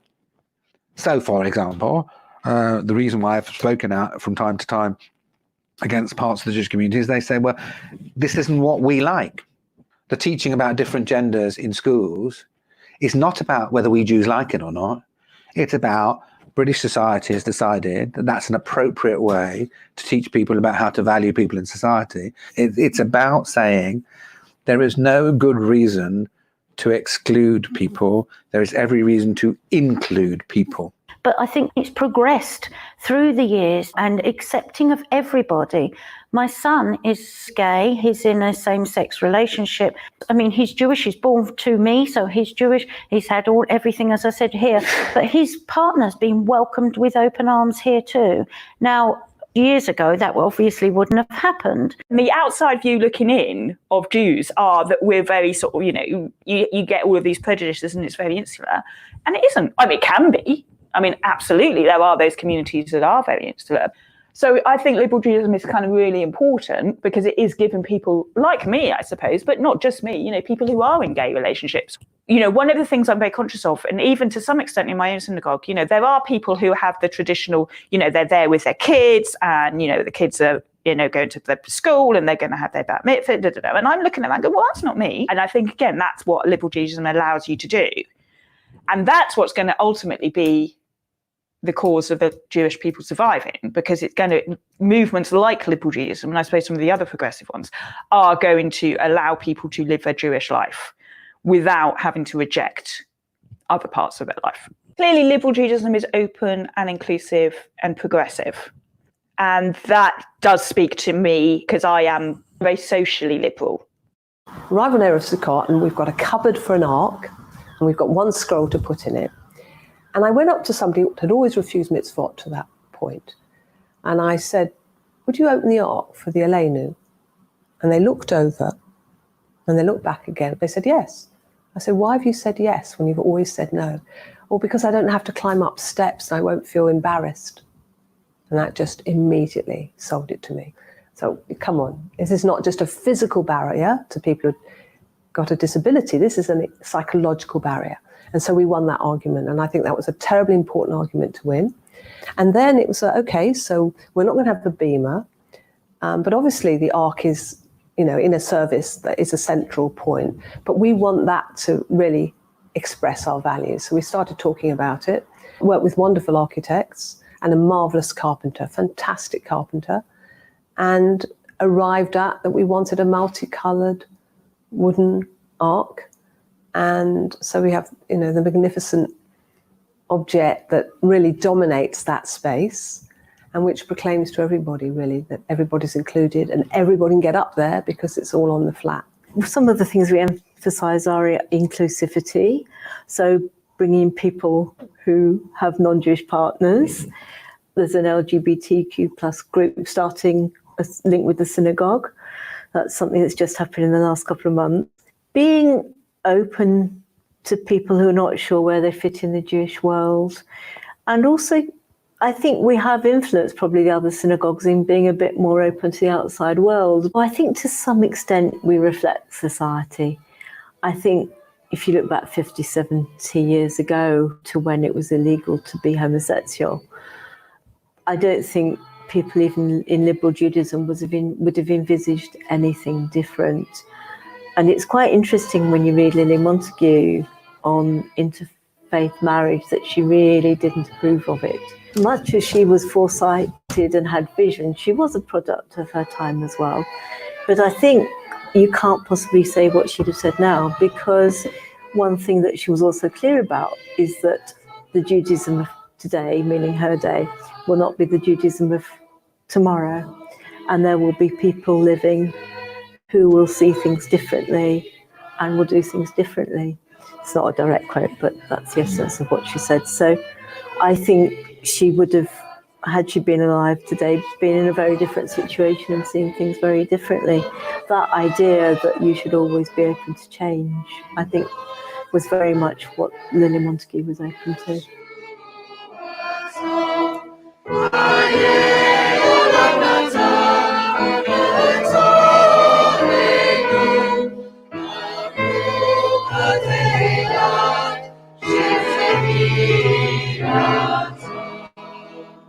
This podcast series of oral histories is part of the exhibition Lily's Legacy, Voices and Visions of Liberal Judaism, a project supported by the National Lottery Heritage Fund. It was produced by Mary Lawrence and Lucia Scataccio, sound editing and design by Lucia Scataccio, and special thanks to all the contributors who agreed to share their stories. For more information about what you've just heard, do visit the exhibition website, www.lilieslegacyproject.com. You're listening to Lily's Legacy, a podcast series compiled from oral histories and produced as part of a digital exhibition exploring how liberal Judaism has evolved since it was co-founded by British visionary Lily Montagu in 1902. This episode explores the theme of social action. Liberal Judaism champions social justice. In this episode, liberal Jews share some of their experiences in the search for social justice, locally and globally. Many of the activities described here are in partnership with other faith groups and non-faith groups, and look beyond the needs of the Jewish community. At the same time, participants debate whether the fight for social justice has been at the expense of Jewish learning and worship. To what extent is social action an integral part of being Jewish? In recent years, liberal Jews have been involved in lobbying Parliament about a number of campaigns. Should liberal Jews be involved with politics?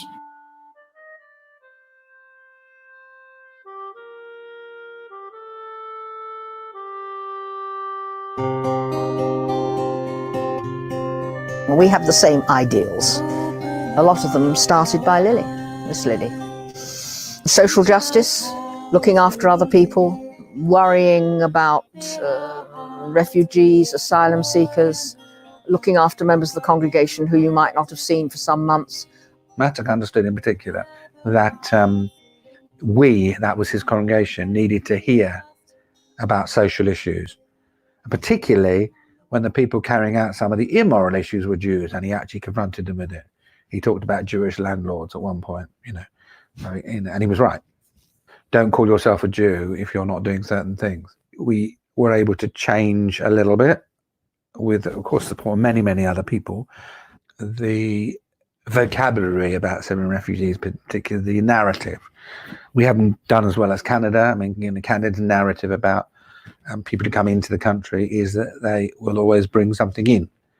And it isn't about bringing in disease, idleness, cheap labor. It's about bringing in the things that a country needs to make it valuable, which are about diverse experience, diverse skills, new ideas, new language, new, that's what it's about. And I think liberal Judaism needs to go even further than I took it. I think for every rabbi at this time, it's how we're addressing the situation we're in this country at the moment. Well, the two big issues, there's how we're addressing the situation in the country and the sort of anxiety that we're facing as a country, the uncertainty, the rise of racism, anti-Semitism, all those big issues. There's climate change. I think we've really become aware in the last issue how big that is. And there are other social issues which get forgotten, things like homelessness and so on, that in the day-to-day news don't get covered because we're so occupied. And I suppose what a rabbi's role is to say, well, what has it got to do with Judaism? What has Judaism got to say? How can it help us think about these things and do something about these things? At the same time, I always try to make at least some space over the holidays for something much more personal, something that will give people hope and comfort and strength personally. So I always try to make a bit of time for that as well.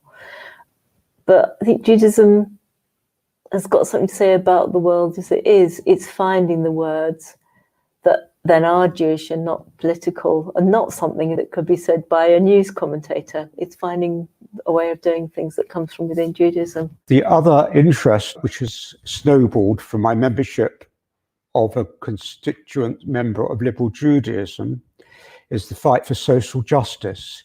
Despite my wife, myself being very fortunate in our position in life, we have been very pleased to see that liberal Judaism has striven to fight for social justice in not only in the UK but in the world.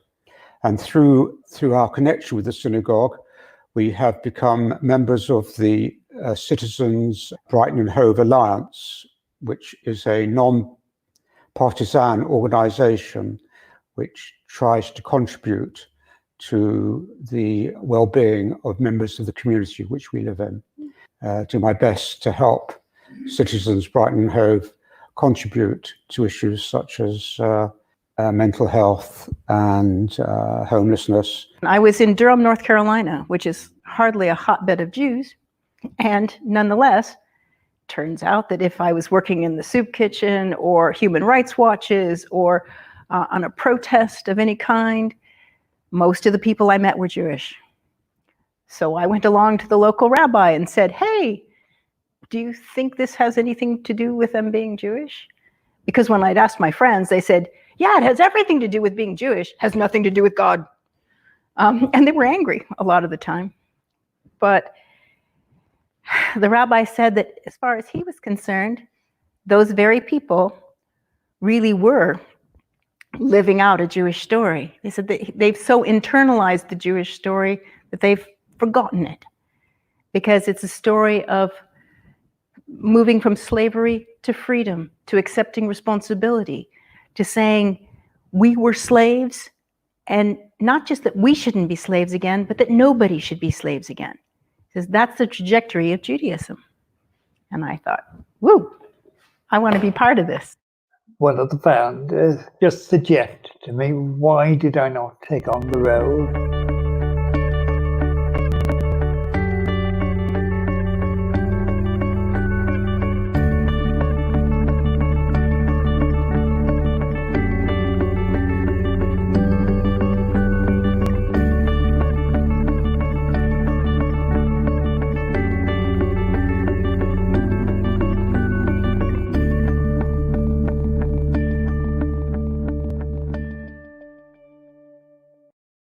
Hello, Shabbat Shalom, everyone. I hope you had a very, very good conference so far. So tonight's workshop is called Collaboration Across Continents, and we have many people coming from many places of the world of progressive Judaism. So I will follow the alphabetical order, and I hope my alphabet is good. So I think the first one to talk is actually Rabbi Sergio Bergman. Please, Rabbi Sergio. Can you introduce yourself? Shabbat Shalom, thank you very much for inviting me and to be part of this virtual roundtable and this panel to share with you that I am really honored to lead the World Union for Progressive Judaism. I take over the presidency starting in June, and I come from Argentina. I was born in Argentina and served the liberal community the last 25 years, and really very happy to be connected to this extended family that are the liberal, the progressive, the constructionist and reform Jews around the world, and ready to share not only my experience to face these challenges that we have in our World Union, and in at least also how we can reshape our vision facing the new world that is waiting for us after the global pandemic. Okay, thank you, Rabbi Bergman. The next alphabetical order is Eric Beswick. Have I pronounced correctly your name, Eric? Yeah, that's correct, yeah. Hello, everybody. The name's Eric. I'm from Cape Town, South Africa. I'm very grateful and honored to have been given this opportunity to be a part of this group. It's quite, it's quite intimidating to be surrounded by all the big machas within the World Union. So thank you. I'm the executive director of the Cape Town Progressive Jewish Congregation, which is actually quite interesting because we're made up of 3 shuls in Cape Town that operate under one umbrella.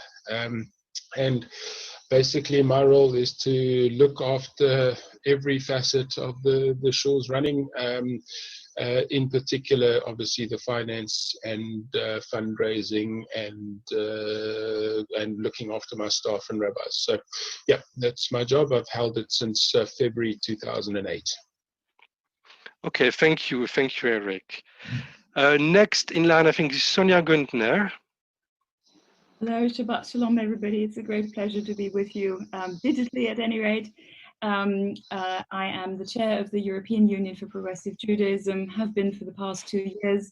I'm based in Cologne in Germany, and I also have the great privilege of serving as a vice chair of the World Union of Progressive Judaism, where I am very happy to be part of the Youth Committee. And the UPJ, maybe I should just add that, if I may, connects 17 countries across Europe, including the UK. Yeah, and also maybe you should mention that you were the chair of the Union Progressive Juden, the German Progressive Union, which revived the progressive Jewish life in Germany after the war, which is a great achievement as well. Great, thank you, Sonia. Jordan, I think it's you. Yes. So yeah, I am a former LJY-Netzer movement worker with Jess Herman for a bit, and then with Jenny Walton. You might have seen me on recent Alpsnick LJY sing-alongs that they've been hosting, which are lovely. And I'm right now the associate rabbi at Holy Blossom Temple in Toronto, where I work with our young families, and I work on our Tikkun Olam programs, amongst lots of other things. And the other hat that I wear is I'm with Sonia on the youth committee and youth and young adults for the World Union, where we sit with Graham Carpenter and others as well. And I'll be following Sonia also chaired the World Union's last Connections Conference in Jerusalem. And I am one of the co-chairs coming up for this coming May. And I hope that many of you will join us in Israel this coming May for a great convention. Can you remind us the dates? It's yes. 22, I have it on my computer. 20 to 23. 2023, May 2021. Okay, thank you. Thank you, Carol. Your turn, please. My turn. I'm Carol Sterling. I have the privilege of serving as the chair of the World Union for Progressive Judaism. I'm based in Toronto, Canada, a member of Holy Blossom Temple. I call Rabbi Helfman my rabbi, one of my rabbis. I'm the lay leader of the World Union, chairman of the board, and I've been in this position for 5 long years. Yeah. Sonia, I can see you smiling as well. It's hard work. It's really hard work to lead and to chair a board at this level. So I also saw, Carol, that you held many communal leadership positions in the Jewish community. You were the president of the Canadian Council for Reform Judaism, the president of Temple Sinai in Toronto.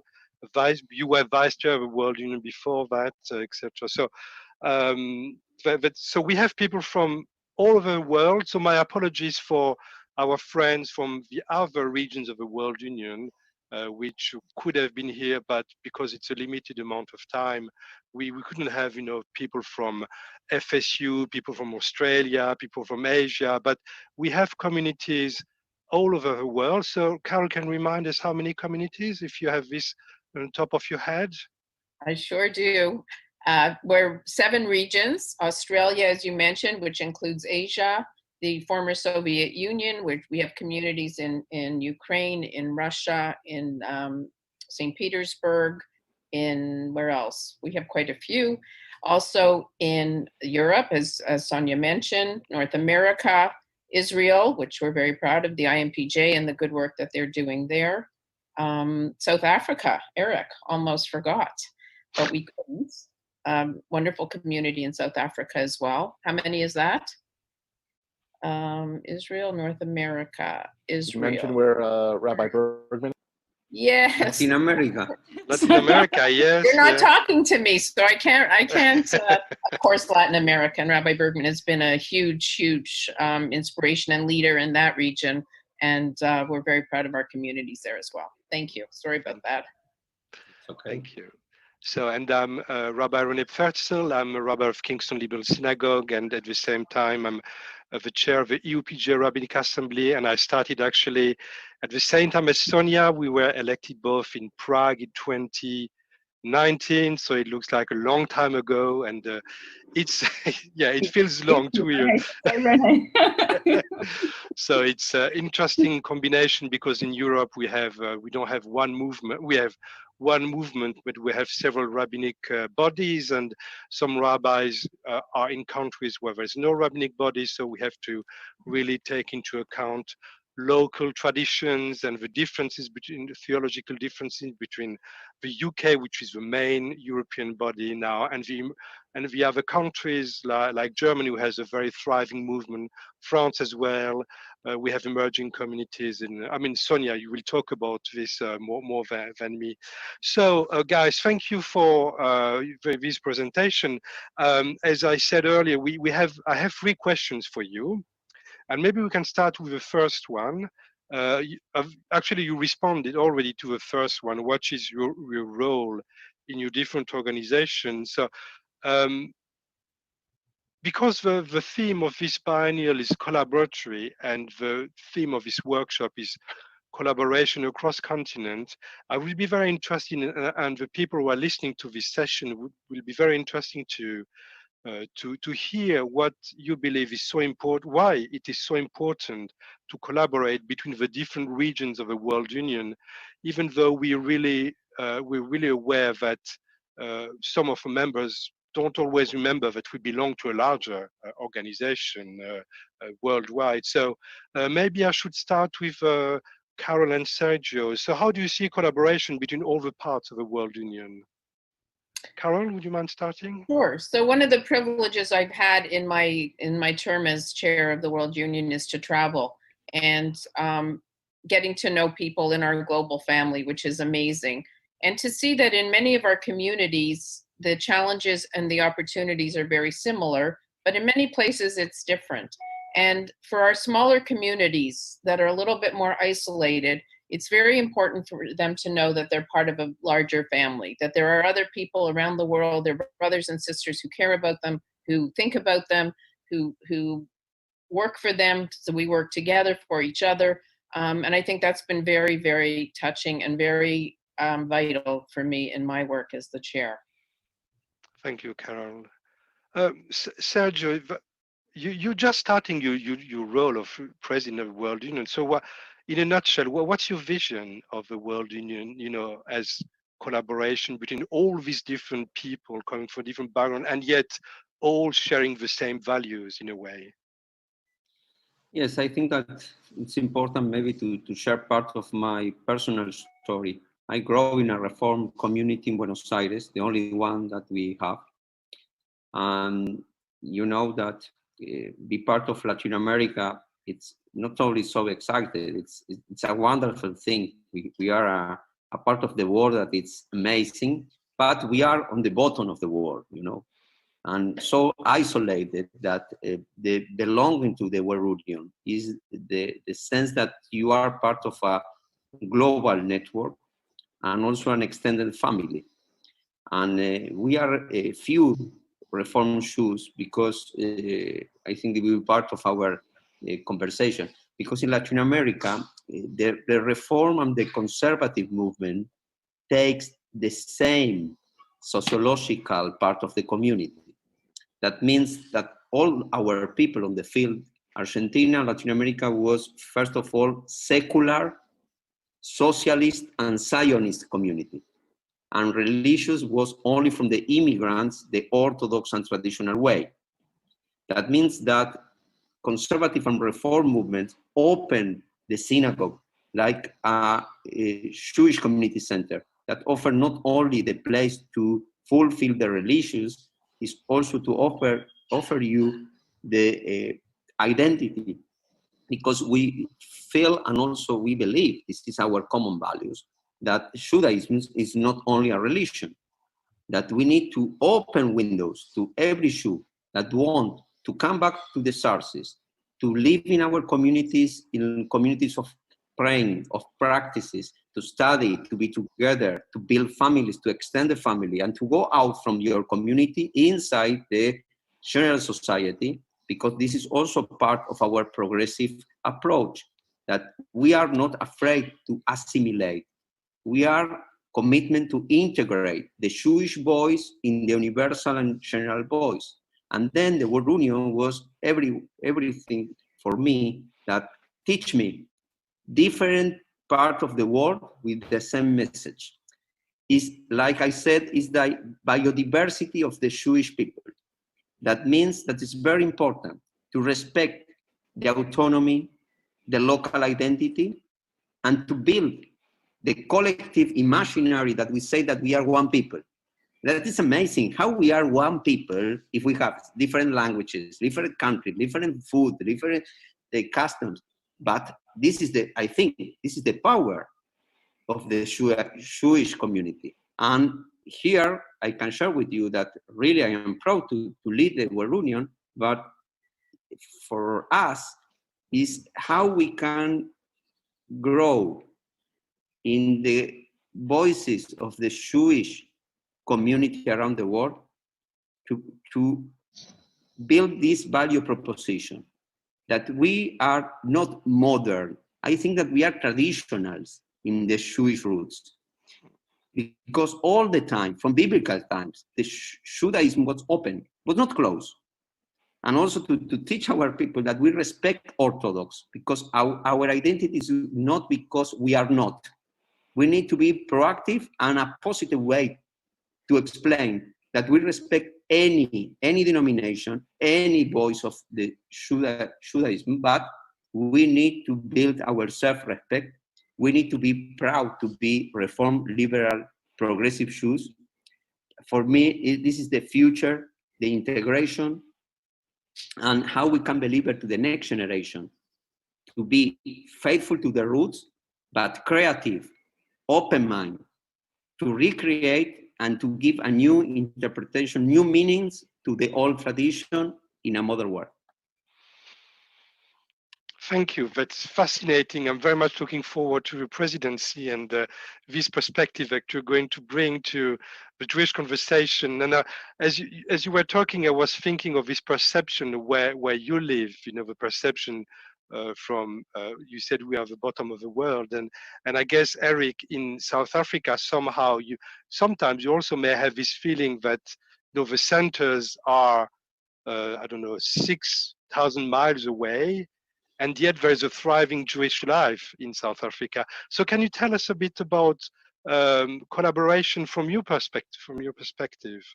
Yeah, I think yes, we do feel like we are sometimes very far away from everybody. But look, I think particularly in the last 5 years, I think largely under the leadership of Carol and Rabbi Danny Friedlander, I think that there was a lot more effort made to bring the smaller sort of unions into the fold, and I know that I personally appreciated that where I am. So the collaboration thing I think is amazing, because I think that just the sharing of creative ideas, you know, just with visiting rabbis, for instance, and for just talking about collaborative Shabbatot, you know, obviously with time zones being what they are, it's quite difficult to do that. But, you know, like we can do that sort of thing with the European Union quite easily, you know, and we have tried that. We've done collaborative shiurim. So I think there's a lot of room for it. And I think the thing about the part of the, like, you know, in South Africa, we are, the Orthodox community does dominate in terms of numbers. So, and that's why it's very important. It's a source of pride for me to know that despite what's going on in South Africa, you know, that I'm part of the largest Jewish stream in the world. And, you know, it helps me, like, you know, in my dealings to know that there is the backing of the World Union behind what we do. So I really enjoy that. Thank you, Eric. That's very interesting to hear your view from where you live. I'm going to turn now to Sonia, because in a way my feeling in Europe is like a World Union in miniature, but because the World Union has a lot of parts, very different parts, and if you look into Europe, if you think about the United Kingdom with these two movements, which are quite different, to be honest. And if you think about progressive Judaism in Germany, for example, which is much more traditional than liberal Judaism in the UK. So what's your perspective? So how do you see the collaboration between all these parts within Europe and also with a larger World Union family? Yeah, the first point I would like to make is connecting really to what Eric has just said. One thing that, and René, you referred to it in your introduction, while progressive Judaism originated in Europe, in Germany as it happens, 200 years ago, there is absolutely no continuity on the continent for obvious reasons. And people forgot, not just many Jews, but certainly most of the non-Jews forgot that progressive Judaism is an authentic, historical, traditional, Sergio just called it traditional, form, halachic form of Judaism. There's no recollection of that in the general public. So after the Shoah in Germany and in most European countries, the default perception of Judaism was very traditional, if not orthodox. And many Orthodox organizations, they thought that it was to their advantage to keep it that way. And I'll just cite the example of Germany, because I happened to be involved in that and very active in that. The fight for recognition, because the German government does fund religious communities, certainly the Jewish communities, and used to traditionally only fund the Orthodox ones and not the progressive ones. That fight could not have been won without an organization like the World Union, with its size, its importance, and the connections that it has, to make the point that, you know, there's nothing strange about progressive Judaism, that in fact we are very much mainstream, and that there is a deep historical connection to Europe and European culture, and that the bond between Jews and non-Jews in Europe could not be deeper. So this is why a family is so important, and why a collaboration across the continents is so important here in Europe, and so particularly relevant. And I'm very happy to say that many continental European countries now benefit from the experience that we've made in Germany in their fight for recognition. And of course, we're being helped by the fact that within the EU, at any rate, the European Union, the political European Union, we think that legal cases, once they're won in one country, they will hold in a different country. The second point I would like to make, if I may, is if you looked at the European landscape, let's say 30 or 35 years ago, there were thriving movements in the UK, thriving communities in the UK, often going back to the very beginnings of progressive Judaism, many of them younger but well established, certainly in the big Jewish centers of the UK. But there were only dots of progressive Jewish life on the continent, mostly in very international cities like Brussels or Amsterdam or Geneva, where many expatriates came together and could not find themselves comfortable in Orthodox surroundings, but established progressive communities. Elsewhere, there was very little. And of course, please remember that communism only ended in the late 80s and 90s. So the whole part that we now call Central Europe and FSU was not even accessible, and there was absolutely no freedom there. So we've seen in the past 30 years an immense development of progressive Judaism in many countries, many European countries, even in countries which have not had any Jewish life for 500 years, like Spain. So this is really an exciting time to live in. And I have to say, if we didn't have the opportunity to connect to so many friends and family members all across the world, the development would be so much slower, because you can only invent the wheel so many times, right? And to be able to learn from communities who've gone through similar experiences, to connect, to learn from the experience, because building a community is similar in many ways, and then always a unique experience. That is really an immense treasure and privilege, and I would hope that all our communities, and we're trying to instill that sense in all our communities. Thank you, Sonia. Thank you.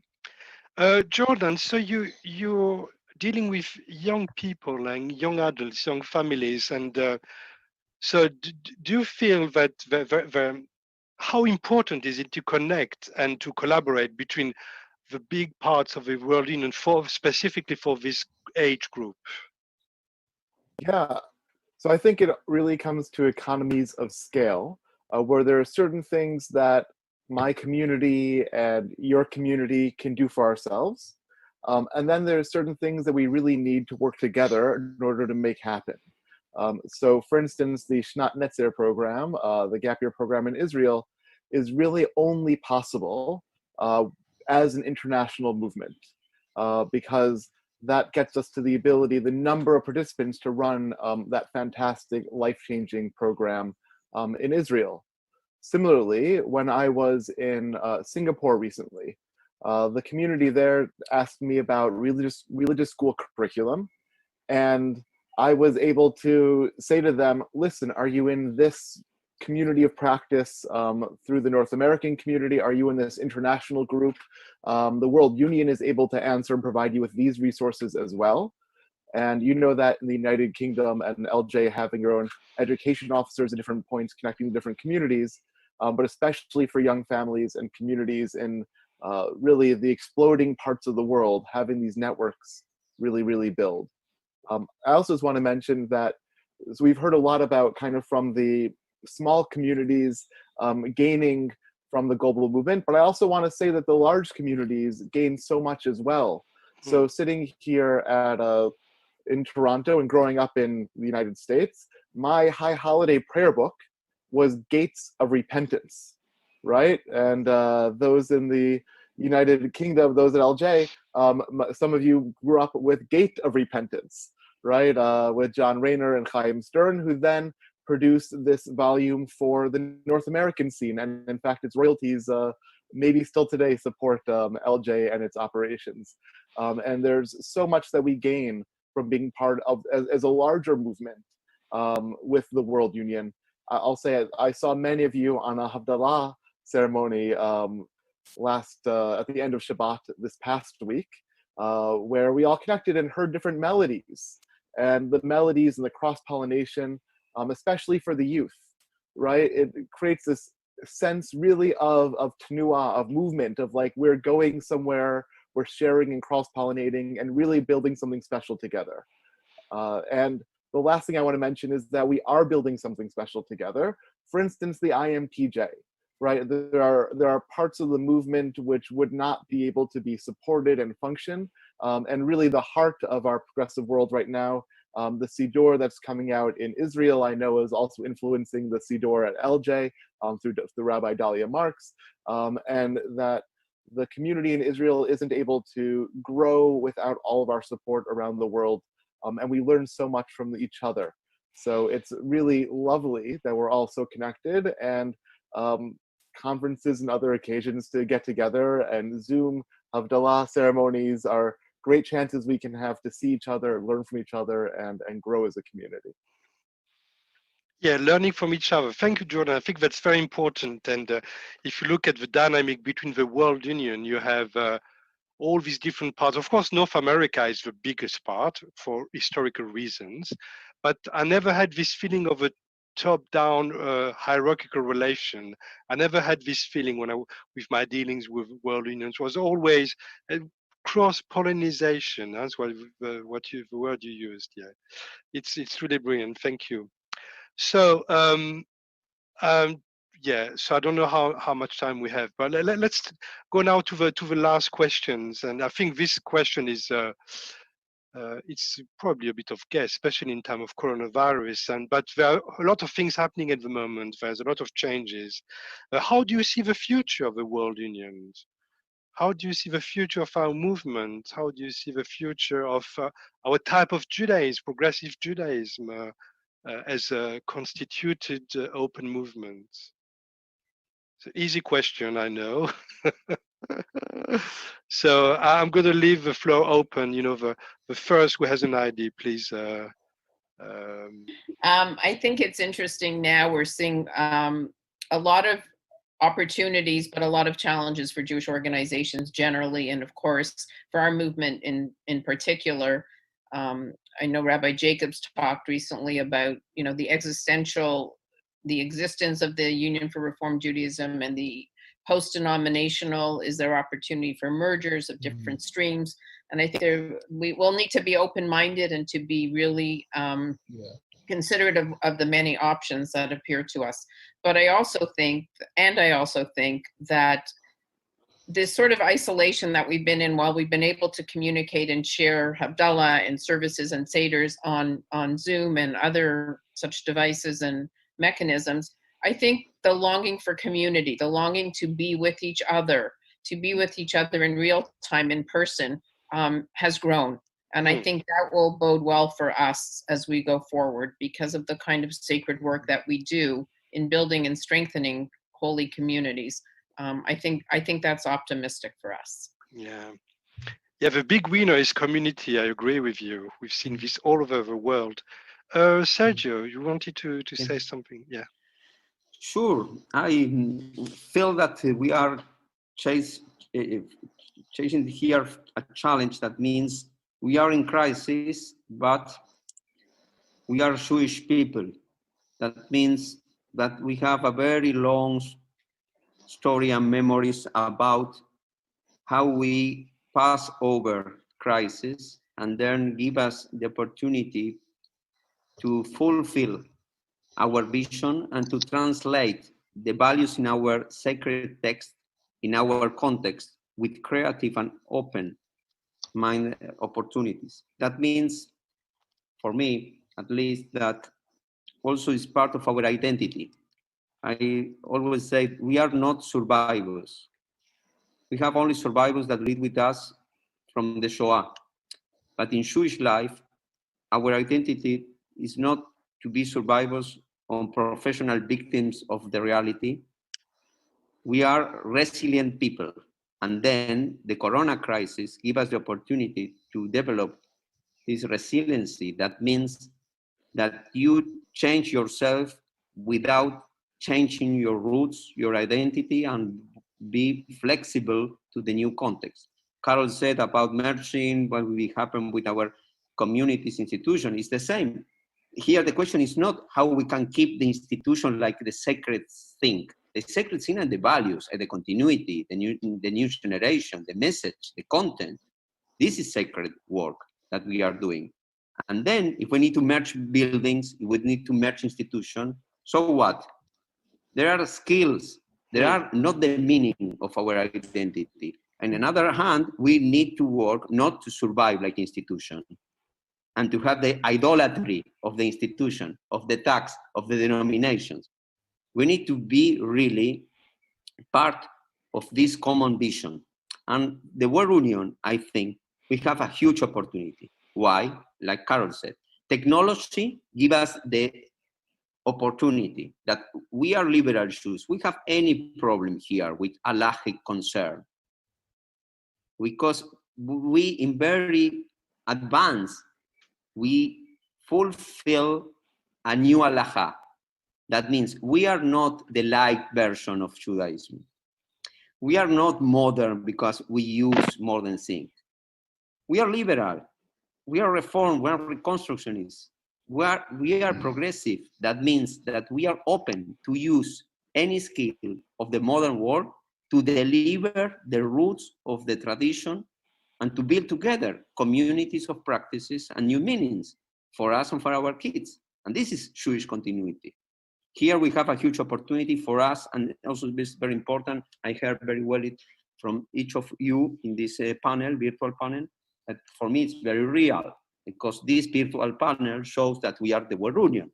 And then in this connectivity, we are changing also our approach. Like also I heard from Jordan, we don't like to be seen like an umbrella, like a federation, like an imposition. It's not the imperialist way. And also we need to open the mind of the central communities, that they are very, very supported, but they're very solidarity with other Jews in some place in the world, but they are living the war and the Judaism that only happened there. Then you can take a mission, a cruise, a travel, and then we think that the World Union can show that the dialogue is more rich. It's not only two voices, North America and Israel. We have different voices. And then we need to build connectivity, a platform that is transversal, and build a round table that said each of one of our Jewish communities in the progressive movement, we are one family, everyone have a seat in the same table. We respect the asymmetric dialogue, and also we add value to this value proposition that we are the world, we keep the union, we have our progressive approach, and we are very faithful to the Judaism. Thank you, Sergio. Thank you. Eric, did you want to say something? Yes, please. Yes, so I think just maybe adding to what both Carol and Sergio said, I think that the fact that we are open to the use of technology in order to get our message across through our services is actually a magnificent opportunity for us to bring in people that are that are kind of on the periphery of movement of denominational Judaism, and to bring them into what is beautiful about progressive Judaism. Like I think, we are definitely here in South Africa trying to use the technology to try and bring in people that that we know are not members of ours, but that are kind of always that are friendly, and trying to bring them into what we're doing. But I definitely agree with having some thought about bringing in some of the other streams of Judaism, because I think that's our next. I would suggest would be the next growth point for progressive Judaism going forward. Sorry, I just wanted to add one more. I think I'm a little bit concerned about mentioning this, but I think that the World Union is also going to need to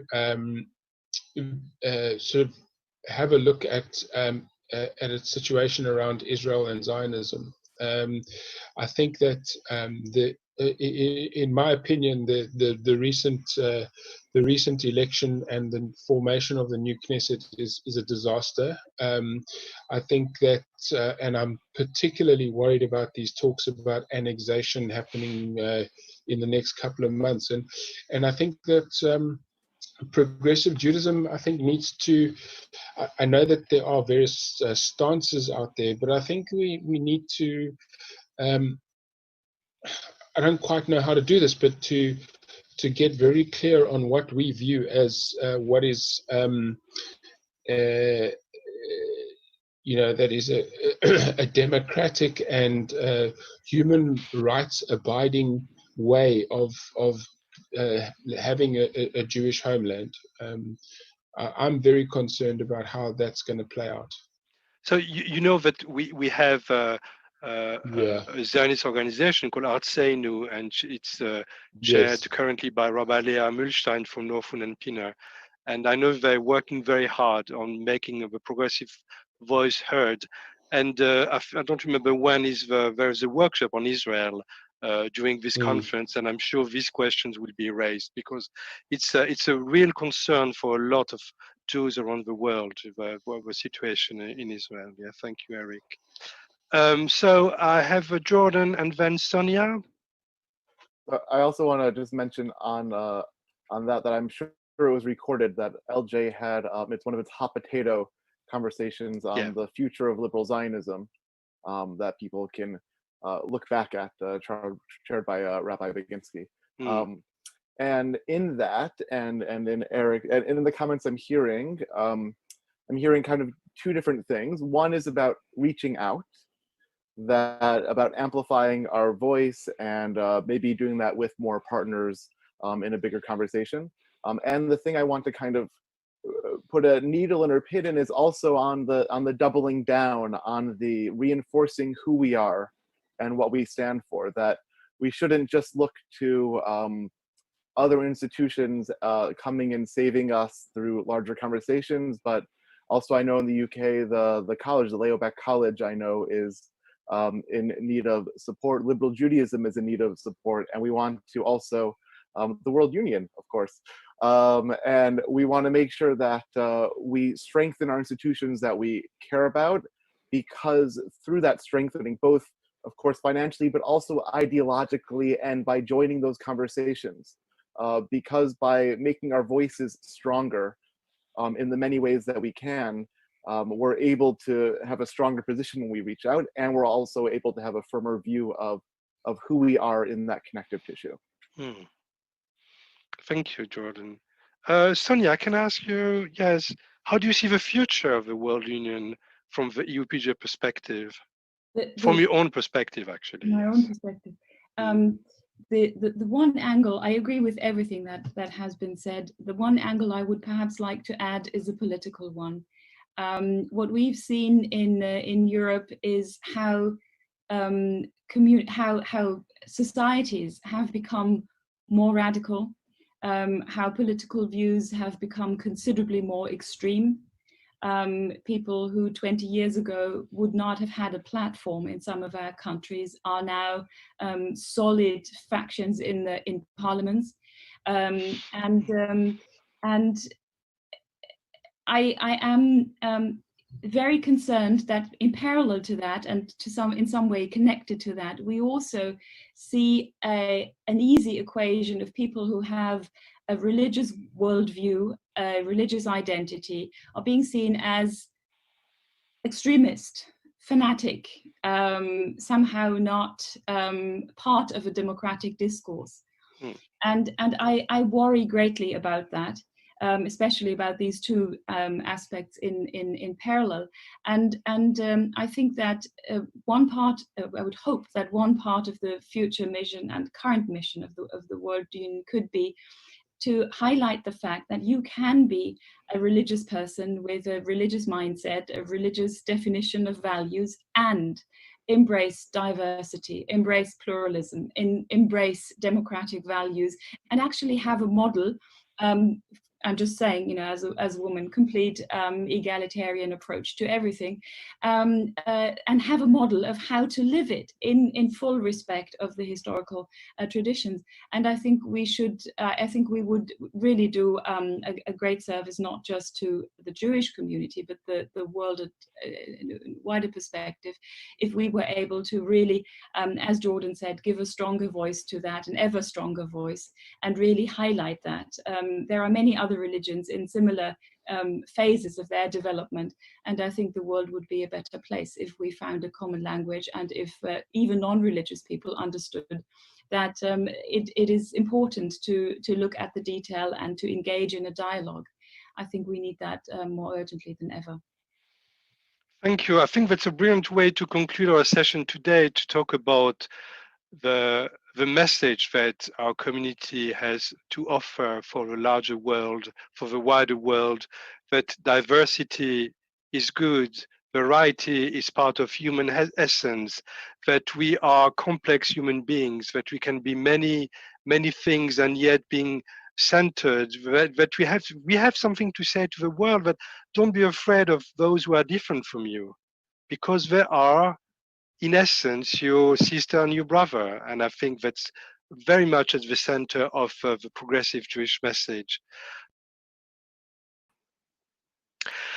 So we have lovely questions for us, and I will ask them to our presenters in a few seconds. I just wanted to remind us that as liberal Judaism as a movement, we can be very, very proud, because the World Union was actually created in London in 1926, and the first president of the World Union was Claude Montefiore. So I think, you know, what Rabbi Danny Rich said earlier about liberal Judaism being, you know, one of the forward-looking movement. It's not just today.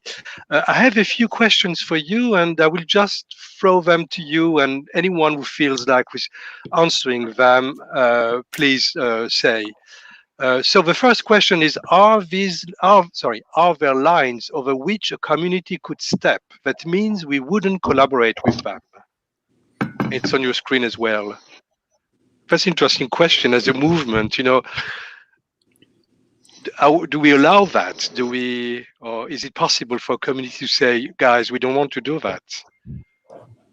So who wants to respond to that? I think it's also related to the next questions. What are the shared values around the world? So you talked about a new halacha, Sergio, and yet we have communities who don't yet recognize patrilineal Jews, and I think this is part of the same question. So I think, like you said, the two questions are only one. That means what is the wider scope that we open to each community to be part of this global movement that respect the Jewish biodiversity and also the autonomy and the sovereignty of each community. This is the powerful thing of progressive liberal Judaism. That means for us, halacha is very, very important to learn it and to be faithful to our roots, sacred texts and values, but to be free and creative to make our own interpretations. That means for us, also the rabbis are our teachers. The rabbis, they have authority if they can explain the roots of our text and what is the relevant context that we can merge between the context and the question that our generation asked for, and what are the values that are the common values of the Jewish people. I think that for us, it's very important to be open-minded, I think that we need to be a movement that pursue innovation and creativity and respect every voice around the Jewish world. It's not the time to close doors. It's the time to open them and then to share with each community what are the values. And please, maybe we need to build a round table like a liberal yeshiva that brings everyone to sustain how they fix his standards, faithful to the roots, the values, and the text, and to learn each from other, how we can give a modern response to pursue tradition and modernity. thank you. So there's a misconception about the word progressive, because sometimes people believe that it's progress. And actually, it means that everything moves, evolves, and changes over the centuries. And Judaism has always been progressive in a way. So, Eric, you wanted to say something. Yeah, so thank you. I think I'm not sure if I'm differing from Rabbi Sergio here or not, but apologies if I do. But I think that yes, we would want to obviously incorporate people into the belief system or into the progressive umbrella if it came about. But I mean, there are some things that I just think would be completely non-negotiable, such as gender equality, egalitarianism, as well as full recognition of the sort of the LGBTQIA community and other marginalized groups. I think, like it's all very well to want to be this welcoming space for everybody, but if those people are not going to be recognizing those as central core values to what we believe in, then I would not be wanting to welcome them in. Good, thank you, Eric. Anyone else?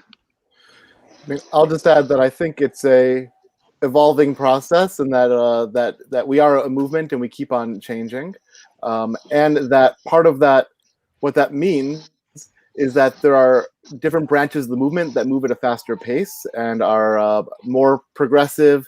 For instance, liberal Judaism, as we know, is on the edge of the movement and the leading edge of the movement, and there are other parts of the movement which are progressing in their own ways, in different ways, but there are we are, as Rabbi Sergio says, we all come from the same roots, and those roots hold us together as we move forward as a movement. I would just add that I think it's important that we study and we learn and we educate ourselves and make choices that are appropriate for us, and not judge other people. Yeah, yeah, absolutely. So that leads to another question. I think all these questions are interrelated. Do we as progressive Jews have boundaries of inclusivity? And I think it's exactly the same. Inclusion. We have started liberal Judaism under the guidance of Rabbi Litik Vassara and Rabbi Leah Mulstein, a new Siddur, and the key word is inclusion. So do we have boundaries of inclusivity as progressive Jews? What are you thinking? And those that would like to come in and make our members not part of the Jewish community are not welcome. In our community, we're friendly and nice to them, but they're not willing, they're not able to proselytize inside of our building and facility. And in that way, we do have boundaries. Yesh gvul. There is a boundary to Reform and liberal and progressive Judaism, both on the more zealous side of Jewish observance and practice that is exclusive, right? Those practices that are exclusive in the Jewish community also don't have a place in our homes of worship, but also those that are opening of every opinion also aren't welcome on the other side, where we do stand for something. What we stand for is different in every synagogue with every rabbi. But again, they're all tied together and woven together in that web of connection, which is our movement, our worldwide movement. Yeah, indeed. So I know that in Europe we have movements, established movements, like two big movements in the UK. We have a movement in the Netherlands, and we have also communities in countries where there is no established movement yet, who actually are knocking at the door, and then they go through an examination process to make sure that they belong to the progressive family. So I guess maybe that's a question for Sonia, Carol, and Sergio. When you have a community coming and knocking at the door, wanting to be part of the World Union or UPJ, or the local, of the regional branch of World Union. So what would be the criteria for these communities to be included? I mean, it's not a simple question because we have pages, of course, but the main principles. I don't know. Maybe Sonia, we just went through this process recently with Poland. This is a minefield question. Right. No, I'll be very open, and I'm happy to be, because really, as all movements, and we've spoken about the nature of our understanding of progressive. This is not something that we copy from some, 3,000-year-old blueprint, but we develop it as we go along. And if you look at the European landscape, it's particularly poignant. And I know that other regions of the World Union are going through similar developments, and sometimes it's just, 20 years earlier or later. We are trying to develop an understanding of what non-Orthodox Judaism is like, not because we're trying to be defined by what we're not, but simply because that was the only understanding which in many European countries existed until very recently, of a Judaism which originated in Europe, which was the majority denomination within Judaism for almost 200 years, and which was wiped out, and is now, over the past 40 years, has been coming back. And I think this is an understanding of progressiveness, diversity, pluralism, which we need to understand and newly define ourselves, and which the non-Jewish world also needs to be informed about, needs to learn about, and needs to go along with us. So this is a very, very multifaceted, multi-level process, and I think, and I'm very grateful to the World Union, who's been leading the path in many countries on the European continent for us, and had we not been part of this global family, we would simply not have been able to demonstrate that progressive Judaism is an authentic mainstream form of Judaism. And I think there isn't one answer that fits all, and we will go through different phases in different countries, but as long as we keep talking, and I can only stress what Carol has just said, as long as we have Jewish learning which unites us and which we can all connect to, I think we're in a good place. Thank you. I would just add to that I'm fortunate. I live in Toronto. I have many opportunities. There's 8 or 10 Reform congregations here. I can pick and choose where I want to worship and be part of a community. I've traveled extensively throughout the world. That's not the situation for everybody. And one of my goals as the chair of the World Union is just to ensure that people can live meaningful Jewish lives wherever in the world they live. They don't have to live in Toronto or New York City or London to be able to have a meaningful Jewish life. That's right. So it's probably the situation in South Africa and maybe also in Latin America, where you have an emerging progressive world. So how is it going in your regions? I'll let the rabbi speak first. Okay, Eric. Okay. Okay, René, let me share with our audience our experience here in Latin America. It's clear that we need to open an ongoing process, because it's not only a standard, and it's not like the World Union or the movement. It's like a federation, an umbrella that need to choose what community come in and what community it's out of our movement. I think that we need to respect and to build this educational process. That means there are boundaries, there are limits, but it's an ongoing process and also a creative process, because we believe in dialogue. We believe that we need to sit together and to have some educational project. And also we need to make a distinction between the federations or associations and assemblies of the rabbis and the local process of the lay people on the ground in the community. Because if we don't make this distinction, we can fall in a very big mistake. That means that the people choose a rabbi and then they choose a movement, and also they choose the standard that we believe like shoes. And then if we don't make this distinction, and the two things are very important, we need to have some standard to the communities, not to close the conversation, only to open it.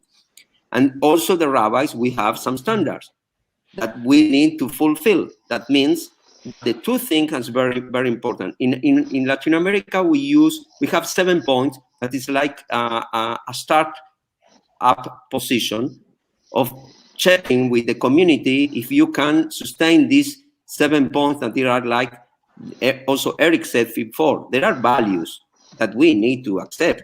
It's impossible to accept a community that don't respect this minimum of these standards. But for us, is that this first presentation is not to make a judgment. It's not to say you are in or you are out. It's to have the common ground around all the world of the minimum of standard, but also to tailor-made to each community. What is your proposition? Because we need to learn from each community, from the new context, but because we need to be a progressive, liberal, reform movement, but we can become the orthodoxy of our movement. That means to be reformodoxis. And then we fix a standard and we say, no, you are out. You can come in because you don't fulfill the halacha like I do, because your rabbi is not from my stream, because he don't think like me. And then it's a contradiction. If we don't have some standard to contain, because we are teachers, we need to learn and we need to teach. And no, we are not like Jewish people. We are not only a religion. We are teacher, we are not priests. We don't have ecclesiastical and also hierarchical standards. And we are not a dogma. The Jewish people have a huge discussion around centuries, what you believe. But we have common practice. We have community of practices. And this is a creative and ongoing process. For that, I think that the answer is not an answer. The answer is an opportunity to fulfill a way together and to have the dialogue that we can learn and teach together. Thank you. There's no better way to end our session today, talking about collaboration between between all the members of the communities, between all the people who are taking part in the community life, rabbis and lay leaders and congregants, all these people who have this ongoing conversation which makes the Jewish people what we are today. So thank you so much for coming from all over the world tonight to London, even virtually. So in a few minutes' time, we will have the Havdalah, which is led by LJY-Netzer. And thank you for watching at this session, wherever you are in the UK or who knows, all over the world. Thank you, and Shavua Tov for those who are almost at the end of Shabbat. Bye-bye, everyone. Thank you so Bye, much. Shabbat Shalom. Thank you. Bye-bye. Shabbat Shalom.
Good evening, everybody, and welcome to Biennial at Home 2020 in your homes on Saturday evening. We have a very busy evening ahead of us with a wonderful interactive quiz starting straight after this, and then some collaborative cocktails this evening for a busy program tomorrow as well.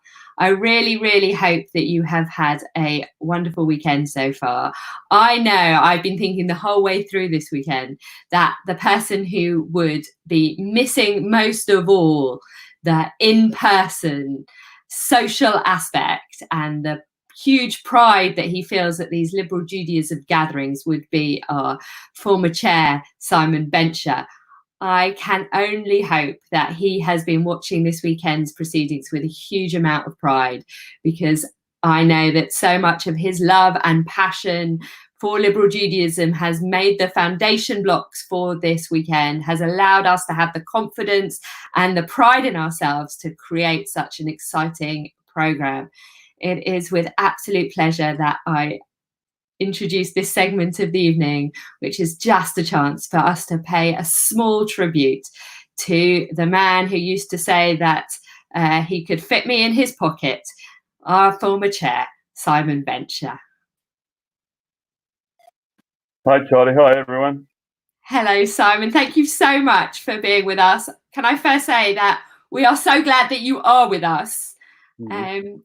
So many people have been following your illness and recovery and sending so much love and prayers to you that I can only, on behalf of the liberal Judaism community, say how good it is to see you. And we hope that you are feeling a little bit better. Thank you. Thank you so much. Since you made the decision to stand down from leading what I know has been your pride and joy, liberal Judaism, we have been inundated with comments, not only from our UK communities, but from around the world.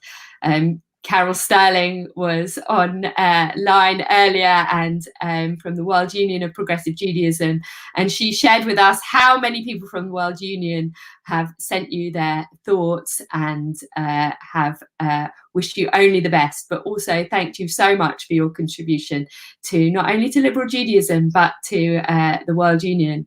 And I remember being with you in Israel when it really blew your mind to be there, sitting overlooking the Kotel and the old city for the first time that you were in Israel, and that it was there for that amazing World Union conference. And so many of your friends from there have sent so much love and affection and want to know how proud they are to be part of a movement that you are part of. So from the World Union, from EUPJ, much love and affection. But I would like to use this opportunity to read to you just a few of the comments. And if I was going to read them all to you, Simon, then truly we would be here for the rest of the weekend, if not longer. But I'm just going to share with you a few of them. And I know that both Rabbi Andrew Goldstein and Rabbi Pete Tobias, oh, here he is. Hello. Blimey, what a performance. What have you done? That's your fault, Simon Bencher. Have you got your fingers on the wires there? Have you keep cutting me out? I'm trying to keep it polite, Pete. I'm really doing my best. I understand. I realise the limitations that we're under here. I'm trying to create degree of control here. What a prospect. You and me live in front of hundreds of liberal Jews. How are we going to make it through? Doesn't bear thinking about what we could be getting up to. I can't hear a word he's saying. It sounds very mumbly, but then that was always the case. Anyway, Charlie, read a comment and then I'll read one. And we'll look, no, Andrew has finally, we've let him in. Simon, this could only be your tribute with It's perfect. I know. It's hello, Andrew. Rabbi Dr. Andrew Goldstein has managed to join us. We've let him in the room. Andrew, I know that you've prepared. We can't hear you. Somebody unmute Andrew. Andrew, you'll have to unmute yourself. Chaos. We've had slickness up until this point. Get you three in a room, and now we have chaos. Bring in Simon Bencher, and you're asking for trouble. I know.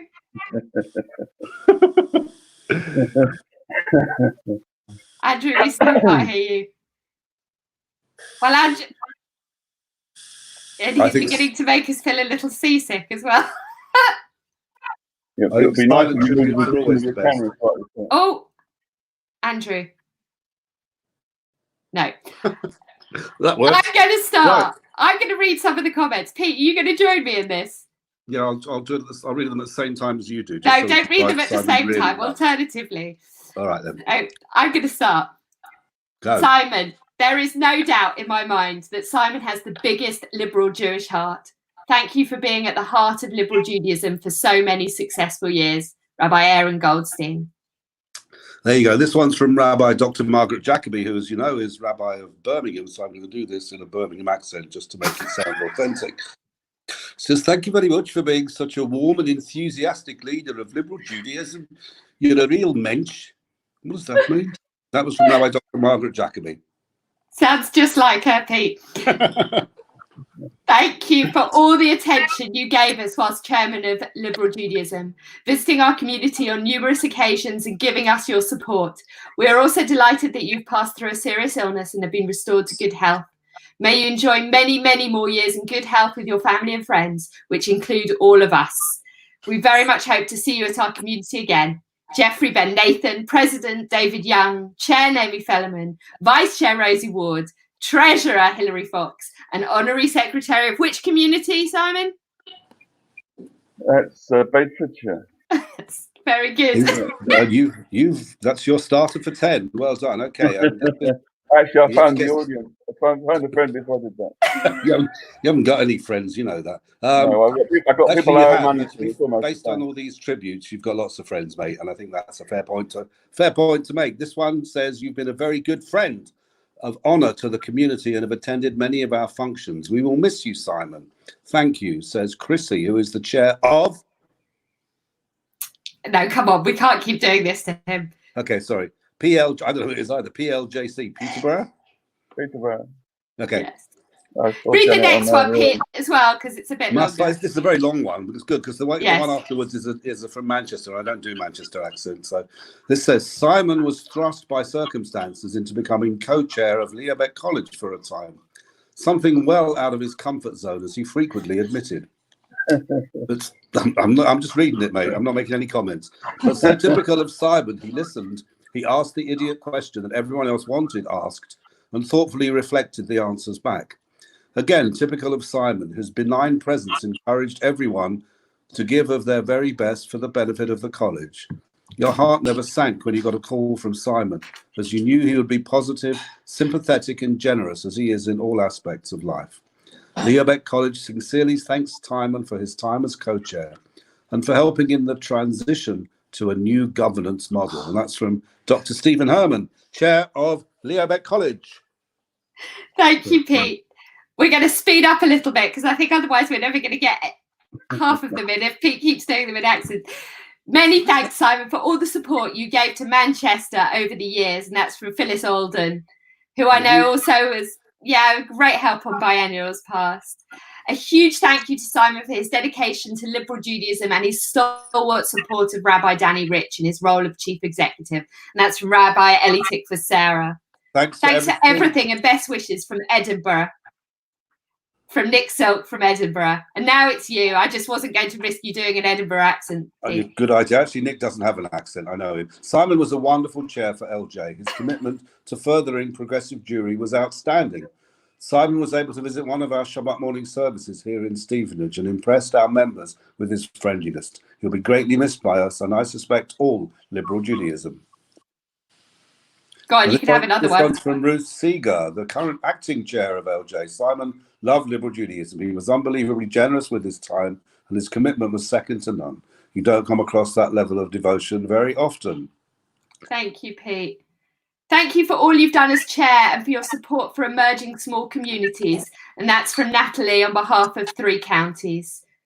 And this is one that's... Go on, Pete, you go. No, you go, why not? No, you. Thank you for your support of South Bucks Jewish community and commitment to liberal Judaism through many years, says Gerard Janine of South Bucks. Simon, your kindness and warmth, for your support for community and your indefatigable championing of liberal Judaism, and for your love and loyalty to the movement. You've been an example to us all, says Karen Newman of Bono. Or maybe it was Bono, I don't know, maybe Bono himself said that, I'm not sure. Simon, liberal Judaism and the wider Jewish world is indebted to you for your devotion and inspiration, not to mention your almost live giving. Says you should be able to. We can hear you, Andrew. Tell that rabbi to be quiet. It's like a circus. I don't know. I cannot tell you. We've had smooth running. Everything has looked slick and beautiful and perfect. The second we get Simon Bencher on stage, it's like we're missing the. I've got Simon, Andrew, and Pete, and it's chaos. And it was ever thus. Yeah. Well, I know why it's chaos, but that's neither here nor there. Exactly. Well, listen, Andrew, do you want to make a speech now? I don't know. Make a speech. Make a speech. So you can hear me? Yes. I will speak. Go on then. Well, only can we hear you? We can see the halo shining out of your head. If you could hurry up, I've got a Chinese coming in about 10 minutes. And someone's going to need to mute Pete. Okay. And you're ready for me to speak. Okay, let me just get in. Simon, this is, we've done some crazy things together. And one of the things I was going to remember was the time we had a Guinness together in Dublin. And maybe if we'd have had a Guinness, it might have been a bit better. But this is my tribute to Simon. In July 2015, the headlines in the paper said, Liberal Judaism elects a new chair. The man in question was Simon Bencher, and he told the reporter, I quote, "It's with some trepidation but enormous pride that I step into the chair of a movement that I've been part of for 5 decades." Well, I personally have known several chairmen, as we used to call them, over my lifetime in the movement, but I don't think any of them have seen the position as a long-held dream. To see the position with pride and satisfaction, usually they've been forced into the job because no one else would do it. But Simon entered it and made it clear it had always been a dream of his for many years. And the pride and satisfaction and joy stayed with him throughout the years of his tenure. And he continued in that interview in the newspaper, and I quote, "My aims for the future of liberal Judaism are simple in theory, and we have to see how simple they are in practice. Going back to our grassroots and getting hands-on with all of our 41 communities is a big part of our way forward," Simon said then. At the time, Lucian Hudson, from whom Simon was taking over, he said, and I quote, "I'm thrilled to be handing over to Simon, a big man in more than one way." Well, we all know that Simon is a big man, though I think he's lost 4 stones since his recent death-defying illness. Simple and big are the key words that come to my mind. If you visit Simon in his Aladdin's cave of a shop in the Barbican, you'll see him filling it with his presence, physically and metaphorically. And I think this was true when he chaired LJ meetings or in any of the important roles he undertook on a congregational level before that. Rabbi Richard Jacobi told me the people at Woodford used to say, if you cut Simon open, you'll find Woodford running through him like a stick of rock. Although I'm not sure a stick of rock is the right sort of figure for Simon. Woodford Liberal was more than the family shawl. Simon was bar mitzvah there, as was his son Mark. It's where he met his wife Lois. It was where his late mother Betty and his wonderful father, and how we miss him. It's so wonderful. You always loved seeing you at the conferences. But his father Peter taught him the devoted service of a community. I believe Simon became the chairman twice and always been a regular shulgoer. Simon believes in Judaism and practices it in his everyday life. He has a wonderful, rich singing voice. And for decades, he sung in the choir, and I believe his Kol Nidre is spine tingling. I I must admit that over the years, I knew little about Simon, except that he was always there, that he was a warm and generous human being, always first at the bar, ordering the first round. And this became his chairman's pleasure at LJ conferences, welcoming all of us with free drinks at the bar on the opening night and maybe after that. What a pity we can't all sing to drink a toast to Simon, except by Zoom this year. I'll catch up with you, Simon, and this time I'll buy you a pint the next time we meet. And I said earlier, I recall introducing Simon to the real Guinness in a Dublin bar. And that's when I got to know the real man, a mensch in many ways and great fun to be with. Simon's respectful to rabbis, and in fact, to all he came across, because for Simon, all are equal, no airs and graces. He respects everybody, and I know he's respected by all. In the opening newspaper interview, he talked about a simple message, getting back to grassroots and connecting with our 41 liberal congregations. Well, this simple aim Simon has achieved with honour. I'm not sure how many congregational visits he made. I'm not sure if you, Simon, visited all 41, but it must have been almost so. Simon came whenever he was invited and saw the invitation as an honour, not a duty. I recall him so proud to open the Ark at a Leobeck college ordination, or just be satisfied to sit in the congregation. He joined in with gusto and sincerity, and he attended every funeral and shiva or shul event when he was invited or where it was appropriate. As I say, Simon always seemed to be there. And there always seemed to be hidden depths. His connections bringing us to Goldsmiths Hall last year for that incredible candlelit fundraising dinner, all due to his connections. And I saw his inequalities when I was involved in private conversations with top-ranking community figures. Simon just sat there, he let the conversation flow, letting others speak their opinions. But only then, when others had had their say, did Simon chip in with the most insightful and well-thought and most valuable comments of the meeting. I'm sure it's been said many times that a bencher is a Grace After Meals booklet. Well, Simon has graced liberal Judaism with 5 years of devoted service as chair of the movement, of years of service before that as vice chair and a board member. He has graced Woodford Liberal Synagogue, and now ELELS, as officer and member, but always a devoted schlepper. Bencher, from Baruch. Simon has brought so many blessings to liberal Judaism and to so many people.